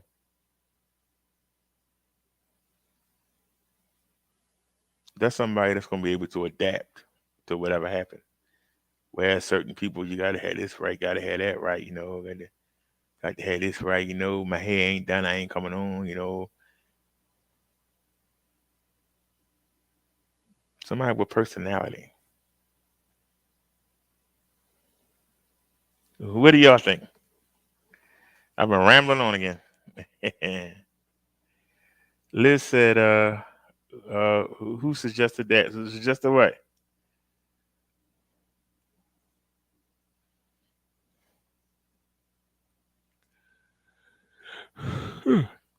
You know, that guy around the corner still keep asking me to come on the show. I really don't want to.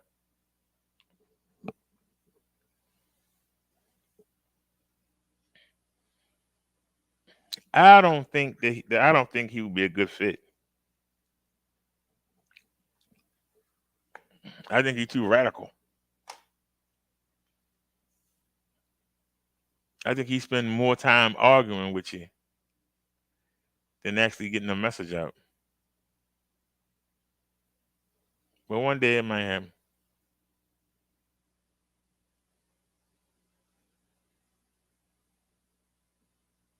Oh, why so early? What time? It's only 4:47. Okay.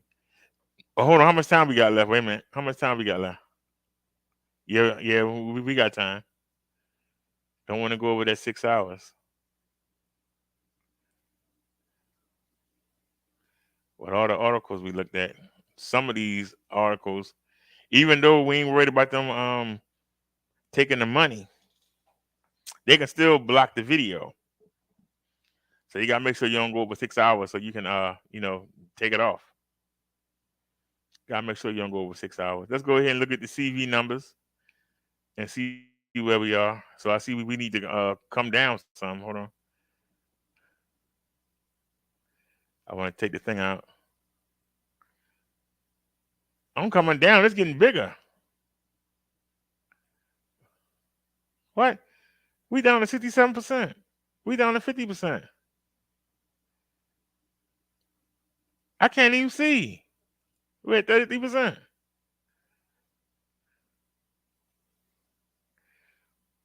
I'm gonna have to get these images right. I got them set for the other computer, not for this one.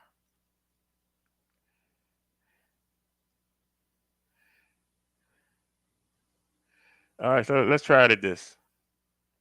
Y'all see this on y'all screen?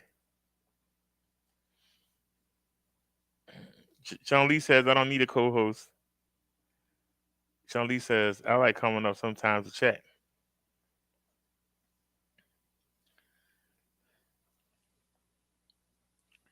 Well, if somebody want to come up and say hello, here's the link. I'm getting ready to do the CV numbers.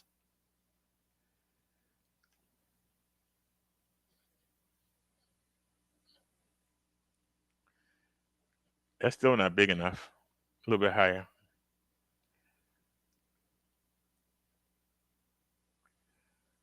All right.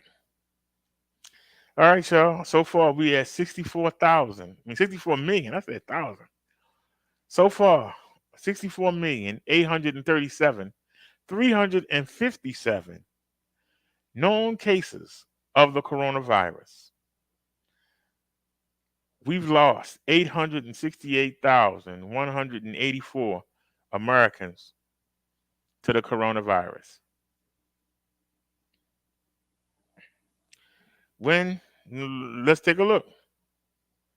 I was hoping they came today.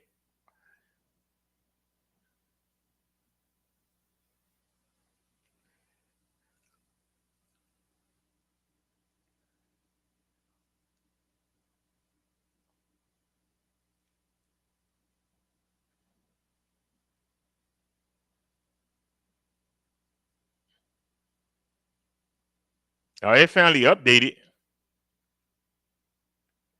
It says arrived at Amazon facility in Nottingham, Maryland at 4:47. So it's coming tomorrow, and it's coming USPS.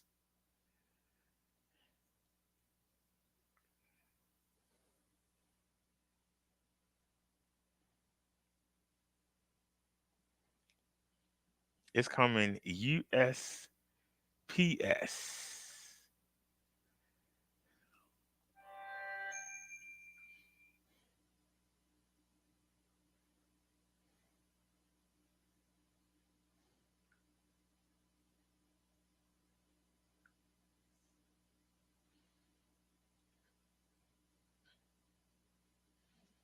Give me a second, y'all, because I want to go check and see what time. Because I didn't make that appointment. My doctor did. I can't even remember what day. I know it's tomorrow. Let me see what time it is. Hold on a second. Give me 1 second. Going as fast as I can. You was possible, but they don't fall out.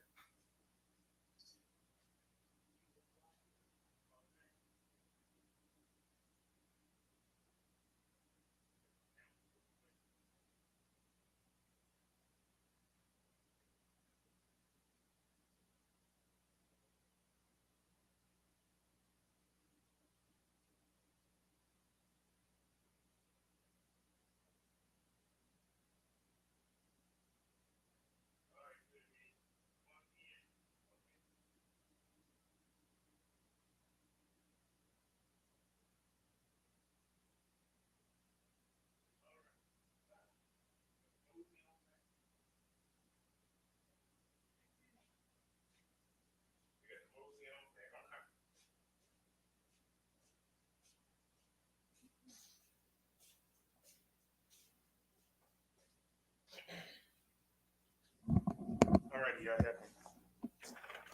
It's at 1 o'clock. So we need to be out of here by 12. It's at 1 o'clock. So I'm bringing. I had put that back on the bike. I don't know how I'm gonna do this. I think what I might do is I'll record live while we going there. Then I'll put the phone on the power bank. I'll turn it off, put it on the phone bank, and then we'll ride to the other hospital. Then I'll put the phone back on the power bank.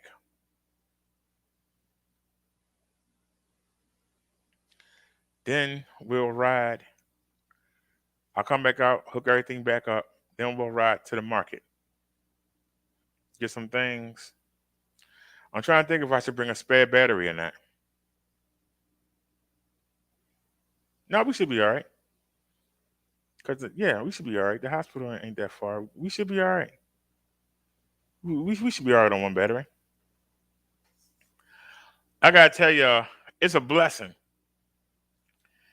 to be able to make that decision. So, all right, let's look at the stats for yesterday because everybody ain't checked in yet. It's only 4 something. Nia said better safe than sorry. Yeah, but the extra weight will put more stress on the bike. Them batteries are heavy. But yeah, I mean, if we can ride there, we ride there and come back. There shouldn't be an issue, and the battery will have a chance to rest. Actually, where is the power bank? Now that's something that we haven't. Here it is, right here. That's something that we haven't looked at in a while. We can bring the power bank.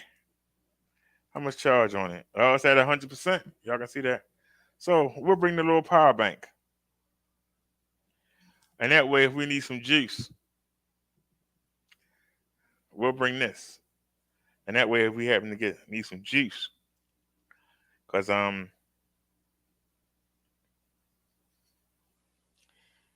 when we go to the second hospital, I actually can take this, and just for safety precautions, after I chain the bike up, I can connect this. So I'm gonna take the pannier bags. I'm gonna put the pannier bags on the bike, and what I'm gonna do is I'm going to charge. Excuse me. I'm going to charge up the I'm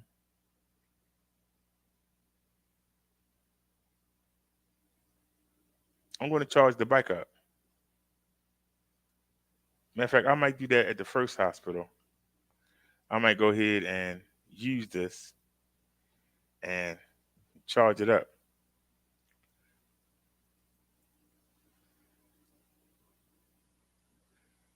Yeah, I might do that. I might use this, charge it up, And then I might bring a power bank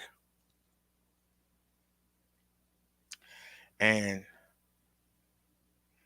let the power bank charge this up while we ride to the second hospital. And then, but I think we should be able to do it all on one battery. We'll have to see. I think one battery should do it all. What do y'all think? Y'all say better safe than sorry. Yeah, our new keyboard coming tomorrow. Of course, while I'm gonna be out. Y'all know it's gonna work out that way. It'd be nicer if they was to get here early, but I gotta be there at 1. So if they ain't here by, 12:15, we're gonna hit the ball. We're gonna hit the ball. I don't want to be late. I want to get it over with. This is a daggone diabetes doctor. I gotta hear him talk about what am I eating, all that crap. So it ain't gonna be fun, but we'll deal with it.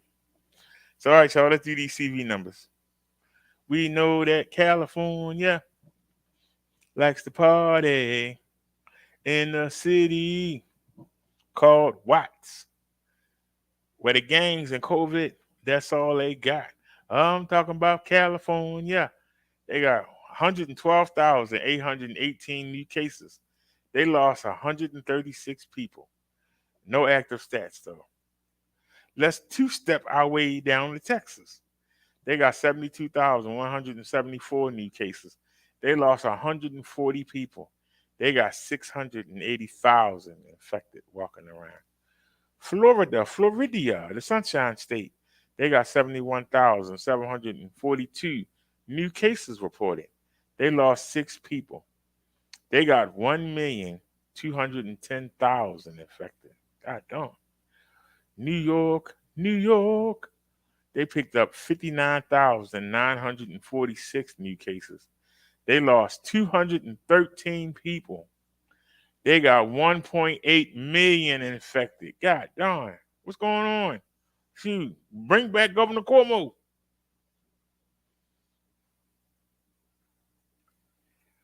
Illinois, they picked up 34,573 new cases. They lost 159 people. They got 644,000 walking around infected. Let's go to Pennsylvania. They got 31,739 new cases. They lost 204 people.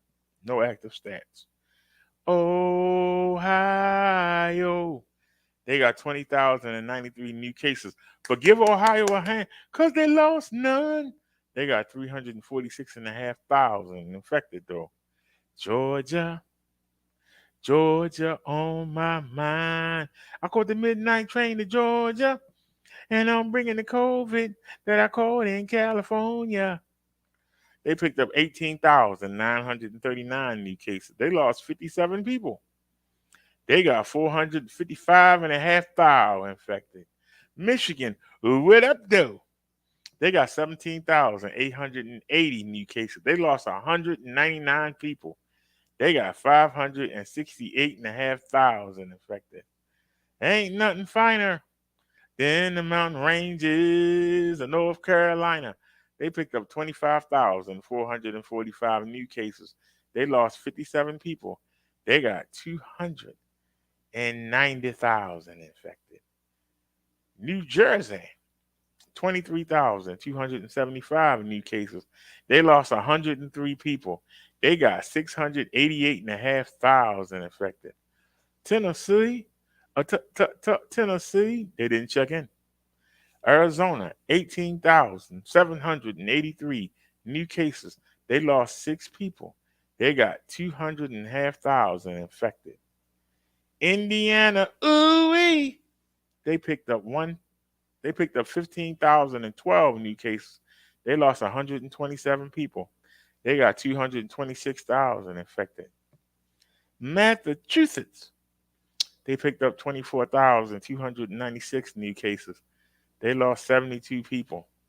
No active stats. Virginia, they picked up 19,836 new cases. They lost 35 people. no active stats. Wisconsin, they picked up 18,610 new cases. They lost 32 people. Once again, no stats. They're getting lazy. Missouri, or should I say Missouri, they picked up 2,764. And let's give them a hand because they lost none. They got almost 288,000 infected. Ain't nothing finer than the coastal lines of South Carolina. They picked up 12,178 new cases. They lost 45 people. They got 208,500 infected. Minnesota, 9,639 new cases. They lost 49 people. They got 28,500 infected. Colorado, or should I say Colorado, they picked up 12,547 new cases. But give them a hand because they lost none. They got 370,500 infected. Washington State, they picked up 17,155 new cases. They lost 75 people. They got 653,500 infected. Alabama, I said Alabama. They picked up 11,204 new cases. They lost 11 people. No active stats. Louisiana, they picked up 17,592 new cases. They lost 14 people. No active stats. Oh, shucky ducky. It's time to go to Mitch McConnell's state of Kentucky. They picked up 10,970 new cases. They lost 21 people. No active stats. Ain't nobody caroling in my state of Maryland. I said, I ain't nobody caroling in my state of Maryland. We picked up 11,033 new cases. We lost 87 people. No active stats. Oklahoma, 5,507 new cases. They lost 91 people. No active stats. Quick draw McGraw. Let's go to Utah. They picked up 10,220 new cases. They lost 14 people. They got 104,000 infected. Iowa. Iowa.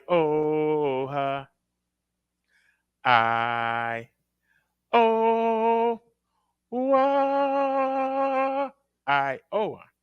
They picked up 290 new cases of the coronavirus.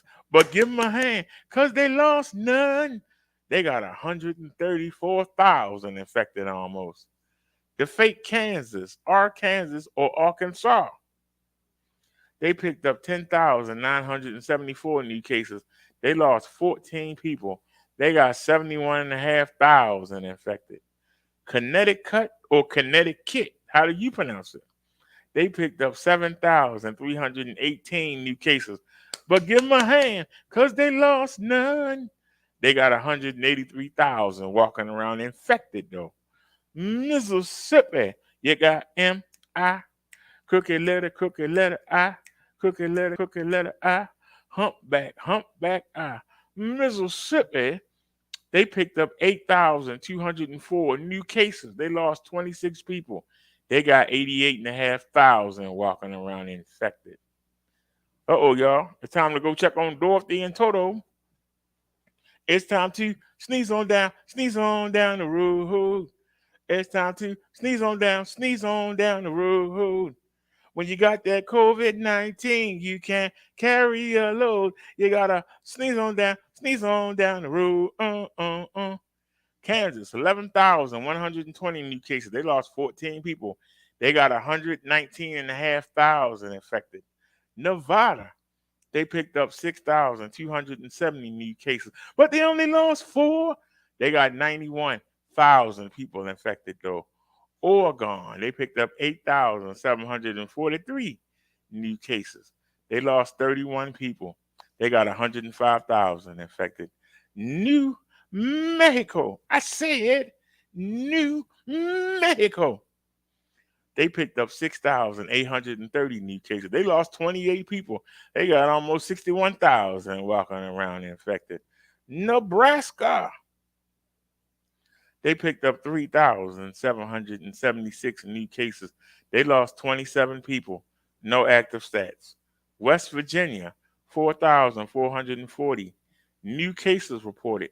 They lost 29 people. They got 13,500 infected. Idaho. I said Idaho. I said Idaho. Idaho. I said Idaho.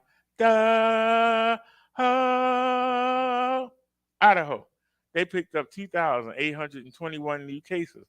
They lost 17 people. They got 190,000 walking around infected. All right, y'all, it's time to roll that R. Y'all ready to roll that R? We got to go to Rhode Island. We can do better than that. We got to go check out Rhode Island. They picked up 5,727 new cases of the coronavirus. They lost 7 people. No active stats. New Hampshire. They picked up 3,241 new cases. And give them a hand, because they lost none. They still got 20,500 affected, though. All right. We got to check on Delaware. I said Delaware. They picked up 3,556 new cases, but they only lost 4. They got 51,500 infected, though. It's time to go watch Tito Santana wrestle in that raggedy state of Montana. They picked up 1,837 new cases. They lost 6 people. They got 9,600 infected walking around. South Dakota. They picked up 2,708 new cases. They lost 6 people. They got almost 23,000 infected. North Dakota. 2,915 new cases. They lost 7 people. They got 6,000 walking around infected. Alaska, they picked up 2,414 new cases. But give the Eskimos a hand, because they lost none. No active stats. I'm sorry, they got 25,500 walking around infected up there. My favorite state. I ain't never been there, but I love doing this. It's a pain to live in Maine. It's so plain, mundane. Why? Because everything looks the same. Oh, it's so boring. It's bound to leave you snoring. It's a pain, a strain to live in Maine. Hit the chorus. It's so boring. It's bound to leave you snoring. It's a pain to live in Maine. Hey, it's so boring. It's bound to leave you snoring. It's a pain to live in Maine. Maine, 1,377 new cases. But give them a hand, because they lost none. No active stats. Time to go to Hawaii.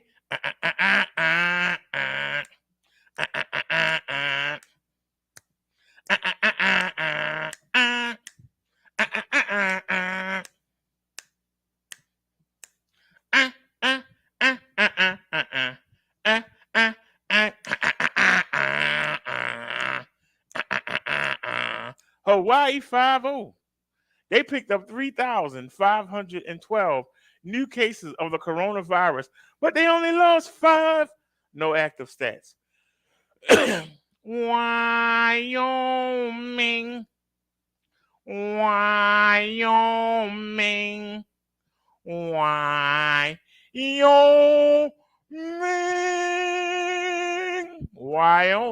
They picked up 989 new cases of the coronavirus. And give them a hand, because they lost none. They got 3,200 infected, though. District of Columbia, good old D.C., the nation's capital. They picked up 1,216 new cases, but they only lost 3. No active stats. It's time to go to Nighthawk country, the state of Vermont. Dun dun dun dun dun dun dun dun dun dun dun dun dun dun dun dun dun dun dun dun. Not country, not a hard country, the state of Vermont. They picked up 813 new cases. They lost 7 people.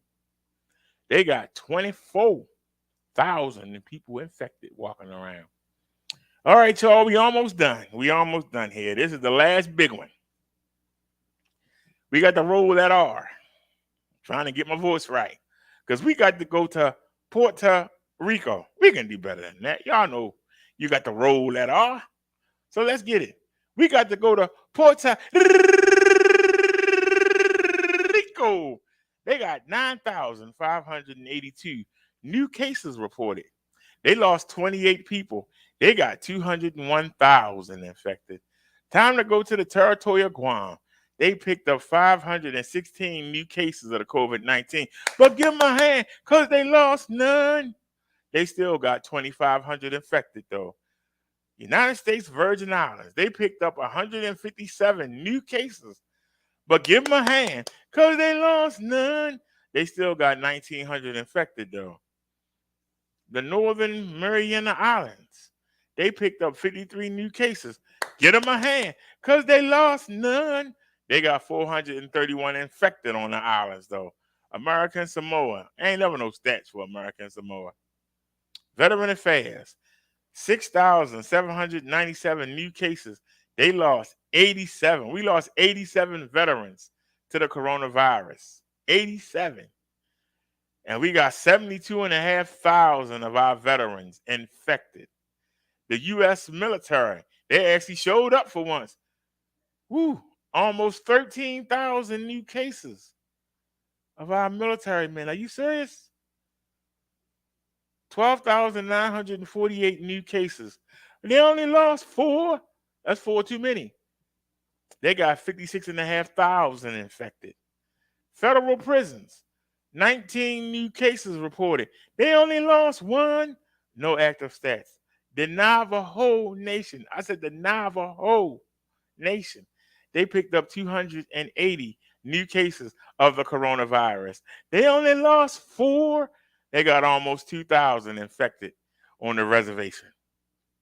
Let's look at our totals. So, total cases so far, since they've been keeping track of them, 64,367,613 total cases of the coronavirus. New cases today, actually we're looking at yesterday, 837,413. 837,000. That's almost 1 million cases in one day. That's almost 1 million cases in one day. Somebody explain how we got almost 1 million new cases in one day. With 3 vaccines. I say this every time because I'm amazed. And 2 boosters. We still got 837,413 new cases. Total deaths, 866,937. We going on 1 million dead. Before April, we'll have 1 million dying. Liz says the vaccine doesn't stop you from getting it. Then why are people walking around with no mask on, acting like it's over? New deaths, 2,312. How many people? I told y'all we was going to hit 20 for the end of the week. I thought I was kidding. We got almost 21 million people walking around the United States carrying the COVID-19 that we know of. Almost 21 million infected walking around the country right now as we speak.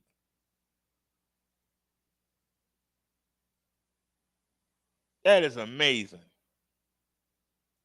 Yeah, Liz is right. The vaccine don't stop you from getting it. So why everybody walking around like they got a cure for it? Now, I ain't gonna lie. In the summertime, When I'm riding the bike, I will pull my mask down. But when I had to be around people, I pulled it up. When I had to go in the stores, I pulled it up. I had to go in the hospital. Now, because of the cold, the mask actually protects your face. So I have it on when I go outside. When I bring the food upstairs,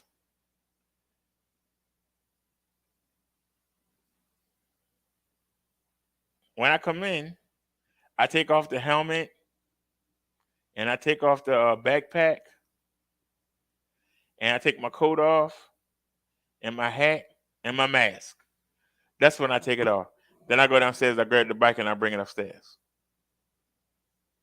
Now, if I haven't gone to the market or anything, I just bring the bike straight upstairs. So even though I got both the vaccines, the Moderna,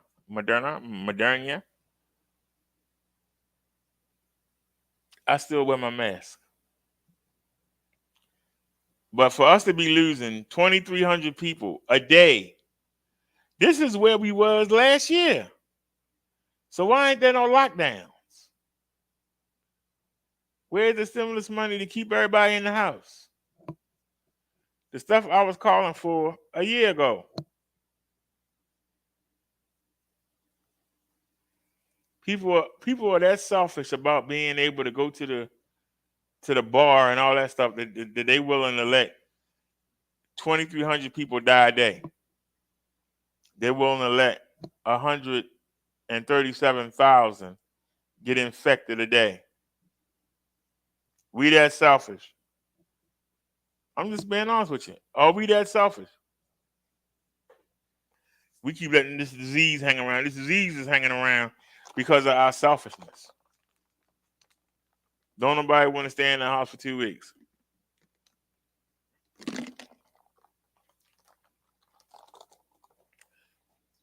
We're supposed to be the richest country in the world, but we're afraid to shut off contact with the rest of the world till they get their COVID in check.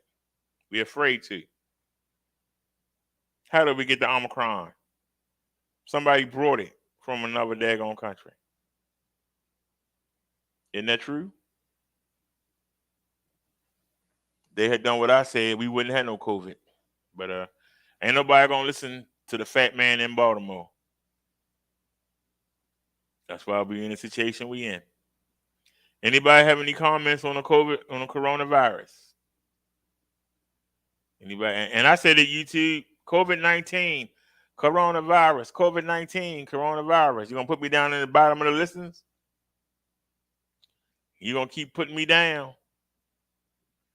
Because I talk about it. People act like it don't exist anymore. It's still there. But people keep pretending that it don't exist.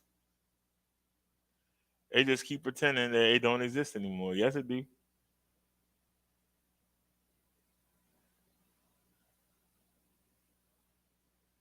Let me see here.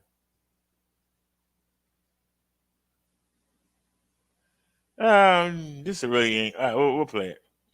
No need. 2 people are facing criminal charges after deputies say they found enough fentanyl. A home killed 2,000 people. The Flagler Sheriff's Office says the bust was part of an undercover drug operation. Take a look at where the investigation was performed. It happened in Bunnell. The town only has 2,700 residents, so the amount of fentanyl found in this small town is alarming. News4Jax reporter Brianna Andrews is joining us live from Flagler County with more details on this investigation. So, Brianna, deputies found 3.99 grams. That's a small amount? Yeah, that's about the size of a dime. To put that into perspective, well, deputies say a small amount like this is enough to take out a small town. This is a home on East Boo Street in Bunnell where detectives found a deadly amount of fentanyl inside a backpack during a drug raid on Tuesday. That was enough fentanyl to kill 2,000 people. Police arrested 27-year-old Ronkel Bennett and 22-year-old Deovion Smith. Smith was charged with possession of fentanyl with intent to distribute. It is being held without bond. Bennett was arrested and charged with domestic battery after officers found a woman during the raid who had bruises to her neck and face. My sergeant on the scene tells me it was the worst domestic violence case he's seen in his career. We spoke with a longtime neighbor who was at her wit's end. She asked to remain anonymous. They don't want to change. It's the few who got out and those who have families who are out and the children do. But honey, it's hellhole over here. According to Flagler County Sheriff's Office, Bunnell is a high crime area infamously known for drug-related crimes. And deputies are continuing to investigate this incident. Now, the woman that was found in the house, she did not need to get hospitalized for her injuries. But if you know anyone or if you are suffering from domestic violence, we have more resources available on news4jax.com. Reporting live from Flagler County, Brianna Andrews, Channel 4, the local station. Brianna, thanks.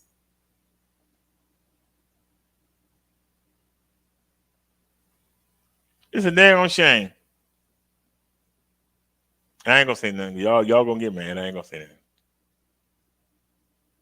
I don't care. That's a nice looking woman. She don't need all that daggone fake hair on her damn head. That's just sad. Looks a mess. All right, Derek, stop. Shut up.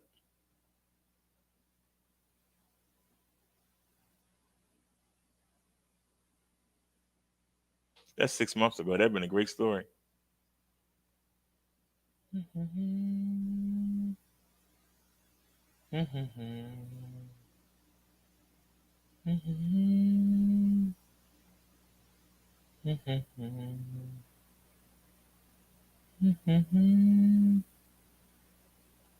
Yeah, I understand this. 11, many grocery store shelves are sitting empty across the country, but this time because KPIX5's Maria Sid Medina is in Redwood City, where she went searching for answers. It's a case of deja vu. Empty shelves from the Whole Foods in Campbell to Palo Alto and Redwood City. But it's not the only supermarket chain with low inventory. Social media users have been posting empty shelves at Trader Joe's, Safeway, and Target stores, among others, across the country. A lot of produce was just out. Like the green onions gone, like the apples that I was looking for weren't there. This isn't yet another case of panic buying that we saw in 2020. Instead, global supply issues, winter weather impacting delivery trucks out east, and record high COVID-19 infections have finally collided. Because of warehouse shortages, because of truck driver shortages, companies are either shipping partial orders, not shipping orders at all. I'm wondering if workers that normally tend to those things are just out sick. One employee who wants to remain anonymous told KPIX5 the entire seafood department at the Campbell Whole Foods has been out sick with COVID-19 for weeks. Shipments have been sparse and consumer demand is driving up prices. The shelves are empty. The workers look very sad and tired. Today, two groups, the Raging Grannies and Vigil for Democracy, gathered outside of the Palo Alto Whole Foods as a show of support for workers. They claim inventory isn't just low, so are their spirits. The problem is that when people get sick, when people get tired, when people are mistreated, they don't come to work. And do you want them to come to work if they feel like they're sick? I expect in the coming weeks we will continue to face supply challenges. Those challenges will be sporadic and they will impact different areas at different times. In Redwood City, Maria Sid Medina, KPIX5. We reached out to Whole Foods for comment, but have not heard back yet. All right, y'all. It would have been nice if that new keyboard would have got here today. So hopefully we got a new story to look at. Hopefully it'll be here tomorrow. Nia says rising costs due to shortages. Yeah, I know. I have to go to the market tomorrow. Actually, I don't have to go, but yeah, I gotta get low. We down to I had bought 2 things of them shrimps, that little ring of shrimps, and you divide them in half. So I still got 1 container, and you divide them in half, and so you put half in with 2 bags of the Encore rice, and then you do it again so you can get 2 meals. So I'm gonna be able to get 2 meals out of it, and so I'm gonna eat one when I get off of here, I still got a couple tangerines left. I got a couple pieces of the Hershey candy left. I still got a pack of the graham crackers left. So I got enough food to to tomorrow morning. I got enough food, but we're gonna have to go when we finish with the doctors. I don't have to go to the second hospital, but I want to get that over with. I mean, we could go Monday, but then we got an appointment on Wednesday, so I'd rather just get it over with, be honest with you. So I'm gonna try and see that doctor, come from out of there, then ride down, hit the other hospital, and then I got the two paperworks from I got the two paperworks. What do you call it? I got the two paperworks from I'm not sure if they're the ones. I had to see. I'll take them and ask them is these the ones, and if not, I'll go to each doctor's office. They're on opposite sides of the building, and then I'll come back and get the lab work done. I'd rather just get it over with. I should have went today and got it over with. The weather was nice. It was 40 something. So the weather was nice. Hopefully the weather be nice tomorrow. Let me see, what would the weather be tomorrow?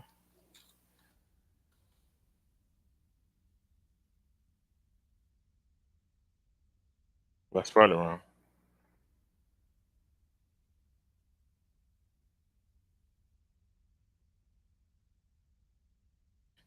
I don't realize how inconvenient it is not to have a keyboard. Especially in the bedroom. Yeah, it's 43 degrees right now. All right, tomorrow it's gonna be 46. Where's the hourly? Where's the hourly forecast? Come on, man. Where's the hourly? Hourly. Where's the hourly? There you go. Baltimore hourly.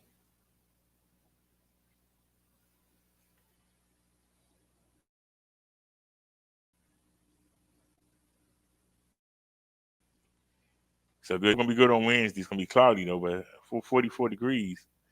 So that's good. Tomorrow it's gonna be 46. Check out the hourly. So Saturday gonna be the worst day. So I'm glad that I ain't got to go nowhere on Saturday. We can just do the sermon. Um, yeah, it's 43, 42. Y'all might say, why am I so happy to see the 40s? Let me tell you, because 40 is a big difference between 40 and 28. Let me tell you. So this is Friday. We're gonna have to leave out here at 12 o'clock. It's gonna be 45 degrees. It's only a 2% chance of precipitation. It's gonna be windy though. That's not good for the microphones. It's gonna be windy tomorrow, y'all. So I'm not gonna use the stream yards. I'm not gonna use the stream yards. I'm gonna use the what you call them at. We definitely what's the humidity? 61%. Okay, winds northwest at 15 miles per hour. So y'all, it's gonna be windy tomorrow, and I'm gonna have a phone on my head. You think I should put it on? You think I should put it on my shoulder?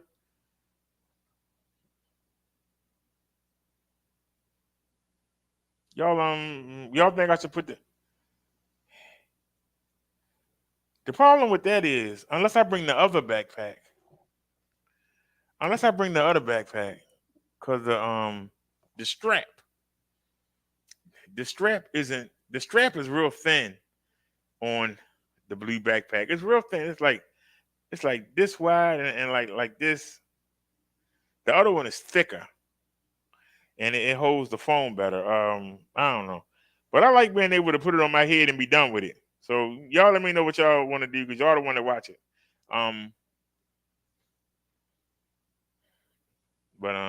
So how's the weather gonna hold up? 45. I'm trying to plan the day out, so it's not gonna hit 38 until 6.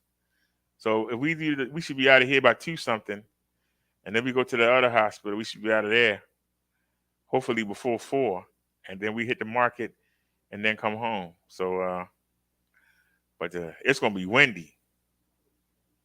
Y'all don't realize that when you riding into the wind like that, it put more stress on the bike, and it put more stress on your body, absorbing all that wind hitting you in your face. A lot of people don't realize that.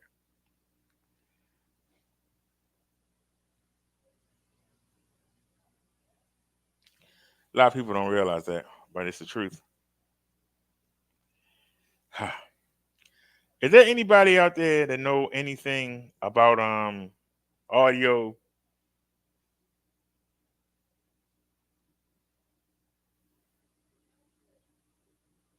Well, y'all know that we got two of the 5.1 sound cards, and I brought the old one out here. I got it to work again. I took it apart, and I got it to work again, and we're using that right now. It seems to work better on this computer, probably because it's older and the sound card is older. I was thinking about getting an HDMI splitter.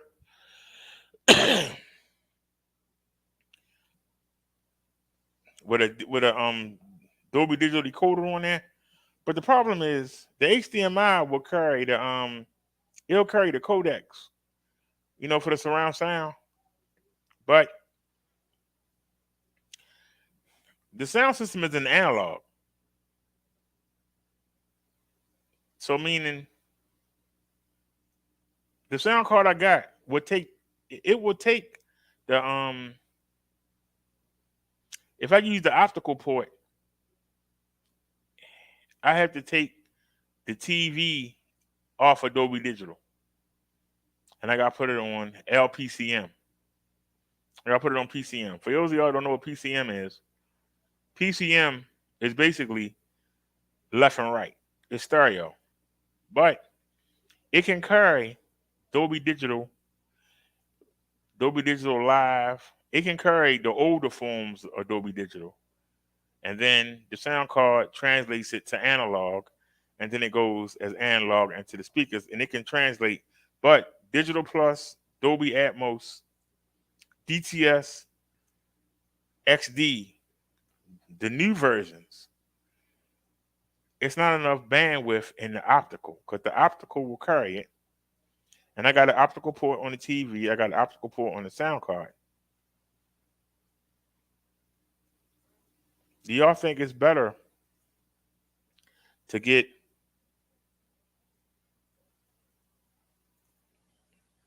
See, that's the problem.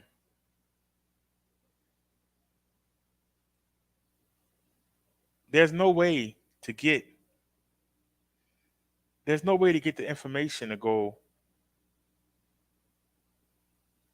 into the unless I do it from the computer. And I like watching the smart TV. I don't know how I would get the information to leave the smart TV and get to the speakers. I got to find something that has an HDMI port that I can take the sound coming from the TV and have that decode the Dolby Digital Plus, then make it from digital to analog, and then send it to the speakers. I don't know how to do that. How I would do that. Maybe I could find an optical in. Does anybody understand that stuff?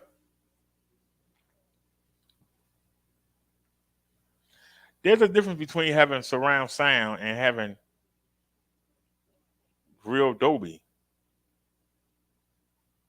Surround sound is just having speakers around you and the sound come out of all of them. But if they all playing the same thing, I mean, what's the difference? Now, the system I have, it has Matrix 3D. And it takes the sound that go to the rear speakers and it turns the sound around. But it's still the same sound that's coming from the front speakers. It just plays it in reverse to give you the impression that it's surround. But that's not the real Dolby. I'm trying to figure out how to cheaply do the real Dolby. Now, a receiver with Dolby Pro Logic, them receivers start at $200. That's out the question.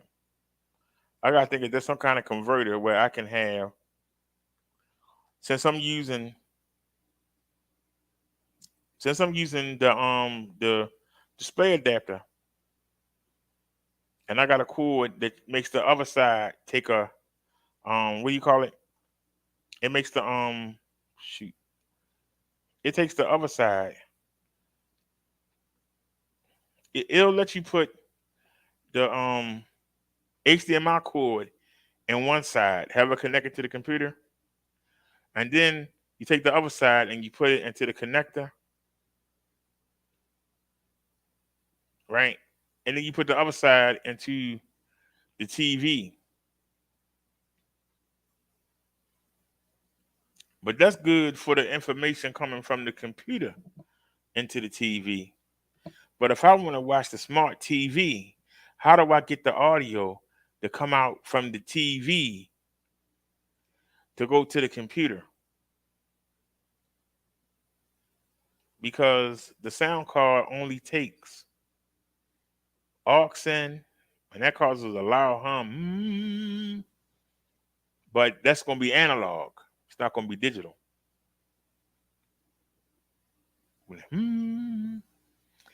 If I use the optical output, which is a spot there for the sound card, it has an optical, but the two channels can't carry, don't have enough bandwidth on them to carry the Dolby Digital Plus and the DTX-D, DTX Live.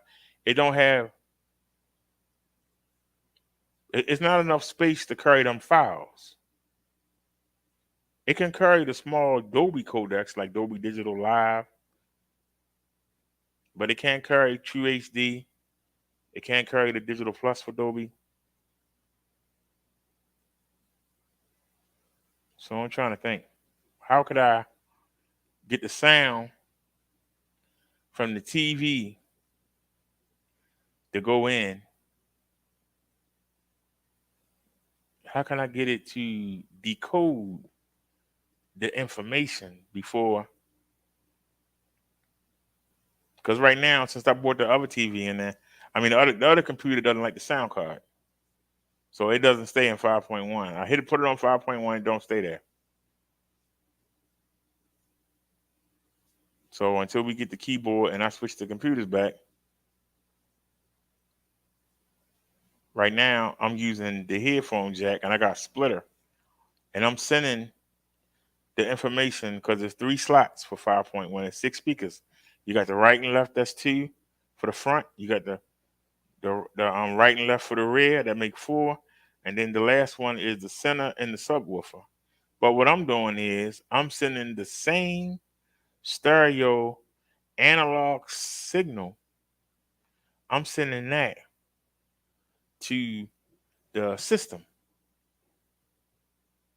It's 3 different headphone jacks.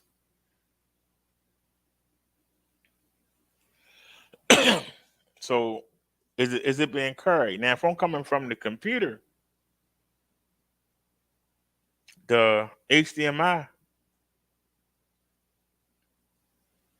it can handle the Dolby Digital Plus and Dolby Digital Live using the Intel R. And what it does is it sends the information to the TV. But can I get it to send the information from the TV? Can I get that to come back through the same way that it's coming in? If I can get it to come back through, anybody know how to do that? How can I get the TV sound to not just bring it in? How can I get the TV sound to bring it back out to the computer?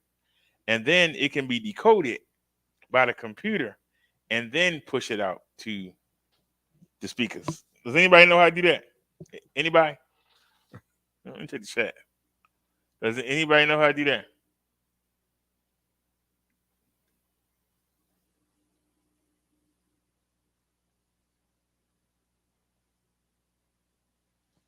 I'm not gonna be able to do this when I go into the bedroom. So I might as well look now. Oops. I'm on the wrong one. I might check out American Idol auditions today. I might put that on Alexa.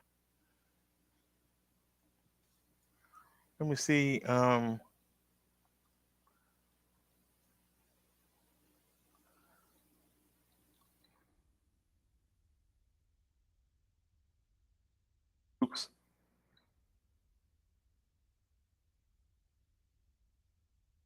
Wait a minute, that thing's in the way. I can't see what I'm doing.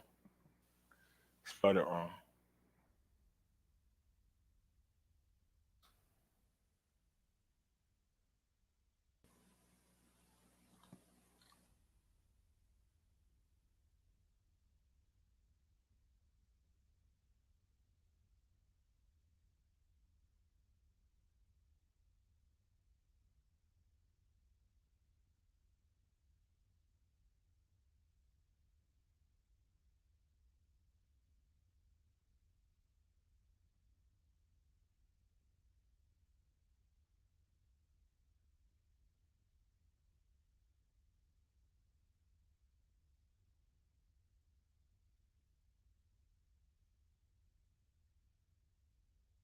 Let me see if they got one.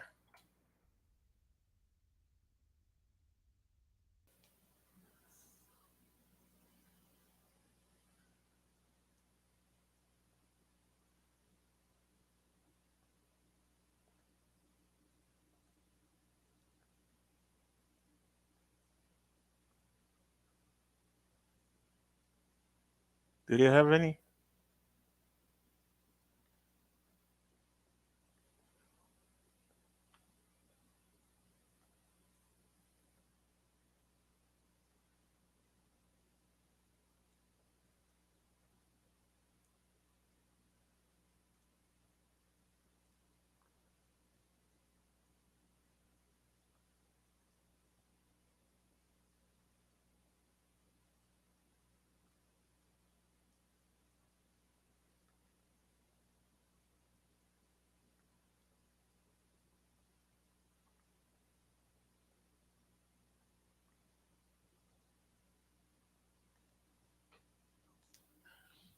That has a splitter.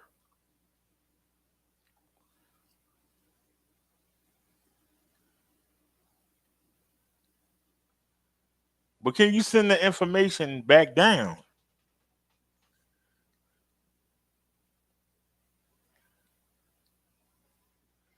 For those of y'all that don't understand,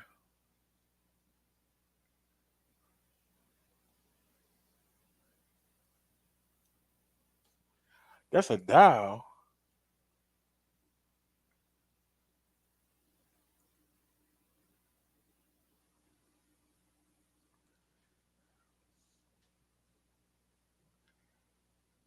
See, this is what I have right here, similar to this, right?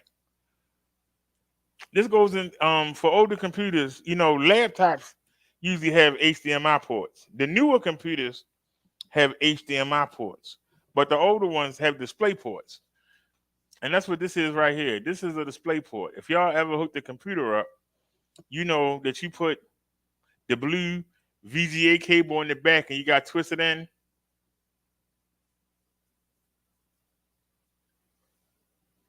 Well, when I went to hook it to the TV, I got to use one of these.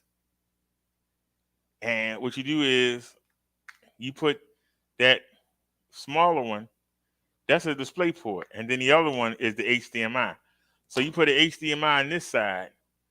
The first part goes into the computer. This goes into to carry the HDMI. Now this can carry the Dolby Digital and all of that stuff. It'll go through here, right? But how do you push it back from the TV? How do you push it back? Is there a way to push it back? Is what I'm asking. I understand that they have them, but how do you push it back?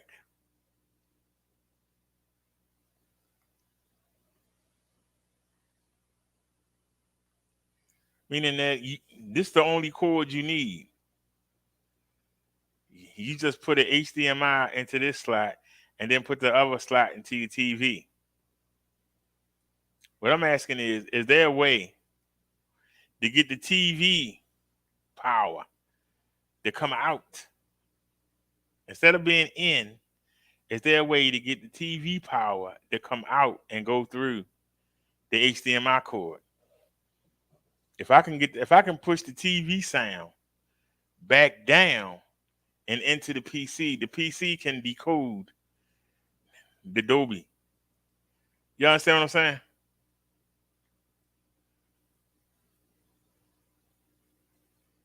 Now I see a splitter.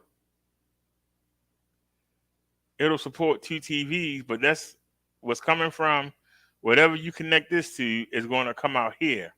How can we get it to go back? Anybody know? How can you get the information to go back? Does anybody know? Is there a way to get the audio to go back? Like, is there a way to get, how do you get the information from the TV to go back? Does anybody understand what I'm saying? How you get the sound from the TV to go back into the wire? Does anybody know? Is there a way to get it to go back? I'm steady looking. I might have to ask that on Google.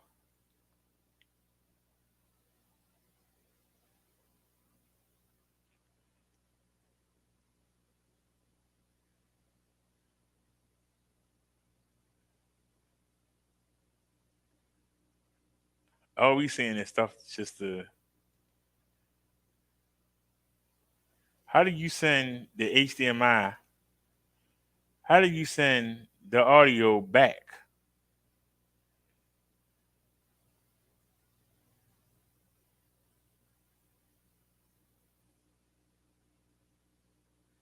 I don't see nothing that's going to send the information.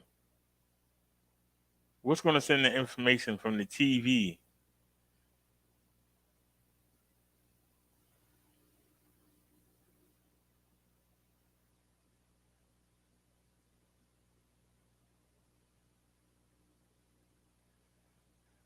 I might have to Google that. I'm going to tell the chat.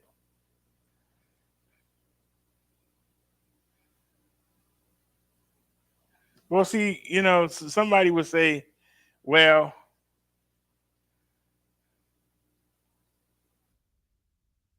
I can give you an example.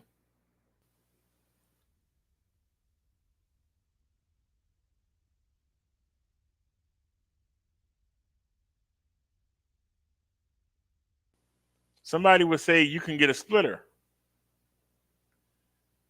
right?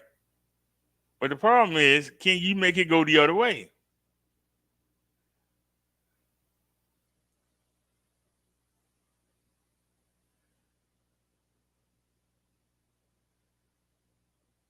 See, all these are output. But can you get it to go the other way? Can you get it to go in?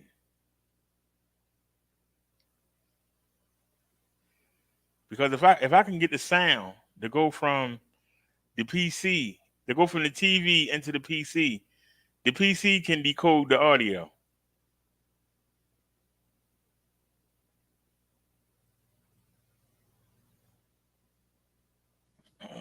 I'll give you an example.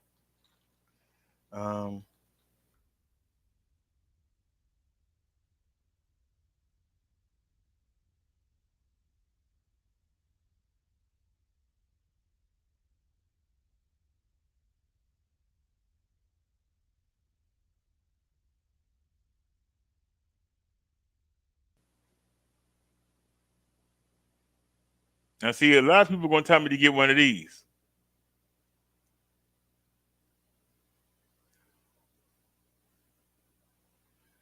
See, a lot of people will say, well, you need to get one of these.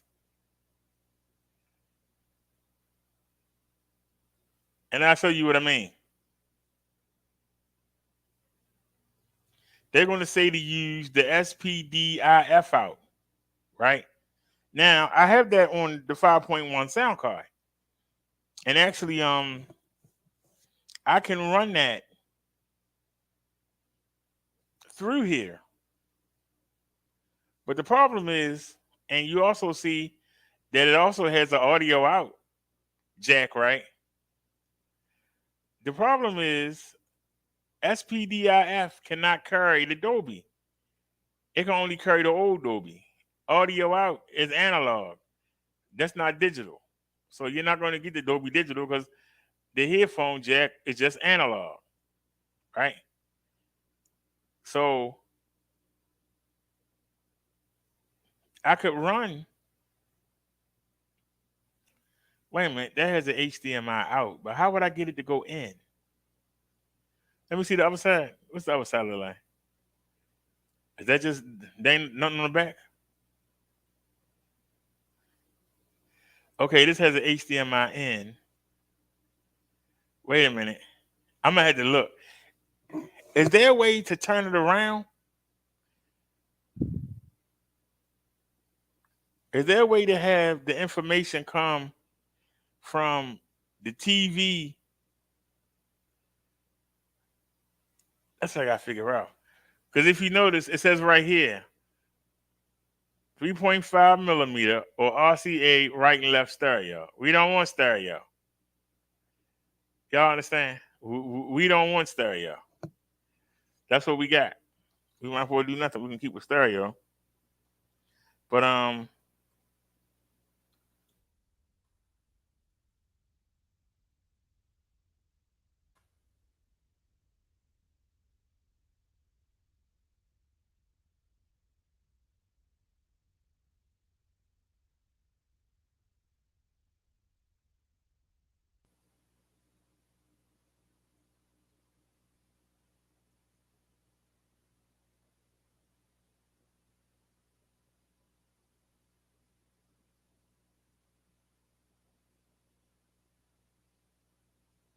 the problem with these is it bring you right back to all of these stereo.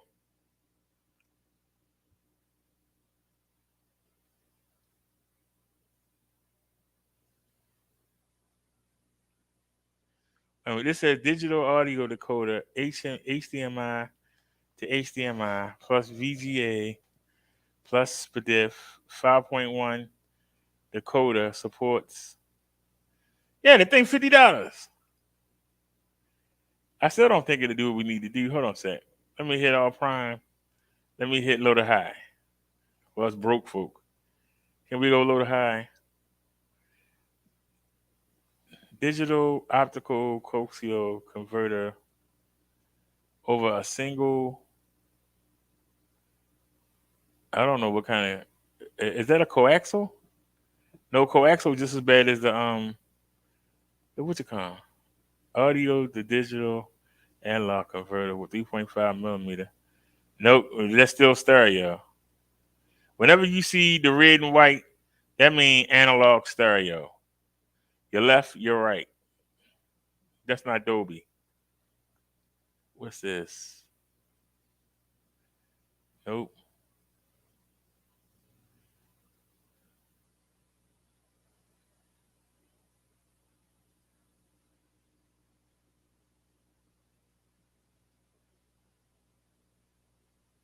Anyway, this has a decoder. Hold on. So let's take a look at it. And let's see. What does it have? Oops. Come on, man.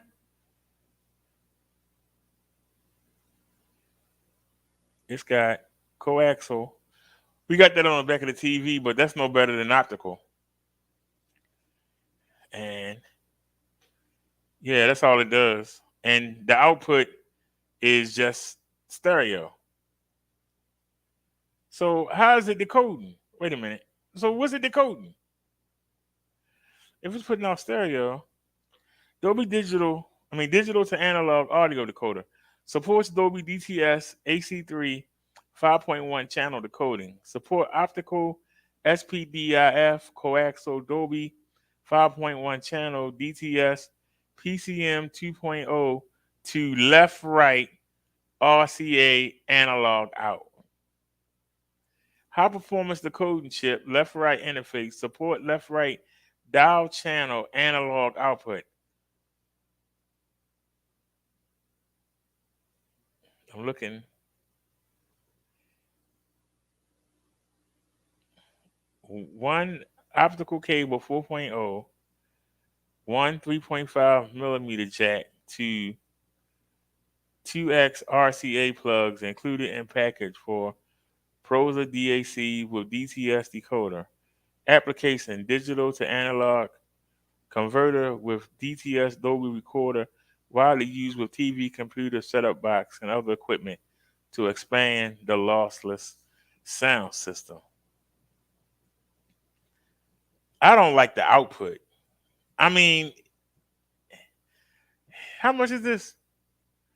If it's less than $10, I might could use it. But it still won't. But it has a decoder in there. So it'll let me get it says DTS Dolby decoder. So what it'll do is it will decode the DTS. If it travels, if the TV outputs it, which my TV does, if it outputs it, it'll decode it and make it analog. But I still don't like the fact that it's left and right. Now I have the red and white on the back of the I have the red and white on the back of the on the back of the system.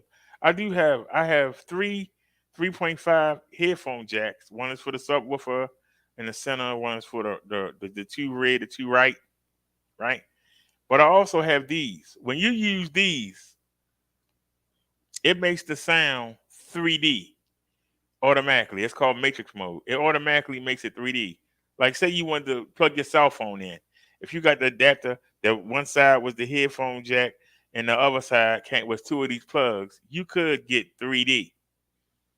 But this is supposed to decode it. But I'm trying to figure out if you only got two outputs. I don't have this output for the sound card. So what I would have to do is I would have to find a splitter that takes the output. I would have to find a splitter that takes the output and splits it into three. Or I would have to use, no, that's an optical in. So I can have the TV come in with the SPDF, and then I could put that. There's no out. It's only an in. There's no out. If it had an out, there's no out. It's only the left and right headphone jacks. Now what I could do is just use the SPDF in, and then have this go out to the sound system directly from the TV. And it would give me the basic Dolby. But at least it does have a DTS and Dolby, so I'll be able to listen to the old Dolby. Let me see something real quick. I'm gonna wind up going over. I know I am.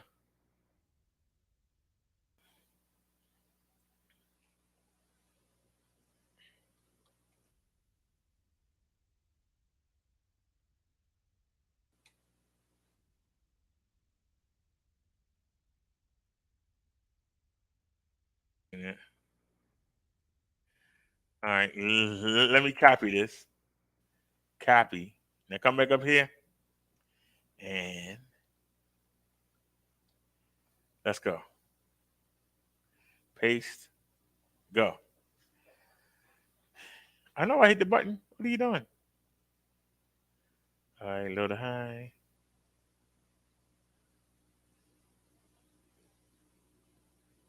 And prime.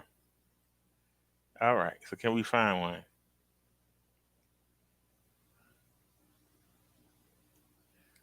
Digital cable to analog RC audio.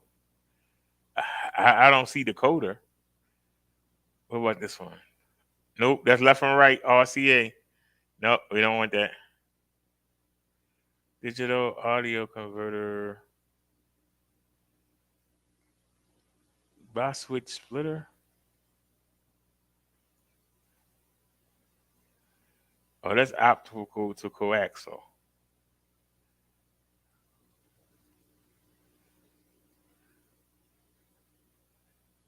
Amazon Basic. Digital. Doesn't say converter.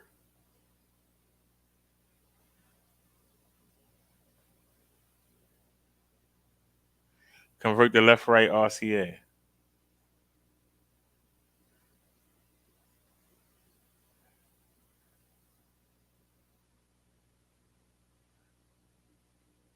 This says it has a decoder. Let's see. Oh, I got a video.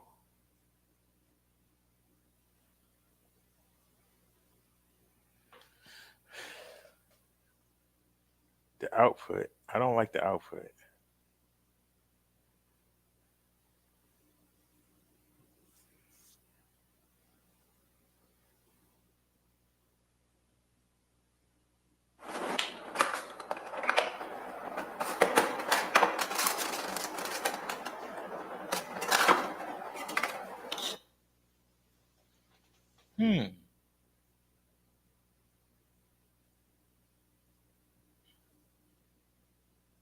But does it decode?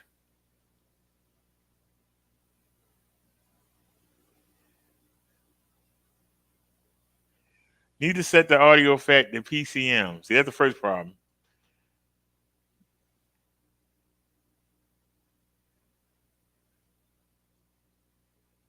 Support sampling rates.